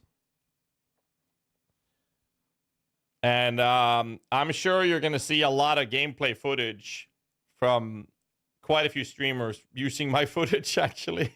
Because I believe I'm the only one. We gathered a group of streamers, actually. We were... Let's see, I have the list here. There. 3, 4, 5, 6. I think we're 7 streamers that got together with footage so that everybody could pool together as much content as possible to work with. And I believe I was the only one who played a witch. So that we could use that content. And I needed content from someone else who didn't have a witch content. So we all helped each other out with this.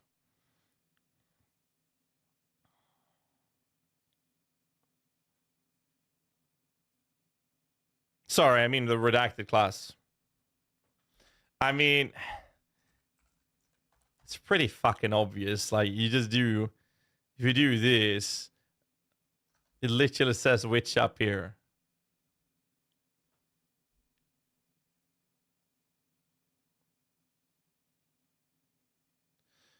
Well, you got to keep in mind, Dragon, that if you played the witch, we're not able to post that till the embargo lifts.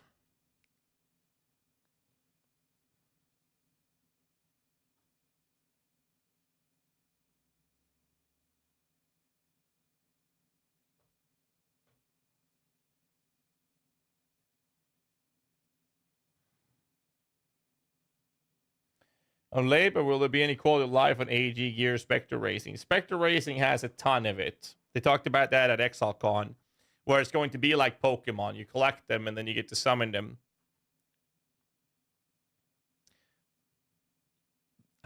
Shit. I want to say so much there. Holy fuck. Oh my god, there's so much I want to say. I can't say more than that, Dino. I'm sorry. But yes, the Spectre has been covered in at ExileCon.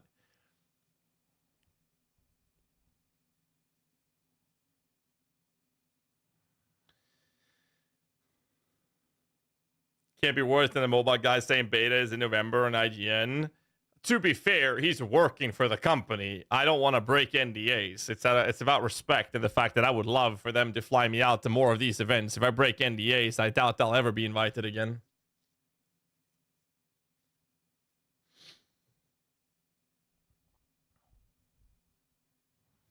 Stick with your lovely minion build to 100 or switch earlier. The guide should state something around that you should switch around 50, 60. Or if the build you want to play has if the build you want to play has build required items, then you switch after that. Most of the endgame builds can be played earlier, but not recommended. No, Sis broke NDA and showed the passageway in the first showcase, and nothing happened to him.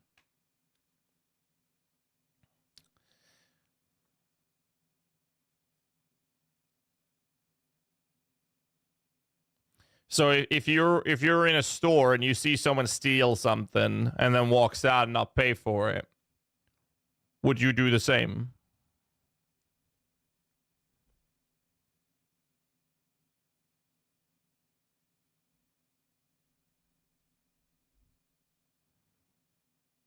You also have to keep in mind that when it comes to content like this, when we have NDAs, they actually approve of the videos before they're posted. If it was a copy PA2 and I couldn't buy it, yes. Okay. And you have to aesthetics. We didn't get to experience that, so I don't know. I don't know. I don't think they're removing them, no. That'd be odd. Is an organized inventory button. Didn't pay attention to that. Maybe there is. Give me a second.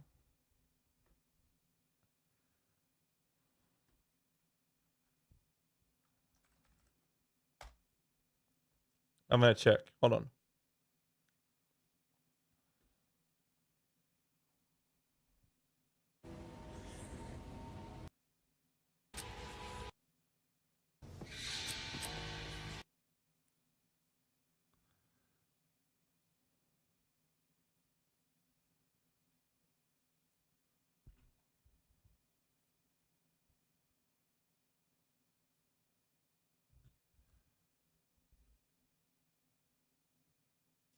Not that I can see.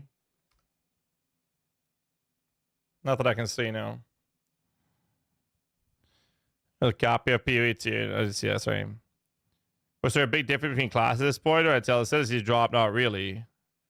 No, there were definitely significant differences for sure.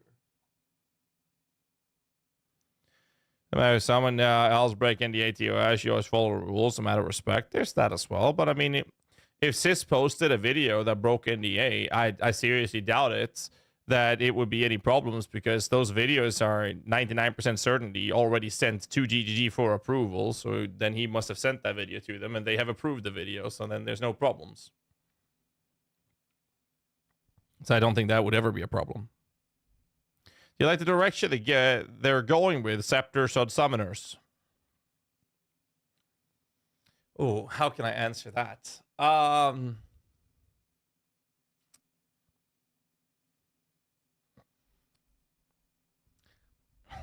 Direction is a bit hard to pinpoint, because it's like we would need more information, right?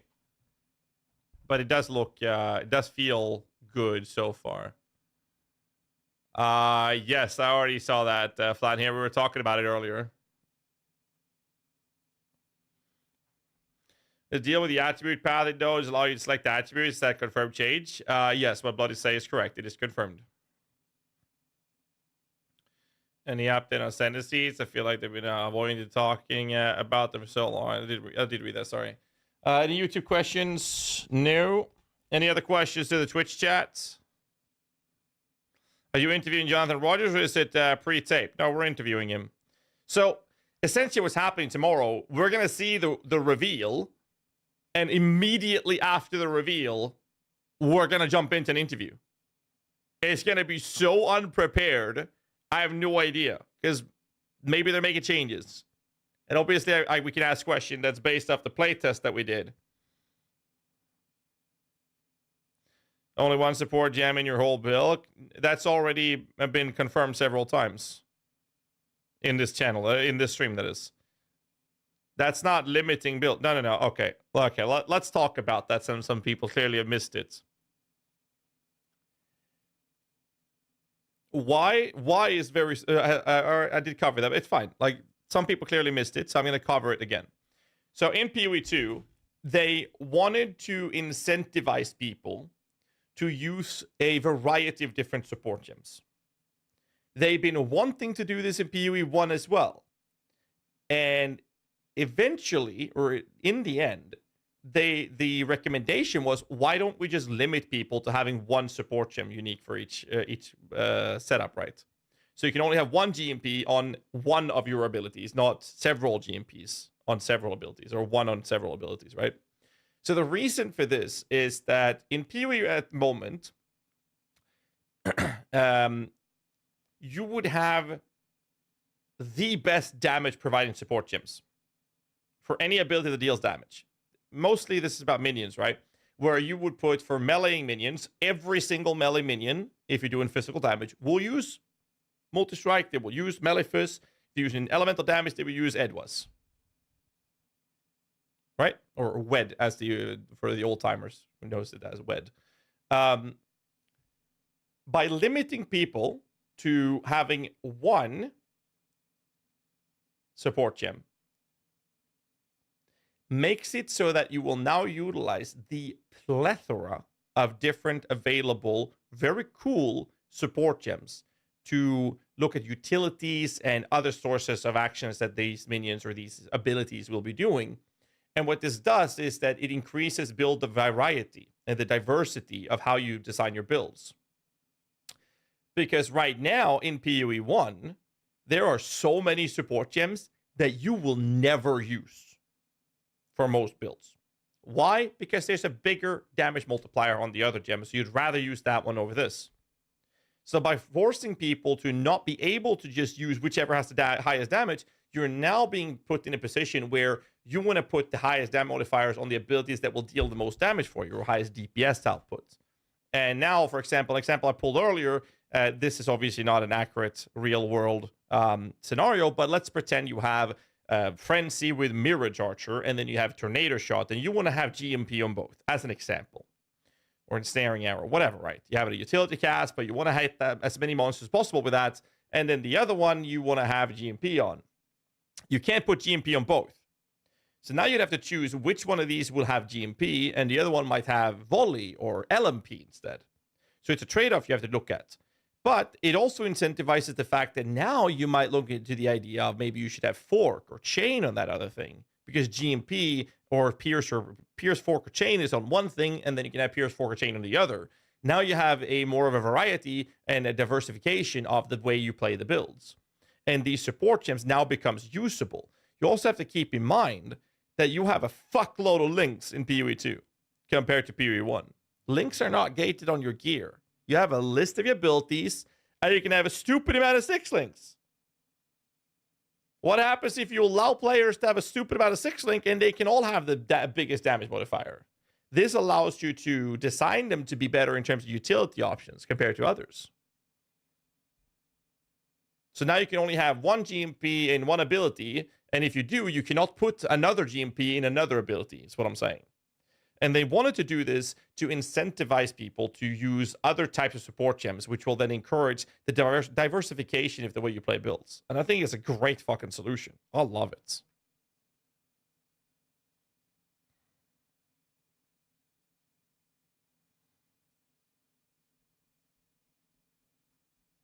It's a trade-off, yeah. You'll have to look at it as a priority order, if you will.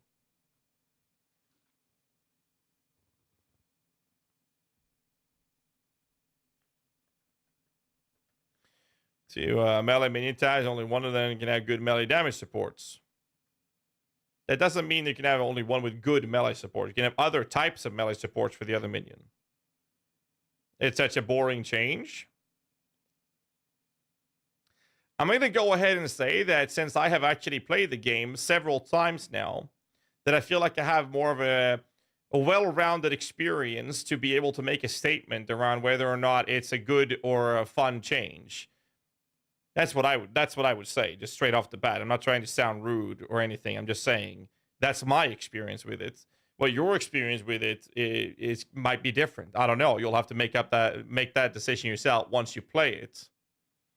I think personally that theoretically it sounds like an amazing idea because it will incentivize the usage of 40 plus other support chips that you would just completely ignore and never think about in PoE 1. But you have to keep in mind that PoE 1 and PoE 2 are very different games. You're not expected to use one ability over and over and over and over and over again.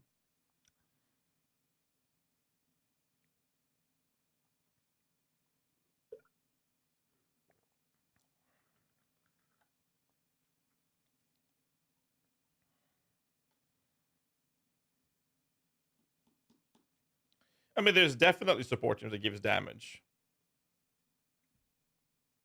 They had to make a balance around it. And I think this is a good way to do it. There might be better ways, but we'll have to see that when we get to playtest it in early access and beta, right? And my experience with playing it is that I think that it's really good.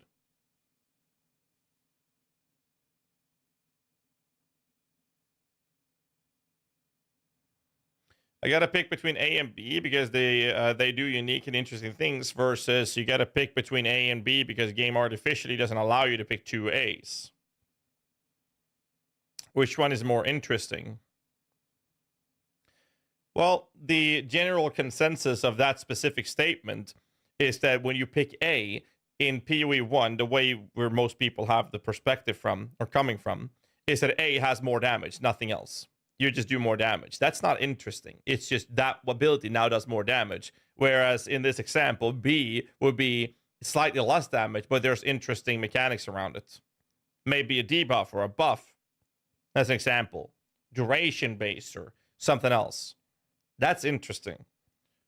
So when you're asking which is more interesting, I'm going to stand firm and say that having A and B is way more interesting than just taking 2 A's with just generic damage. An example of this would be you have a Ruthless support versus added fire.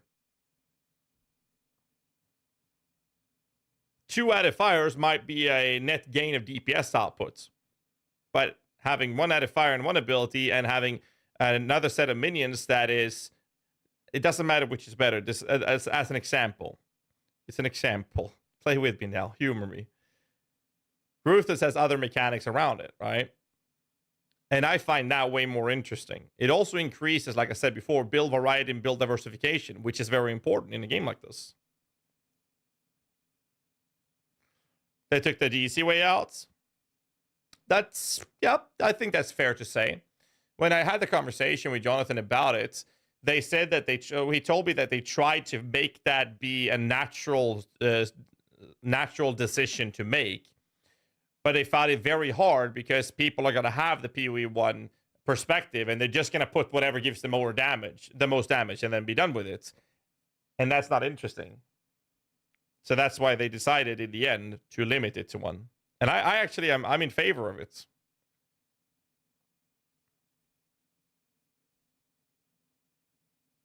Because I find that way more interesting with that specific question. Now, whether or not it's an easy cop-out or if it's a lazy way to do it, that's another topic to discuss. But interesting, yeah, I definitely think this is way more interesting this way.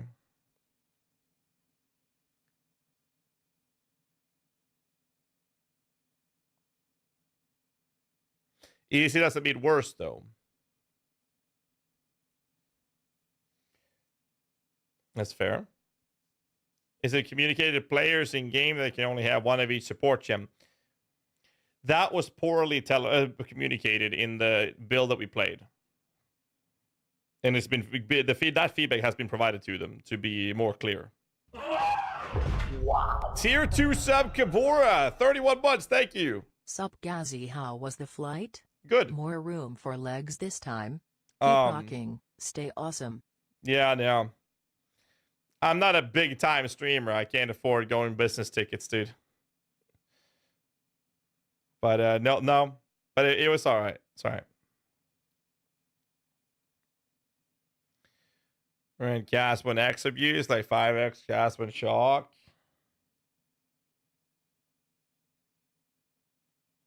True. One problem that can arrive now is that you do 1 main ability, all damage multiplier, then the rest deals peanuts compared to the main skill. But now we're talking about a balance issue, Atrium. And I can't say more without breaking NDA when it comes, because that has more to do when people talk about that. Mostly you have like setting up things for 1 like main source of damage output and many other abilities that you play. Whereas minions have a variety of minions and you want to have them all deal damage, right? That's how people see it, like the classical Zoomancer. And if I go into that topic, then it's going to be very hard for me to not break NDA to have an argument around this. Is the NDA fading away when this podcast launches? Our players have created more utility diversity. Yes, that's how I see it as well. But Blood does bring up a fair point. All I'm saying is that we'll have to experience it. Ads are about to play, by the way, so if you're not a sub, hold on to something.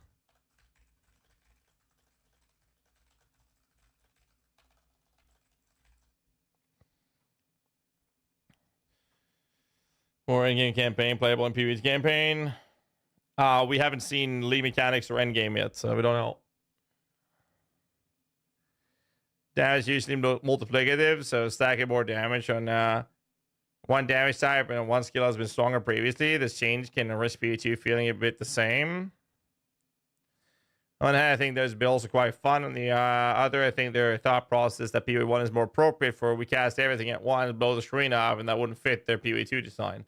Well, the idea with PoE2 has more to do with the idea that it's supposed to be an engaging combat. You're not supposed to go in and blow up the entire screen, move to the next screen, blow that up, and move to the next screen, right? Endgame tree. Well, I mean, we'll see that when he's ready, though, self-care.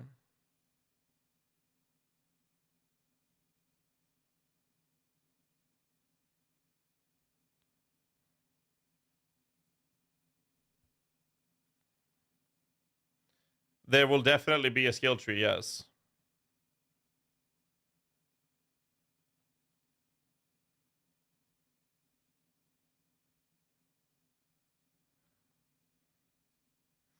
I don't think you're going to run 6 links and everything.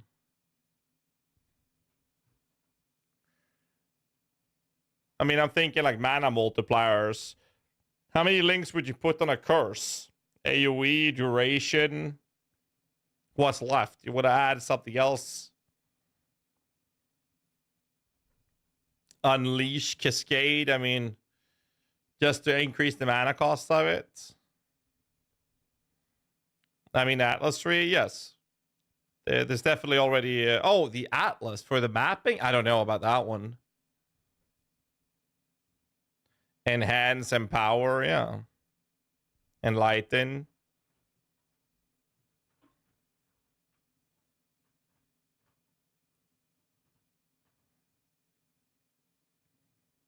That's the point. Since we haven't seen Endgame or how it looks when you have 6 links, I don't know, Blood. I have no idea how they're handling that. If there's empty slot, why would you chuck shit in there? If it increases the mana cost, then you're suddenly running low on mana because all of your abilities cost a stupid amount of mana. That would be a pretty good indicator that maybe you don't need to have random shit linked in your abilities that it's not going to do much for it.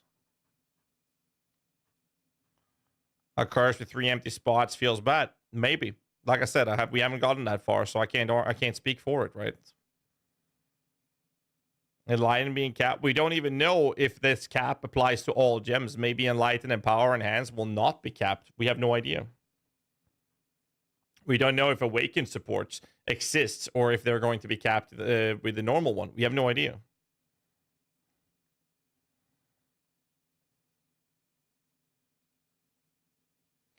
They already revealed minions are going to have spirit and that will reserve mana. It will not reserve mana. It will exclusively reserve your spirit pool, which is separated from your mana pool. This has been confirmed at ExileCon. It's very likely that the early access will only contain X amount of acts. So if you don't know, I'm saying this, you can possibly take it forward to Jonathan. Is what I'm asking is valid. I think that is a fair take to do. Absolutely. Like I said before, Blood, I'm not saying that what you're saying is wild. I just feel like in the current state of the game's experience that I've had, I disagree with the take on it. And we don't know how they're going to handle the problematic scenario that you're presenting, which is for the end game, which we still have yet to experience. So we'll see. Maybe they have a solution for that. I don't know. Maybe they will cap us at X amount of 6 links. Maybe there will be a cap of how many links we can have in total. That could be another thing. Maybe we're not able to have full 6 links. I have no idea. They haven't made any statements on that. It seems like we're going to be able to have 6 links on everything, which would present the situation that you're talking about. Seemingly. Early access, I want to see your farm and breach for 10 hours, confirming there's a unique mob to kill at certain level.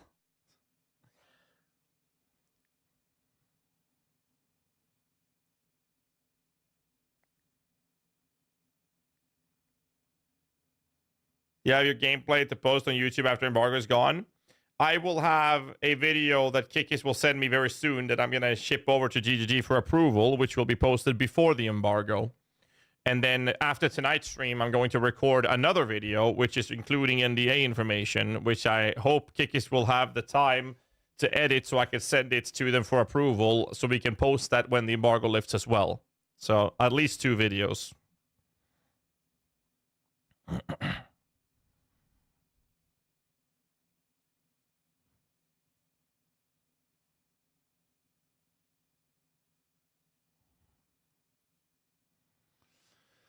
Right, that's already over. Sorry.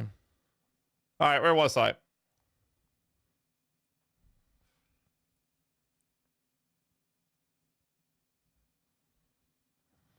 Gameplay to post. Did you read that? Anything on YouTube? Detonate Dead. Will there be end game like every game?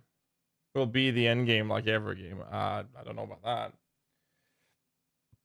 There's some really cool corpse related abilities. I can tell you from this footage, this ability right here is clearly consuming a corpse to generate a blue orb, a blue ball per corpse. So that we've already seen, which is one of the things that is touching on the corpse play.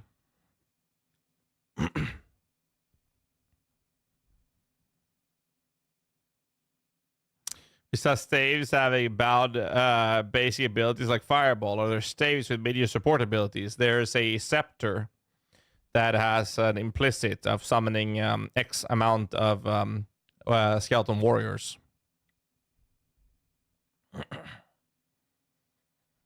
Either confirm or deny corpse damage scaling with monster health. I cannot.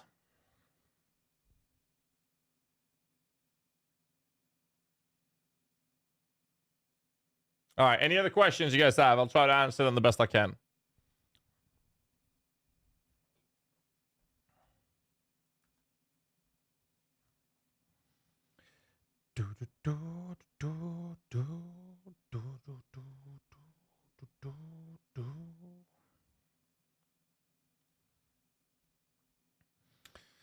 DD still there? Can't confirm or deny. Actually, I can. I did not see it. I did not see it.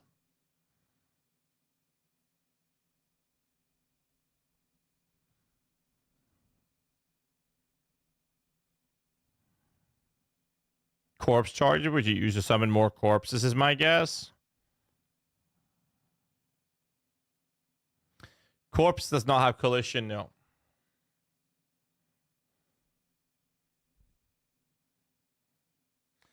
Corpses does not have collision for body blocking, no.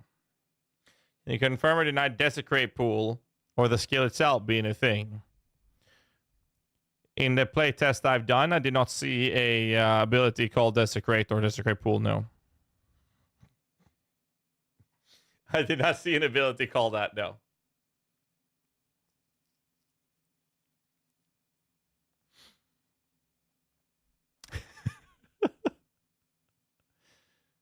I did see an ability called... oh, shit. No, I can't say that. Sorry.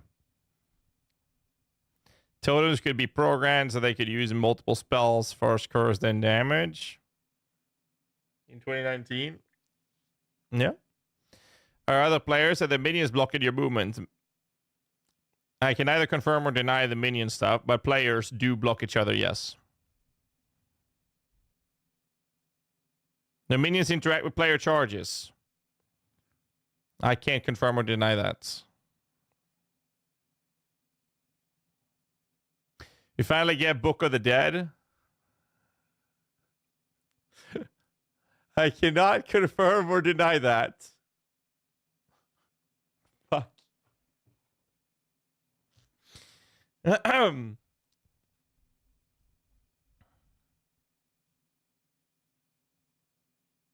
I feel like I'm an open book answering these questions. Fuck me. Did you see any MTX for Witch? I saw 0 MTXs.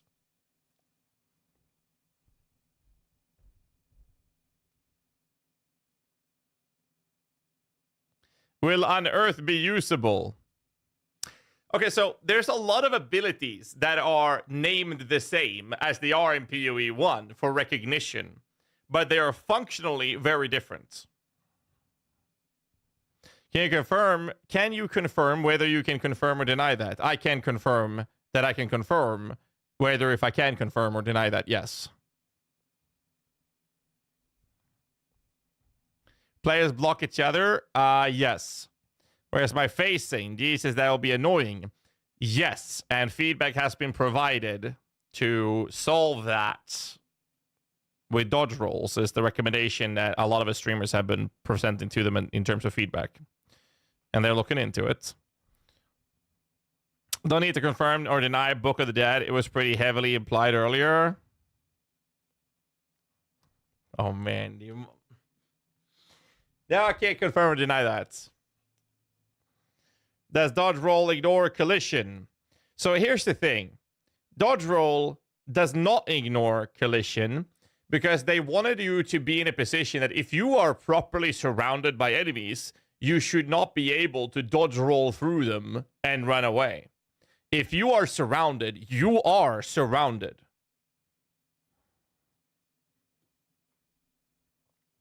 Are you the real GHAZZY? Confirm or deny? I cannot confirm or deny that. That's the YouTube chat. Everyone knows his Witch Necromancer, which is a secret. What the hell is this secrecy about? I am not being a secret or be trying to pretend I'm breaking the NDA for saying that the reveal tomorrow is a fucking witch. It's literally in the URL. Everyone knows it's going to be a witch that's going to be revealed tomorrow. That's public information. The secrecy is more about the fact that certain questions I cannot answer when it comes to specific things that I'm under NDA from the playtest that I did this weekend. So if the question requires me to break NDA, I'm not going to be able to answer that.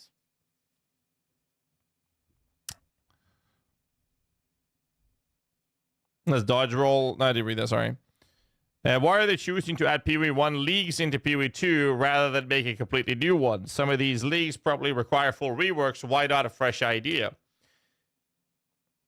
They've never said that they're guaranteed going to only be doing that. No, what they've said is that they are open to the idea of introducing PoE1 league mechanics and whatnot into PoE2. That's what they've said. Problem is that they would have to rework them consistently for them to fit PoE2. So no matter what they do, they would still have to make changes to it. So it's very likely that we'll see more new stuff than old stuff. That's my expectation, at least. We'll see, though. Did you spend gold to vendors? Yes, I did. 1 to 10 excitement for the Minion system as it currently is. 16.3. Did you watch the new Diablo Expect trailer yet on stream? There's a reaction video up on my YouTube channel.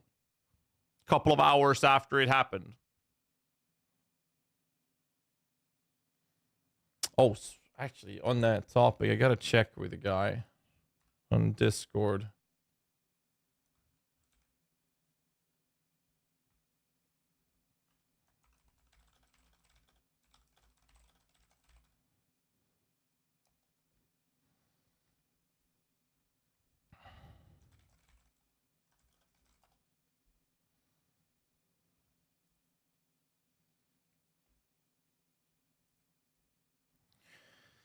Any other question I missed?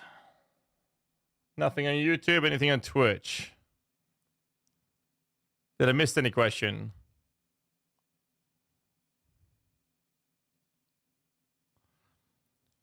My YouTube is fucked. It just shows me goddamn TikTok style videos on my homepage. Ever actually people sub to stuff? What the fuck?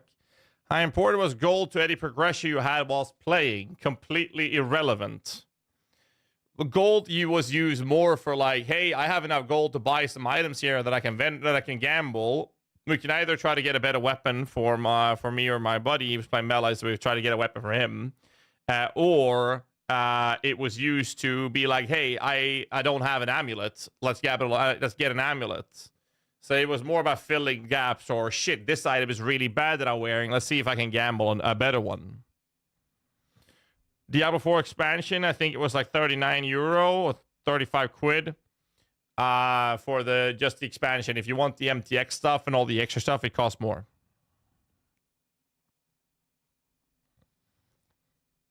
So it wasn't really that important, but it was definitely a helpful tool.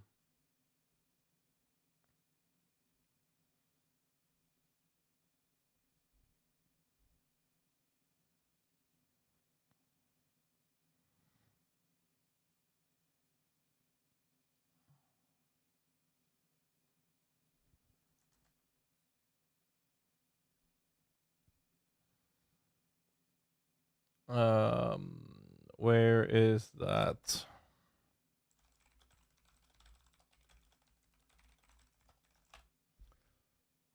Um,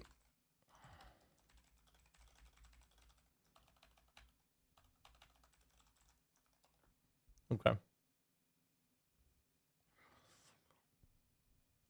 I'm getting a WoW sub in Game Pass. I saw the WoW trailer, the Xbox Showcase. How much was it? Like the Super Ultimate Edition is like $90.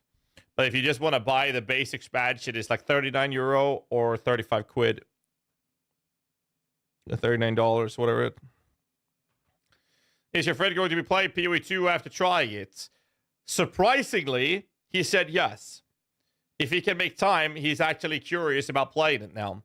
And this is a guy who barely touches games these days.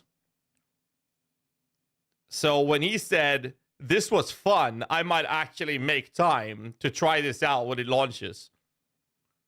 And this is a guy who's only finished 2 games in his entire life, which was Diablo 1 and Half-Life. And he's like, I might actually make time to play this game. I was so surprised to hear that because this guy is not a gamer. That's why I brought him. And I'm like, yo, what the fuck did you just say? So I would arguably say that from a new player acquisition perspective, the game is doing fucking fantastic. If the game managed to get a person like that, because I've known him half my life, to actually consider making time to play games, which he basically never does. So that was pretty cool.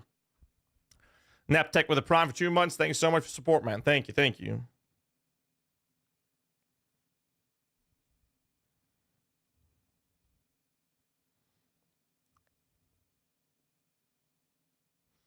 All right. Any other questions?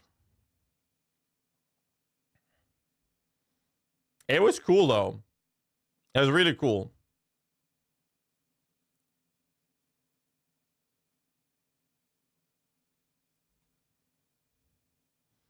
Any Minion stats on gear? Can't answer that. Sorry. Ultra wide support? Don't know actually. I have for PoE 2? For the minions? Yeah. Yes. Very much so. What's with the minions are coming? No, you tell me.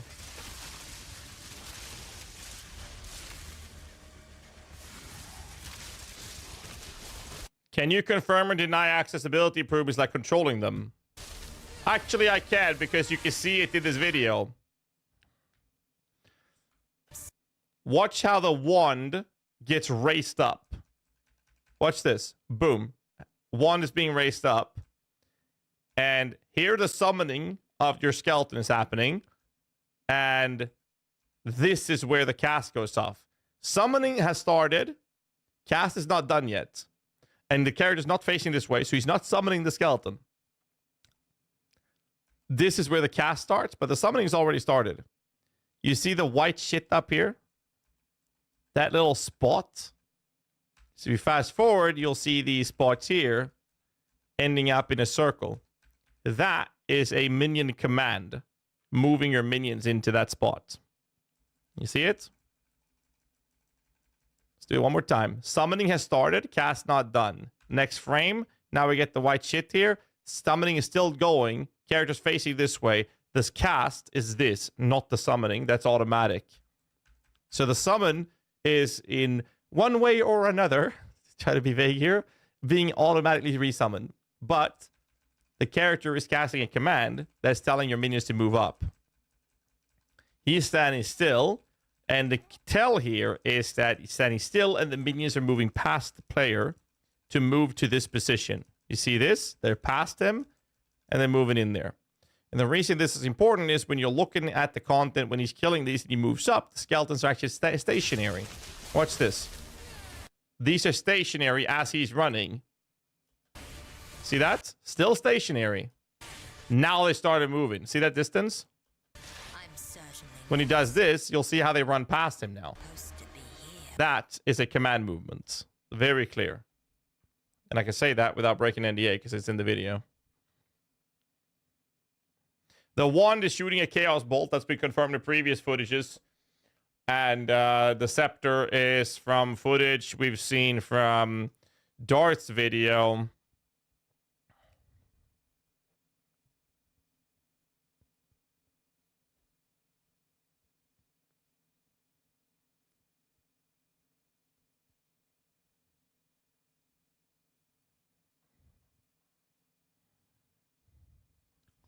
Right there. This is a minion weapon.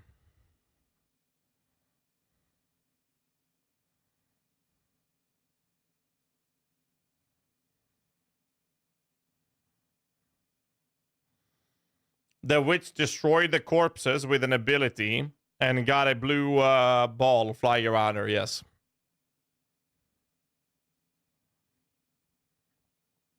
And yes, the witch was dual wielding a wand and a scepter, similar to what I have on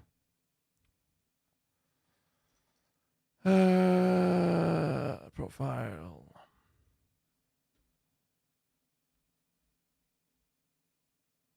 Here. That's me wearing a wand and a scepter. And my friend is playing a melee class, and he's wearing an axes. That's all I can say.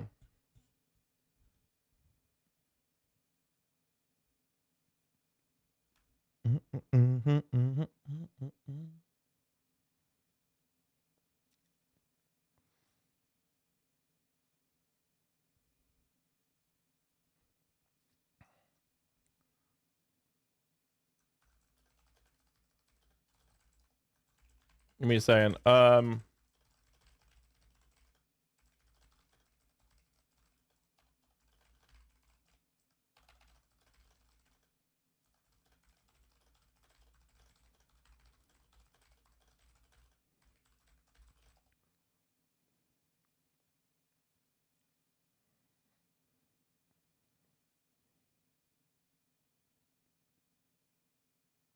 All right.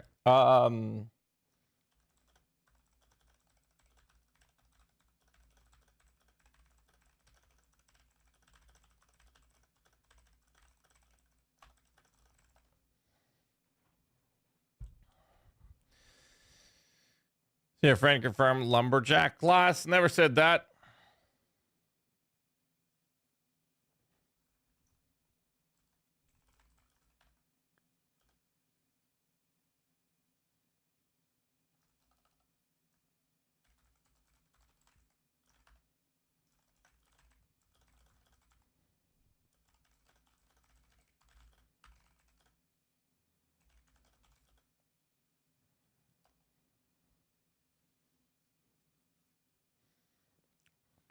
P2 beta coming late this year. Do you expect next league population to be unusually low? I think it will be a natural result of it. Unless they, well, I think they're going to put the beta at the end of a league for obvious reasons because of that. Can P2 be perfectly and fully played not using WASD? I don't want to use the word perfectly because moving and shooting was significantly smoother with WASD than click to move. But you can play with click to move. But how you like it is up to you.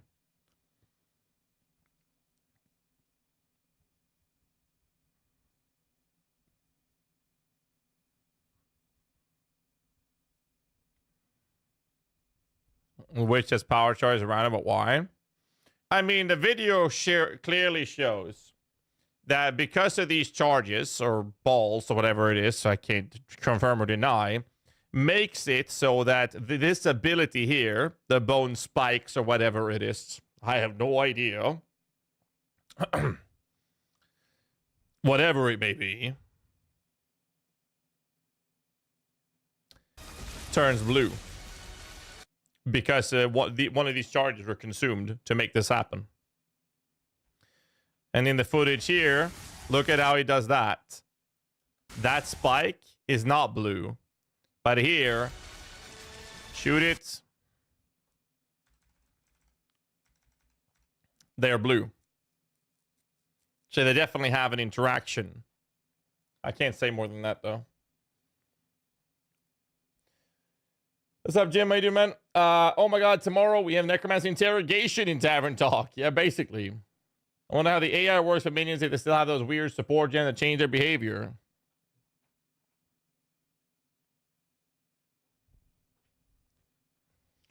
That's not something I can answer. Mouse movement is dead. The brand new ability, Spike made of bone. Or bone spear from Diablo. Can I explain them as support minions? They that build wasn't even a summoner. I think the ability to make full playable druid army.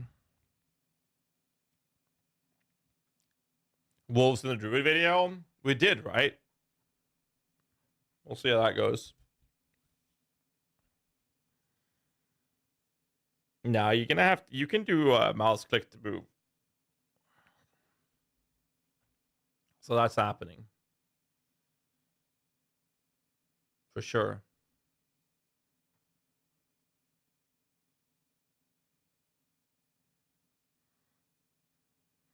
When are you gonna release more footage of the class? Tomorrow.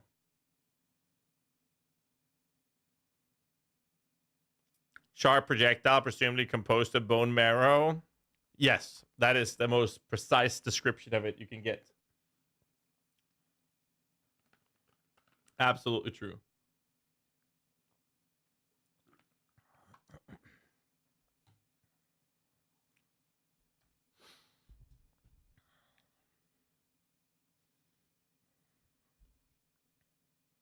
Found the actual skill name.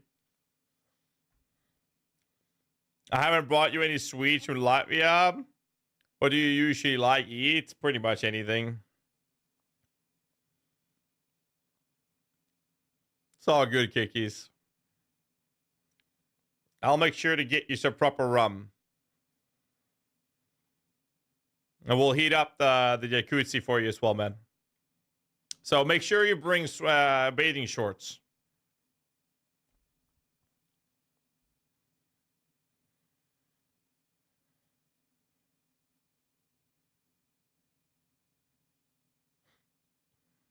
And lube. Yes. Lots of lube, Kikis.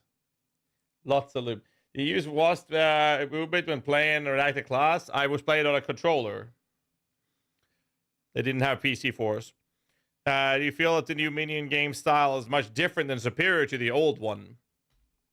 That's a good question. The problem is that the game is very, very different. So I can't really answer it in a proper way. Can you explain why your pants were tighter in the front after the interview with Jonathan? Why did I even read that question out loud? Any other questions?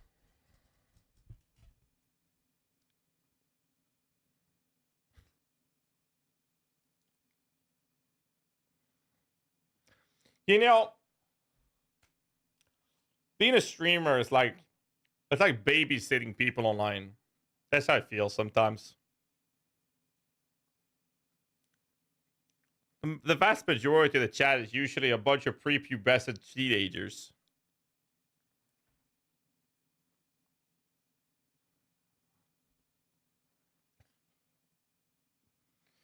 P2 be a big boost to the player base. So that's what I've been very happy with. So far, the game is very focused on new player acquisition, and I think that the things that they've done and the implementations that they've done for the game are fucking fantastic. So yes, I firmly believe that PO2 will be a humongous boost to the player base. 100% believe that.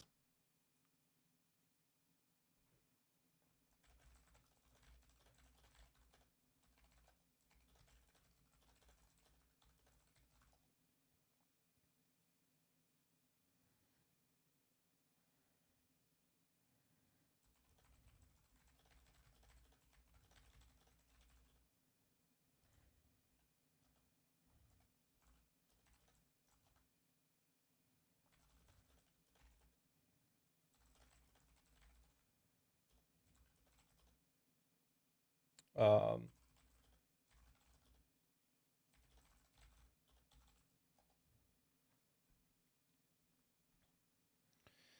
I mean, streaming is like walking through a minefield, basically.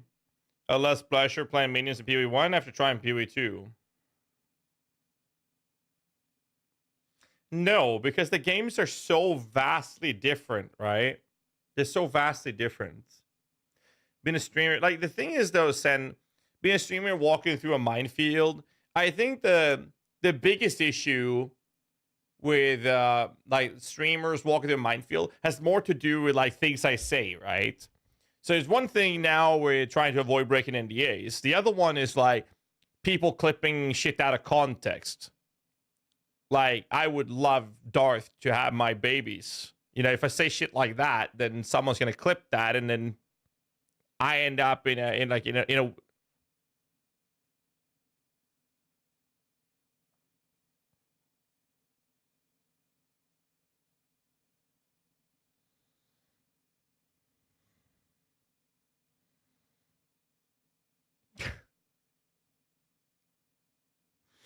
So why do I have both my editor and the notorious Frosty LaRue is in here?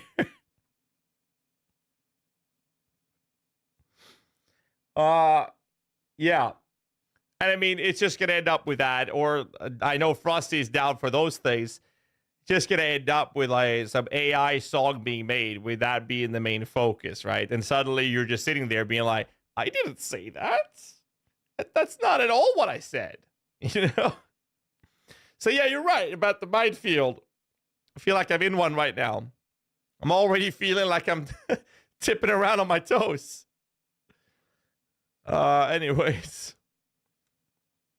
1 minute players on launch on Steam. Mark my words. 1 million players? That would be pretty cool. Truly hope PoE2 breaks records on launch. To fully admit, I'm a GGG fanboy. These gents are so worthy of praise. They make mistakes and missteps, sure, but how else do you learn? Well, there's that. I mean, I'm very passionate about it. Granted, I've made my entire life around it.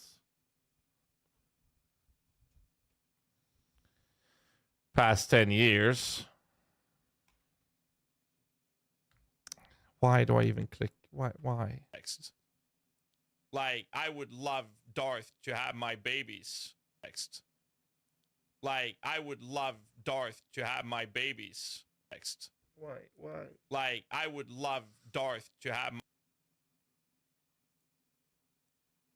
Where do I delete a clip? Ban user. Can I ban my editor? Oh, delete all clips from the video? Oh, shit. I didn't know that was a thing. Wait, hold up. Checking in my lunch break at work. Yeah, we got to. Glad I checked in. Clearly.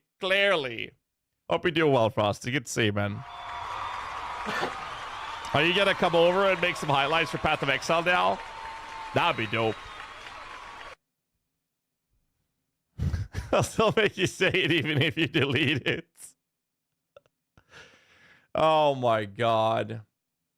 Can you imagine Kikis and Frosty LaRue joining forces? That's a scary thought.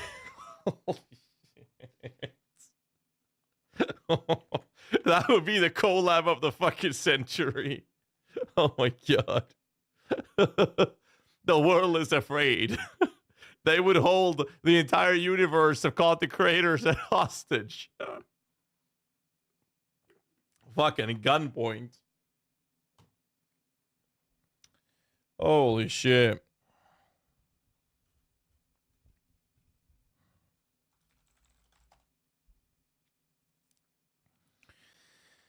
I know where you live there to ban me.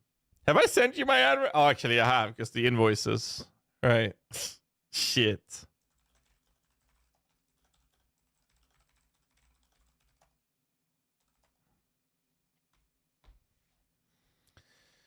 Team Syria.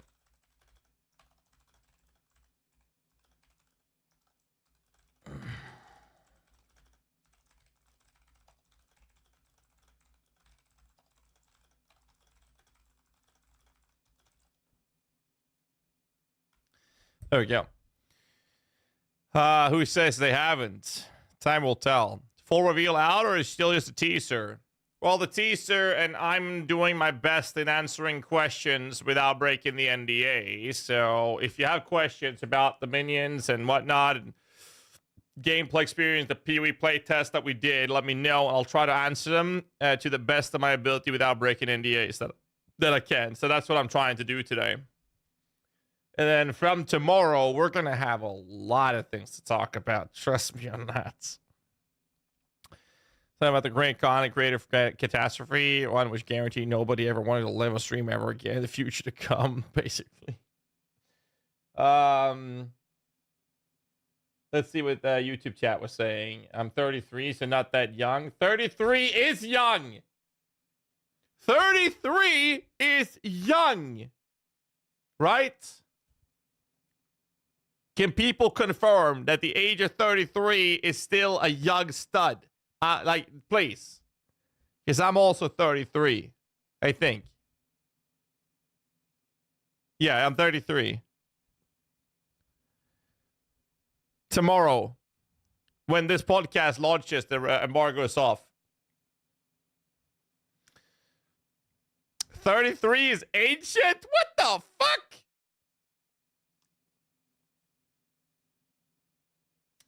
So I guys enjoyed Lace. You tried the new Necro, the PoE2 event for consoles. I played the new class that we're getting information for tomorrow, which has been confirmed to be the Witch. So I played the Witch. I couldn't agree more. Almost 40, still a teen mentally. There you have it. I'm like 12 years old in my head. You look 44, boss.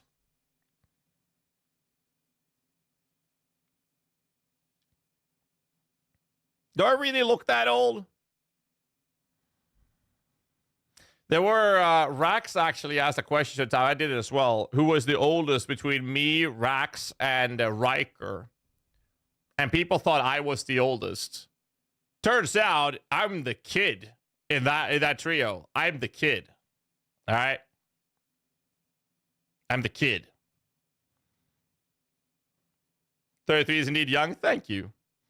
And mentally or physically? Mentally, 33 is a kid a lot of times. That's kind of true. He's a pirate. They age differently. True.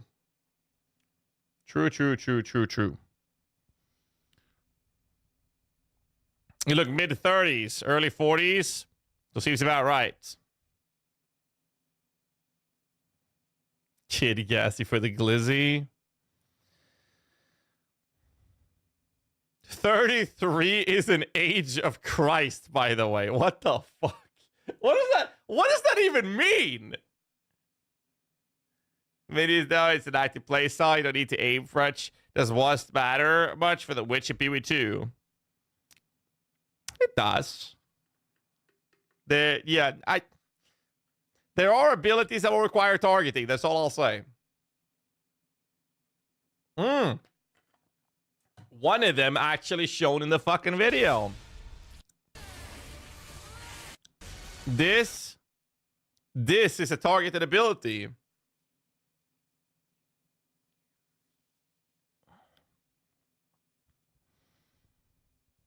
I'm 53, still thinking like 30. There you go. I mean, Judas, you're Jesus. You know, with Judas, got me thinking of Judas Priest that we listened to earlier. I wanted to listen to Ed Guy's Superheroes, but I actually didn't even listen to the song when it was playing. So I'm going to play it again. Because I didn't even listen to it. I think it played. I don't know. The music just gets kind of... Sometimes when we're talking, just gets like background noise. This song is so good, though. All right. YouTube can't even hear it, so they're losing out on this. They convince you the controller setup, not for every day, but for chill. So the morning before the event, that was... I told Trevor, who is the mobile fall guy in charge of the PoE2 console, I told him to stay the fuck away from me. And that didn't help. I actually very much enjoyed playing on the controller. I did not expect that to be the feeling. It was very, very odd. Because last time I played console games outside of like the Mario Party and Mario Kart on the Switch, is 16 years ago. Like half a lifetime ago for me. That's when I played on a console last time. And I genuinely enjoyed it. So I had to go to Trevor and tell him that I'm now an avid Trevor fan. So there's that. Now, I can't imagine. No, I was not ever going to picture myself remotely falling into that category. And then I played it, and now I'm here.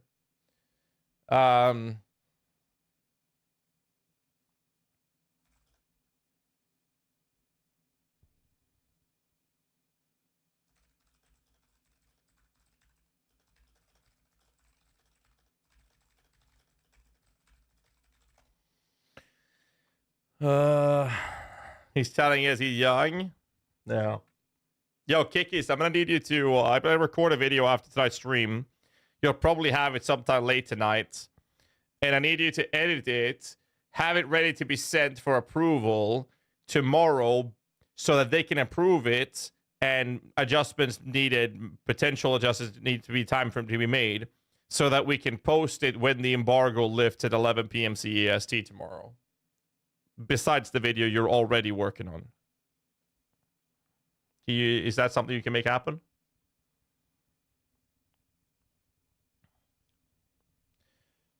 Good to hear. Yeah, no, it was cool. It was cool.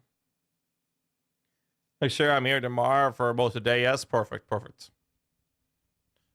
Console controller feels so off in my hands. Friend tried to make me play with one, and I was like, dude, my hands are dwarfing the stupid controller. I can't play like this.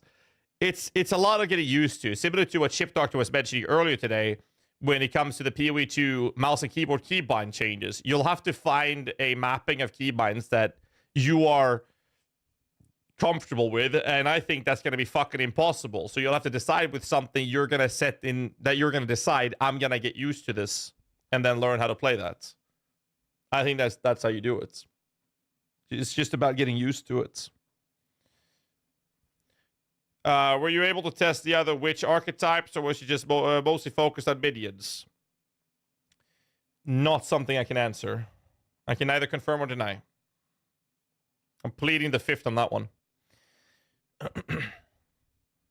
Now, I lie. I 100% believe you guys say you like play PoE 2 on a controller. I still can't imagine preferring a controller. How can you get the same fine control? I felt like PoE 2 was better suited for a controller, but I think the reason I think that is a result of a couple of very simple factors. One, fuck MMO mouses. They suck dick and should not exist. They fuck those. I can't play with it. Two, the way I play PoE 1 and the way I play most games with mouse and keyboard keybinds does not make it seamless to use the WASD keys at the same time as I'm using 1 through 6 keybinds. Because of those two factors, playing PoE 2 will require me to change keybinds to make that feel smoother.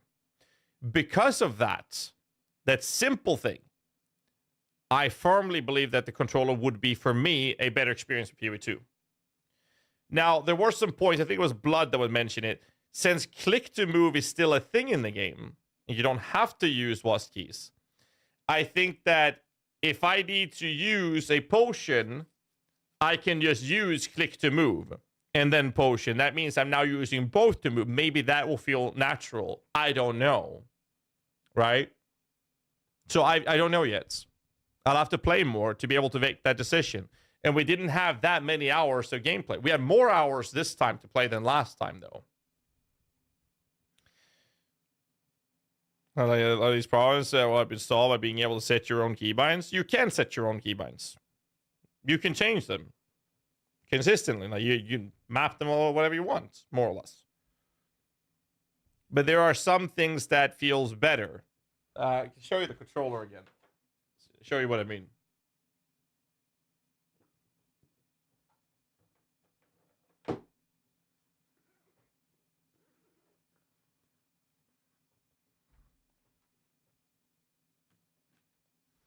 So, So here's the thing with a controller, right?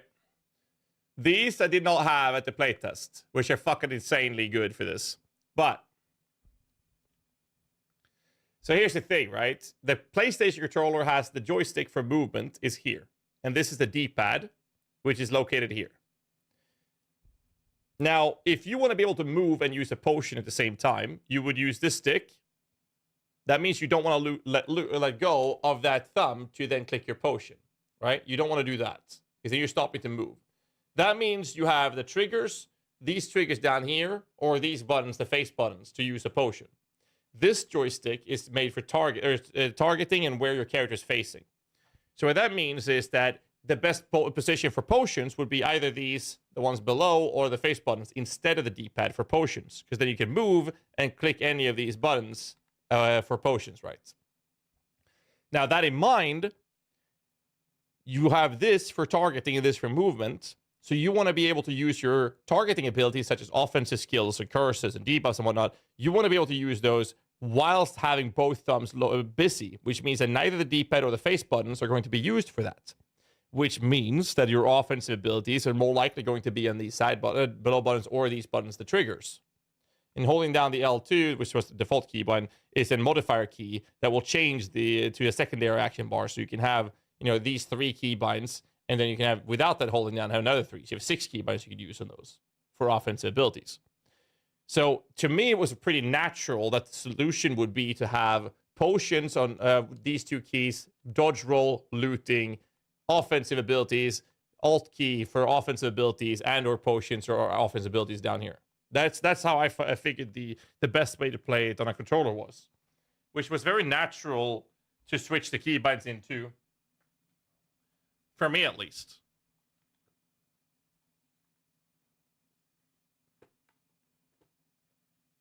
By the way, check that out. Path of Exile 2 custom controller. It's pretty cool, actually.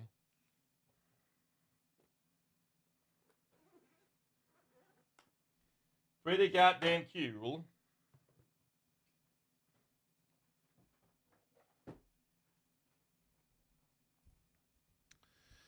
Change the hole for alternate bar and to a tap or toggle. Don't know. That would be pretty cool, but I'd assume that would be an option, but not that I'd noticed or checked, actually. Switch controls, I don't have that many buttons. Yeah, I don't think that's going to work. Toggle would be nice, yeah. I had a lot of L2 D-pad buttons for like changing the map or showing or not showing loot or using a portal scroll or portering, using a portal.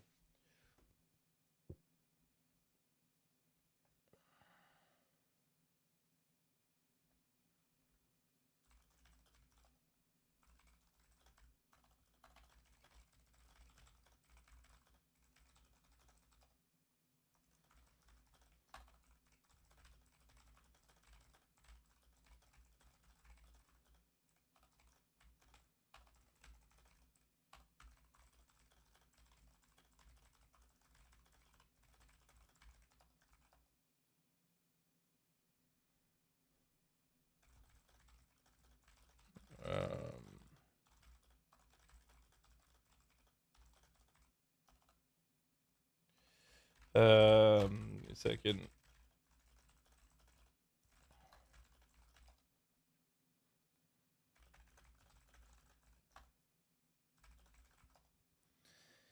Spectacular grekiska. Oh, sounds amazing. Are they selling the PoE2 branded controller? Not that I know of. YouTube chat saying, I've learned to swap for Dynamore. I learned to swap my grip on controllers so I can still move with the left mouse stick and slide my right hand over to the D-pad. Yeah, I don't want to learn that. That's no. No.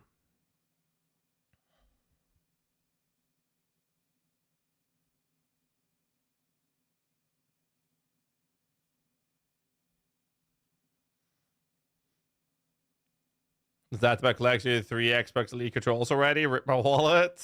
Hope they do. One that worries me, I'm so used to PoE1, I'm afraid PoE2 may feel overwhelming. I don't think PoE2 will be overwhelming because it's very, very, very, very effective to get new players in. It's extremely effective at new player acquisition from my experience so far. But it will definitely be a different game. So the first time we played PoE2, which was at ExileCon, it was... everyone went in with a mentality of PoE1. So we grouped up a bunch of monsters expecting to AoE them down, which resulted in us getting stun locked and then, you know, got our shit packed in the... and you fucking died all the time. So it took a while to get out of the mentality of PoE1 gameplay because you think PoE equals PoE. But that's not how it was. Like, you have to think of it being a completely different game. That's just the way you have to do it. There's no other solution behind it.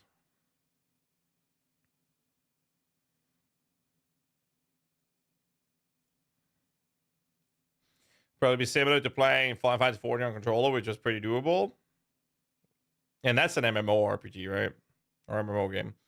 The Flask Piano PoE2 Edibor, was that your experience? So, Flask in PoE2 is...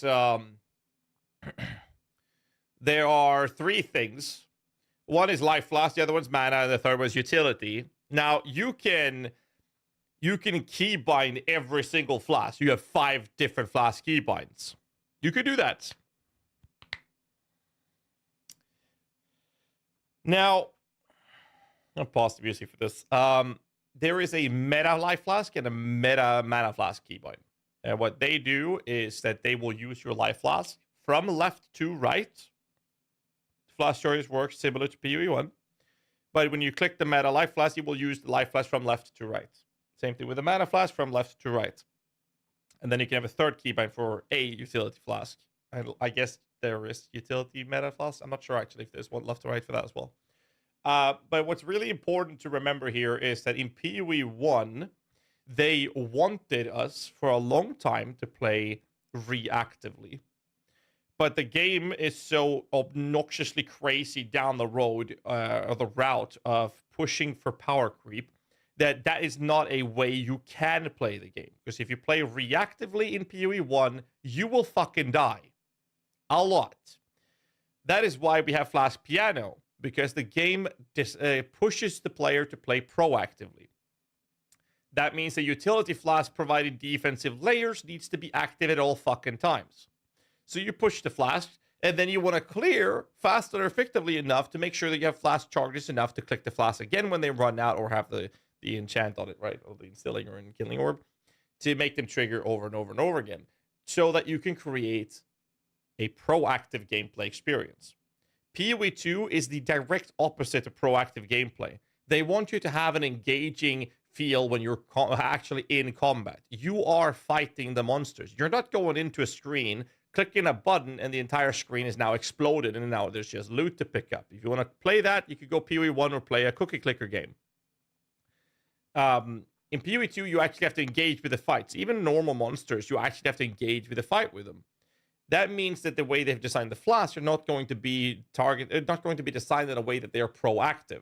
So that means you're going to have Flasks that you're going to use in a reactive manner. So say you get a bleed on you. Well, you're going to want to have a keybind for a staunching Flask to remove that bleed. If you're now losing damage, you're going to want to have a keybind for a Life Flask. If you're needing mana, you're going to have a keybind for a Mana Flask. If you're getting frozen, you might have a Flask for thawing to get rid of the frozen effect on you.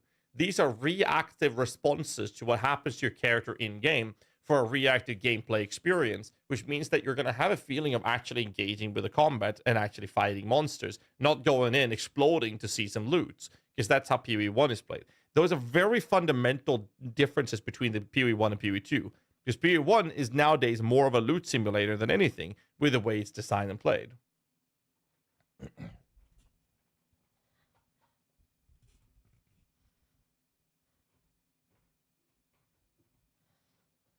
I wish they were calling it something other than PoE2s, and they clearly intend for it to target a different, wider audience, Path of Exile, New Dawn, or something.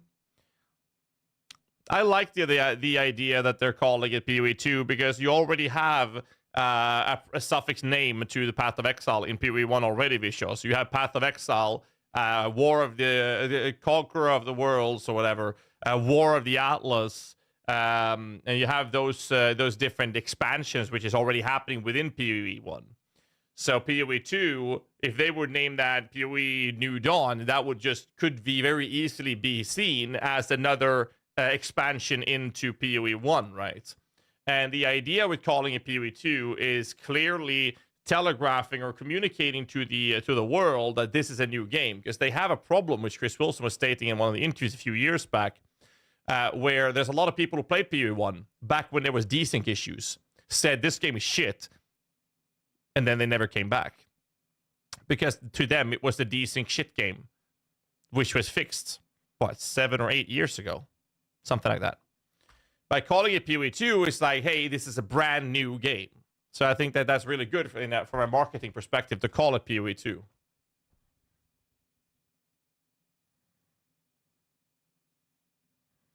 Is they're calling it? They're going to need a flash ban PoE 2 anymore. Did read that? Did respond to it. What else did I miss?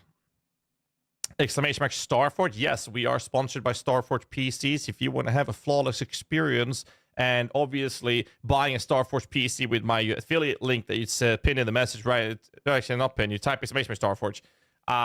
You can actually make sure that it does not hurt your chances of dropping tons of loot and, you know, having lucky crits in any game you play. But there's no hurting your chances of looting Mirrors or Calandra. All you have to do is just get a good beast of a PC, which you can get. Allegedly, it's the best pieces in the entire universe.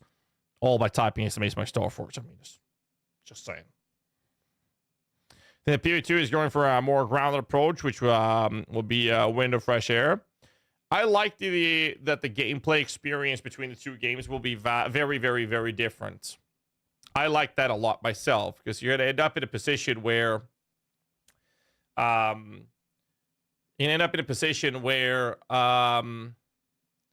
one game is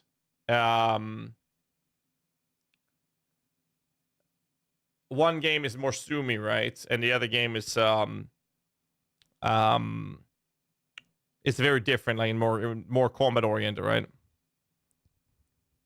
So the streamer client is pre-installed if you get a Starforge PC. It does not come pre-installed, no, but when you download the client, it is without a doubt, allegedly, it's allegedly sensing that it is a Starforge PC and therefore just going to be the streamer client. At least that's what Birdie told me in one of my dreams. So, I mean, it gotta be true. And since you're hearing me telling you that, and I'm a person from the internet, it has to be true, right? So you're welcome. And I do appreciate the support from buying a PC from my affiliate link. Thank you.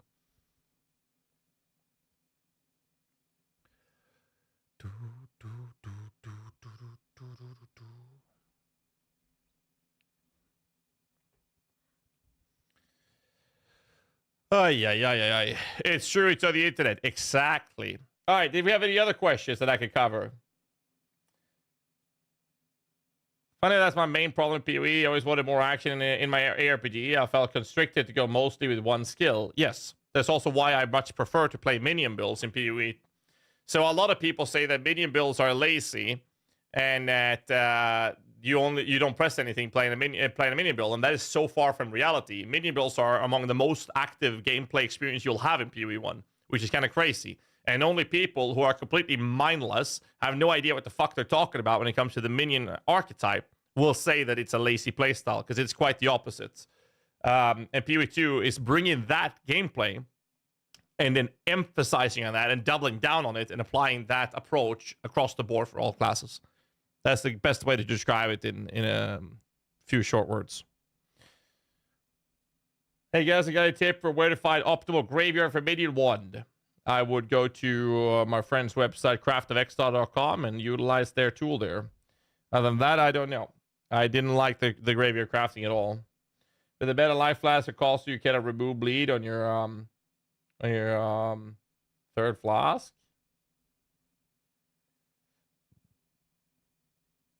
There are flask removal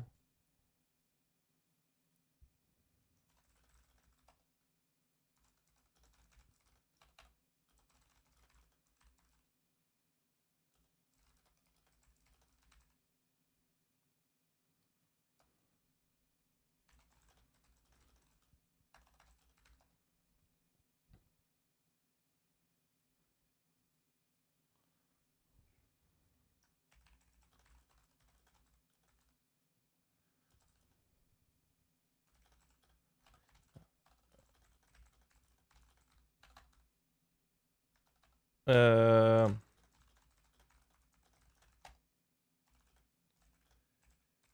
Give me a second.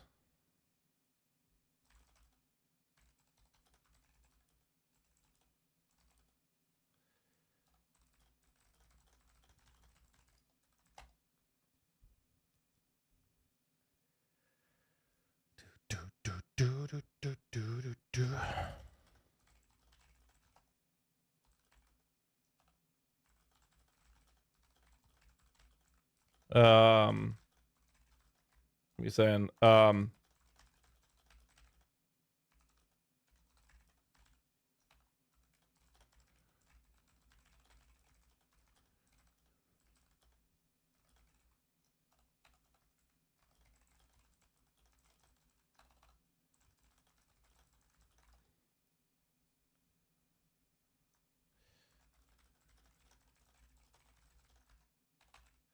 Yeah.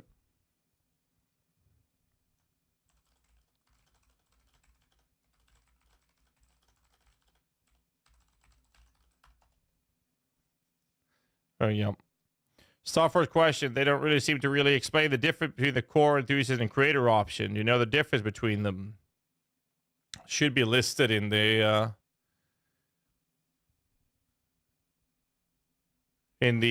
view details page, right? You can go in here and actually look into everything in detail with the specs and everything.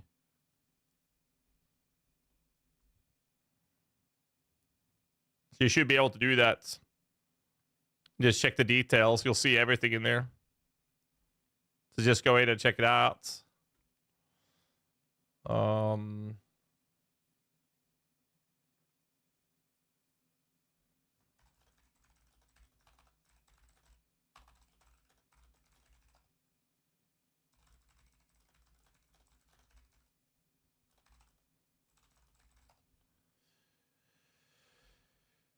Ba da da da da da da da da.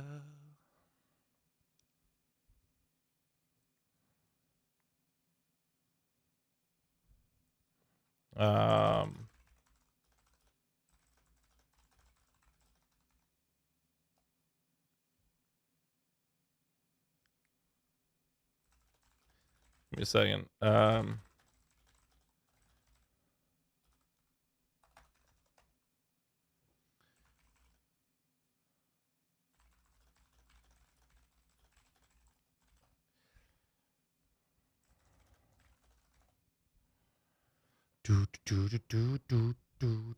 Basically, other questions. YouTube, are they making sure classes feel different? For example, it's like raid your hunters and co-op, switch skills, basically switch classes. Well, you're starting off with the same different areas of the tree.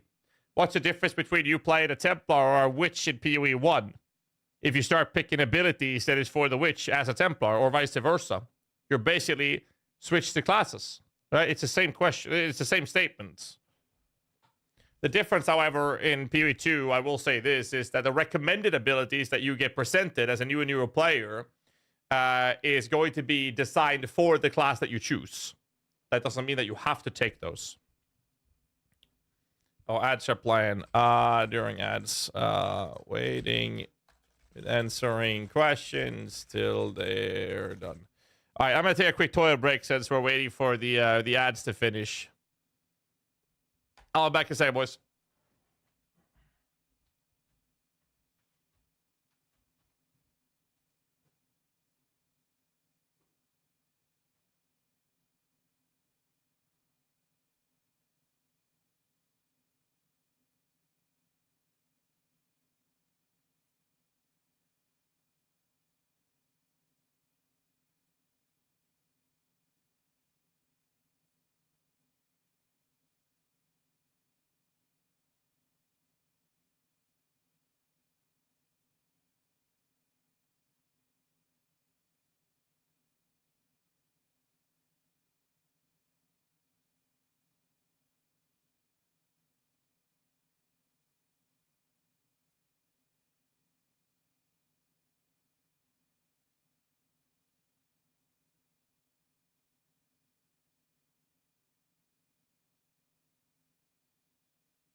found some chocolate.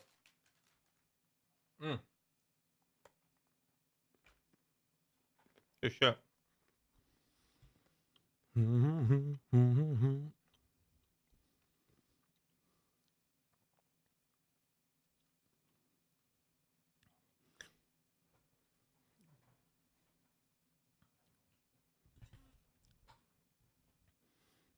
All right, did I miss any other question? 24 seconds ads. I think we're done. Oh, this was good. All right.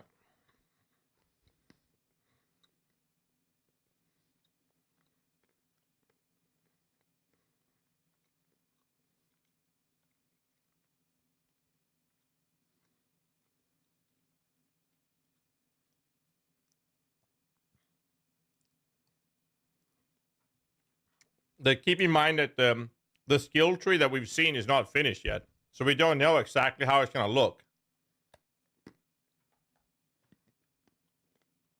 We actually have no idea.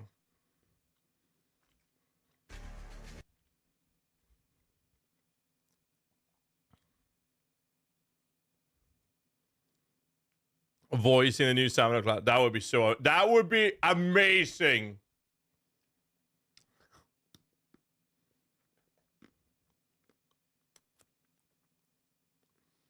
That would be fucking amazing.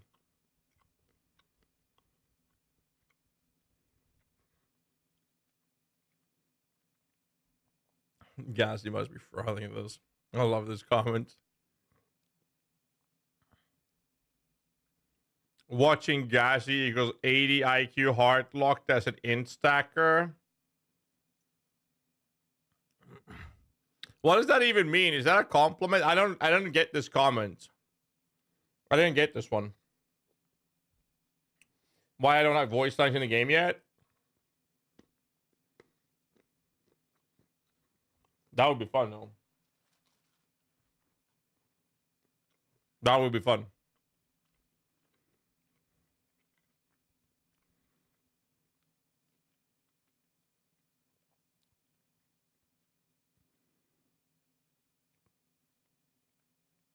How many skills per class they plan to have in beta? My assumption is that whatever is done for them to show will be there. Because someone explained to me what like is this a compliment? What does this even mean? Someone help me understand this comment. Yes, I mean, sorry, I missed that. But yeah, Eternal Phoenix, did you get your question answered? All right, let's catch up in YouTube chat then.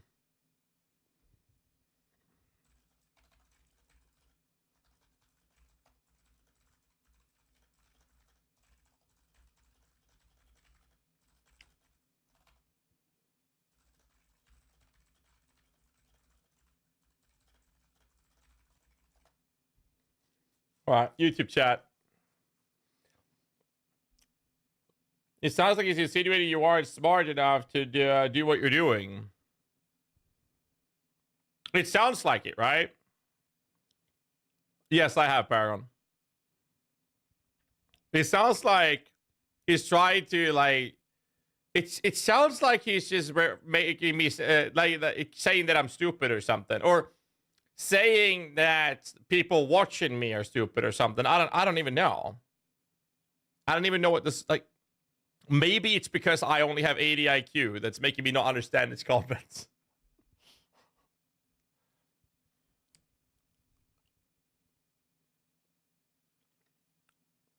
I don't know, dude. I think he will need to elaborate.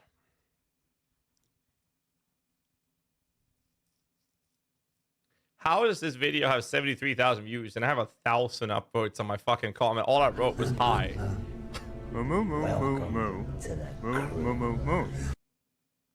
Lean into it and make an emote. Don't we already have one?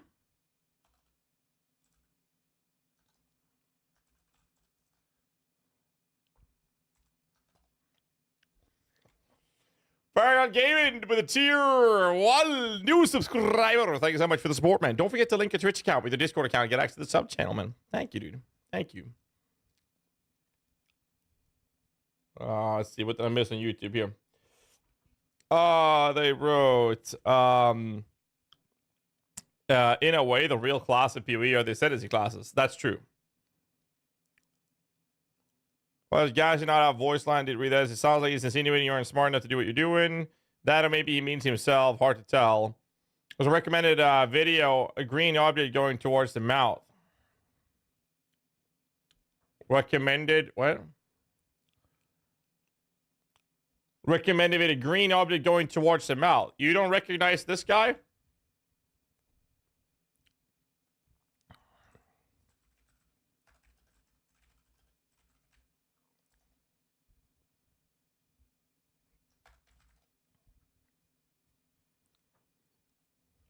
I don't know the fucking movie.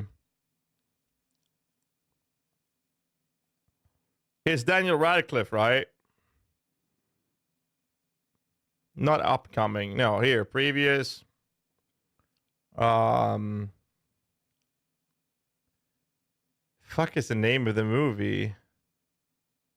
Swiss Army Man. Here it is. It's this movie. It's fucked up. It's a fucked up movie. That is what that is. And yes, indeed, he's getting shit shoved into his mouth in that movie. Harry Potter is dead.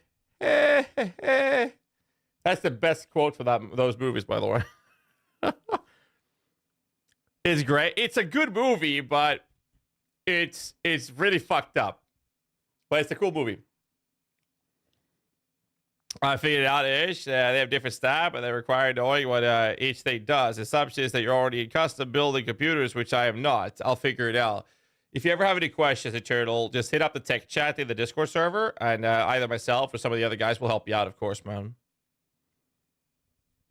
French version of that part, right? No, I'm not. They didn't have to make Voldy sound so damn goofy. But that's the only time he sounds goofy, though. It's so true, though. All right, any other questions? I feel like we're deviating now. What is this? Am I gonna get demonetized for this?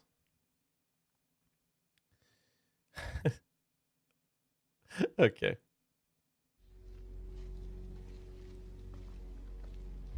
Harry Potter est mort.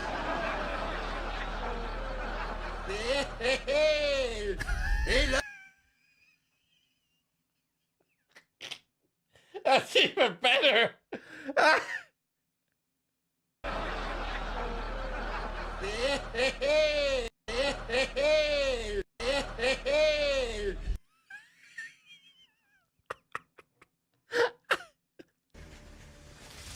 Oh, that is actually good. Oh, man. Holy shit. Classic Callow says this is the real Diablo 3. I wonder if they're gonna have like a secret zone. That would be fun. What is the secret zone of PoE 1 though? Fisherman Krillson, I guess.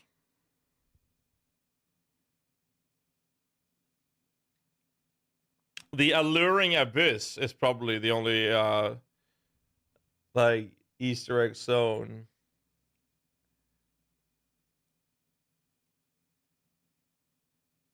I can't think of anything else. It's Untainted Paradise, or Tainted Paradise is like, it's even a unique map now. I have played this game for over 10 years. And I've never dropped a mirror. And I've never seen Krillson. I've had over 100 mirrors in my stash. Never dropped one. In 10 years of playing Path of Exile. 10 years. 10 years. Never had a mirror drop. Not even kidding. I spoke to one of my mods, Tibaka Kaka, and him and I together are closing in on 60,000 hours played now. We verified it with the GGG support to see how many hours we both have played on our accounts. And we have almost 60,000 hours combined. And Kaka dropped 2 fucking mirrors last league. That was his first mirror and second. And I dropped 0. Insane. Then again, I spent a lot of my time AFK just trading when I'm not streaming, and I spent a lot of time, like a lot of time, in trading, crafting. But still, it's 10 years. I've farmed headhunters, I've farmed mage bloods, I've done magic finding. Still no mirrors. No, I didn't go deep into magic finding in Affliction because I didn't want my first mirror to be with Affliction bullshit, because that didn't count. My first headhunter I missed, actually. Chat told me and saved me, and I looted a headhunter in a spider forest map.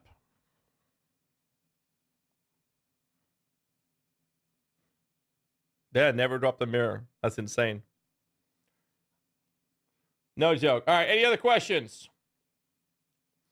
If you don't have any other questions, then I don't know how I can collect questions for the show. I think that what I'll be able to do is tomorrow when I go live, I'm going to spend the day collecting questions from the chats tomorrow. And I'll have to siphon out and like reword them a little bit because I do have some experience with the game, so I'll have to reference that and try to get them in there some one way or another. A 0, yeah. First mirror doesn't count anyways. Begins light no matter how many hours you drop it at. True. True. I do feel like I'm at least done with the tutorial of Path of Exile at this point, though. After 10 years of playing it. Kind of crazy to think that it's been 10 years.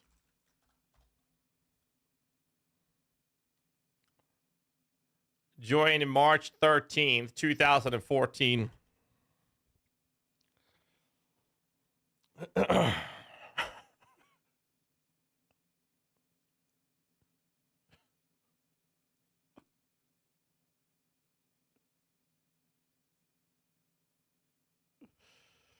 Oh, man. How do you feel about your character rotate on the spot in PvE2 with AFC that looks slightly odd? I mean, how else would they solve it? I think that they should probably add like some sort of animation of them like moving their feet or something, I guess. You feel old yet? Moved to a house. I got a daughter. She's soon to be 1.5 years old. Yeah, no, I definitely feel old. No, I don't feel old. I feel older. Becoming a parent was kind of crazy. I still haven't gotten used to it. I still need to like grow into that role. I'm still super immature when it comes to that. I hope I can like mature enough to be a father when I need to be. You know? So hopefully sooner rather than later. Loot picking? That's a good question, but I'm not sure what the plans are there.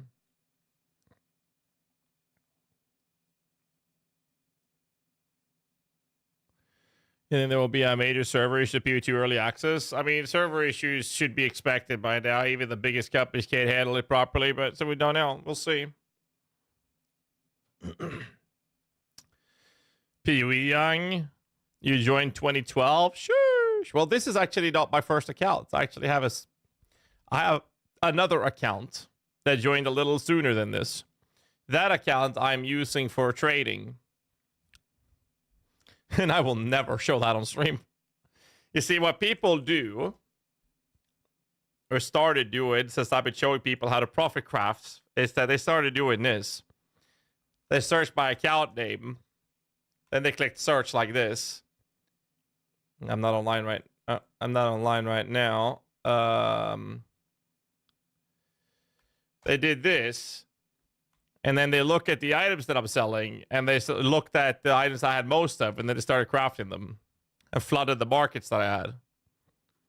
So now I have other people selling for me, so I have traders, or I have my other account. The shit I have to go through to make currency. At least the way I do it. If you want to feel all listen to Nirvana today, is the equivalent listening to the Beatles in the 90s? Well, my favorite band is Rammstein.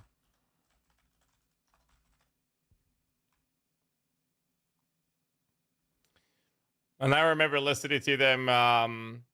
They were known as Temple Prayers back in 93, 94, by the way.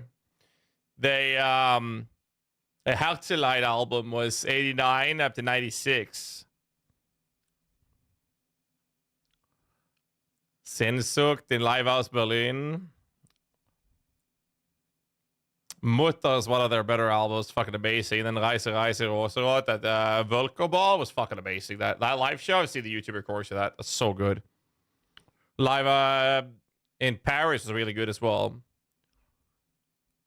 Liebes für alle da is the one I started the process of watching them every year I could when they were around, where I was watching them. So I've seen them live, I don't know, 15, 16 times or something. But I remember when they had like Du Hast and Ishville came out to MTV. Back in the days where MTV was actually playing music. And there weren't impossible loot filters. The drops aren't the same as PoE 1. I'm very confident that there's going to be loot filters. It would be odd if they didn't. Got any advice on how to make a Holy Relic build tankier? I feel like I got the damage going right, but I'm still getting one shot here and there. Spell suppression cap, get some block going. Those are like the two main ways of ramping up EHP on that build. So I video them on Reddit the other day. Their show set up. Yep, I'm actually going to see them. I am going to see Rammstein in Copenhagen. Actually, if anyone's going to Copenhagen, I am going to see them on, I believe it's Friday the 5th of July. Friday the 5th of July in Copenhagen. So if anyone's nearby in Copenhagen, or if you're going to see Rammstein, hit me up and we'll go out for a couple of beers afterwards. Or during the show if you're going to be there. Last time I saw that was last year in Gothenburg, and we actually got to meet quite a few people from the community that was actually there. That was really cool. We had like a little PoE group meetup after the show, actually. It was really fun. So if anyone's going, let me know. The pyrotechnics, yeah, it's absolutely amazing. I love it. Cool. If you ask Jonathan tomorrow what he thinks about potential server issues on PoE2 early access launch, I mean, it's impossible to say, though, Goku. That's the problem I have with that question in general, because you're going to be in a position where it's like server issues. They're going to have an answer saying, oh, we're going to do everything we can to avoid it. But, you know, shit can happen. Because that's essentially what's going to be the answer, right? They will never say anything that, like, no company will ever say something that is concerning. I mean, they've also spent 10 years of learning. Some launches have been better than others. So I feel confident in their work to making this as seamless, as flawless as they can. But it's still server related. Like, it's not always in their hands. You've been listening to this since you were 3? That's not what I said, MD. I like their older albums, which were albums that were out before I started listening to them. I started listening to them around the era when Ishville and Du Hast came out to Ishville. When this hit the MTV, released 2001. So I must have been 10 years old when I started listening to Rammstein. 10 or 11. That's when I started listening to it. Yeah, this was played on MTV back then, and I remember that. And that's when I got hooked on it. That's 22 years ago. And late to, well, 2008, 2009 or something is when I started watching them live, and every time I could. And I was like 15 back then. 15, 16. Second alpha account mails. Can't reach the PV until AC. Anything on YouTube? Did read that. That's about it. All right, so 22 years, and he's telling he's not old. I was born in the 90s, man. Say their position to have it at an auction house yet. They've said that they want to have an auction house for at least currency in PoE 2. And Marcus said that depending on the result of how that goes, they might consider adding it to PoE 1. But that's a later thing. That's not confirmed. It's just what they say that they're open to the idea depending on how it goes in PoE 2.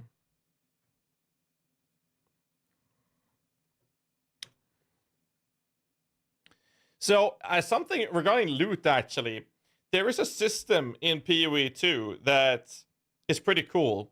Once you save an NPC called the Hooded One, Wisdom Scrolls becomes super rare to drop because now you have an NPC that will identify items for you.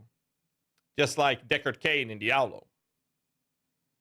So there's like a lot of cool things that they've done in PoE 2 that's pretty neat, actually.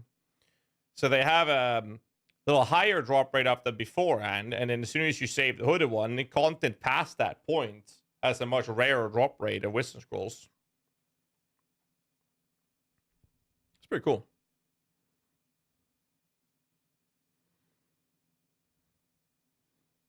But yeah, they've already turned 180 on the auction house topic because of Last Epoch, it seems, which is pretty cool to see. Yeah, I think most of us are kind of upset and tired of the way trading works in the game for sure. I feel like I'm just stalling at the moment. Like, that's all I'm doing. I'm just stalling for content at the moment. So what I'm going to do is I'm going to make sure I get the recordings done because I need to make that happen before I fall asleep tonight. I'm going to host you guys over to someone, and once I've done that, I'll be getting some work done, and I'll be back tomorrow early afternoon, tomorrow I'll be collecting some questions in preparation for the podcast. I'll post on Twitter, and I'll post on Discord when I go live, of course, and then we're going to lead that into the podcast, the Tavern Talk, at 11 p.m. CEST tomorrow. It might go live in the afternoon, actually, so I'll make a post about that today so people are aware, and I'll see you guys then. Thanks so much for all the support. I can't do this without you guys. It means the world to me. So hope you guys had fun. Hope you guys enjoyed me almost breaking the NDA every single time I answered a question. But I will host you guys over to... Let's find someone.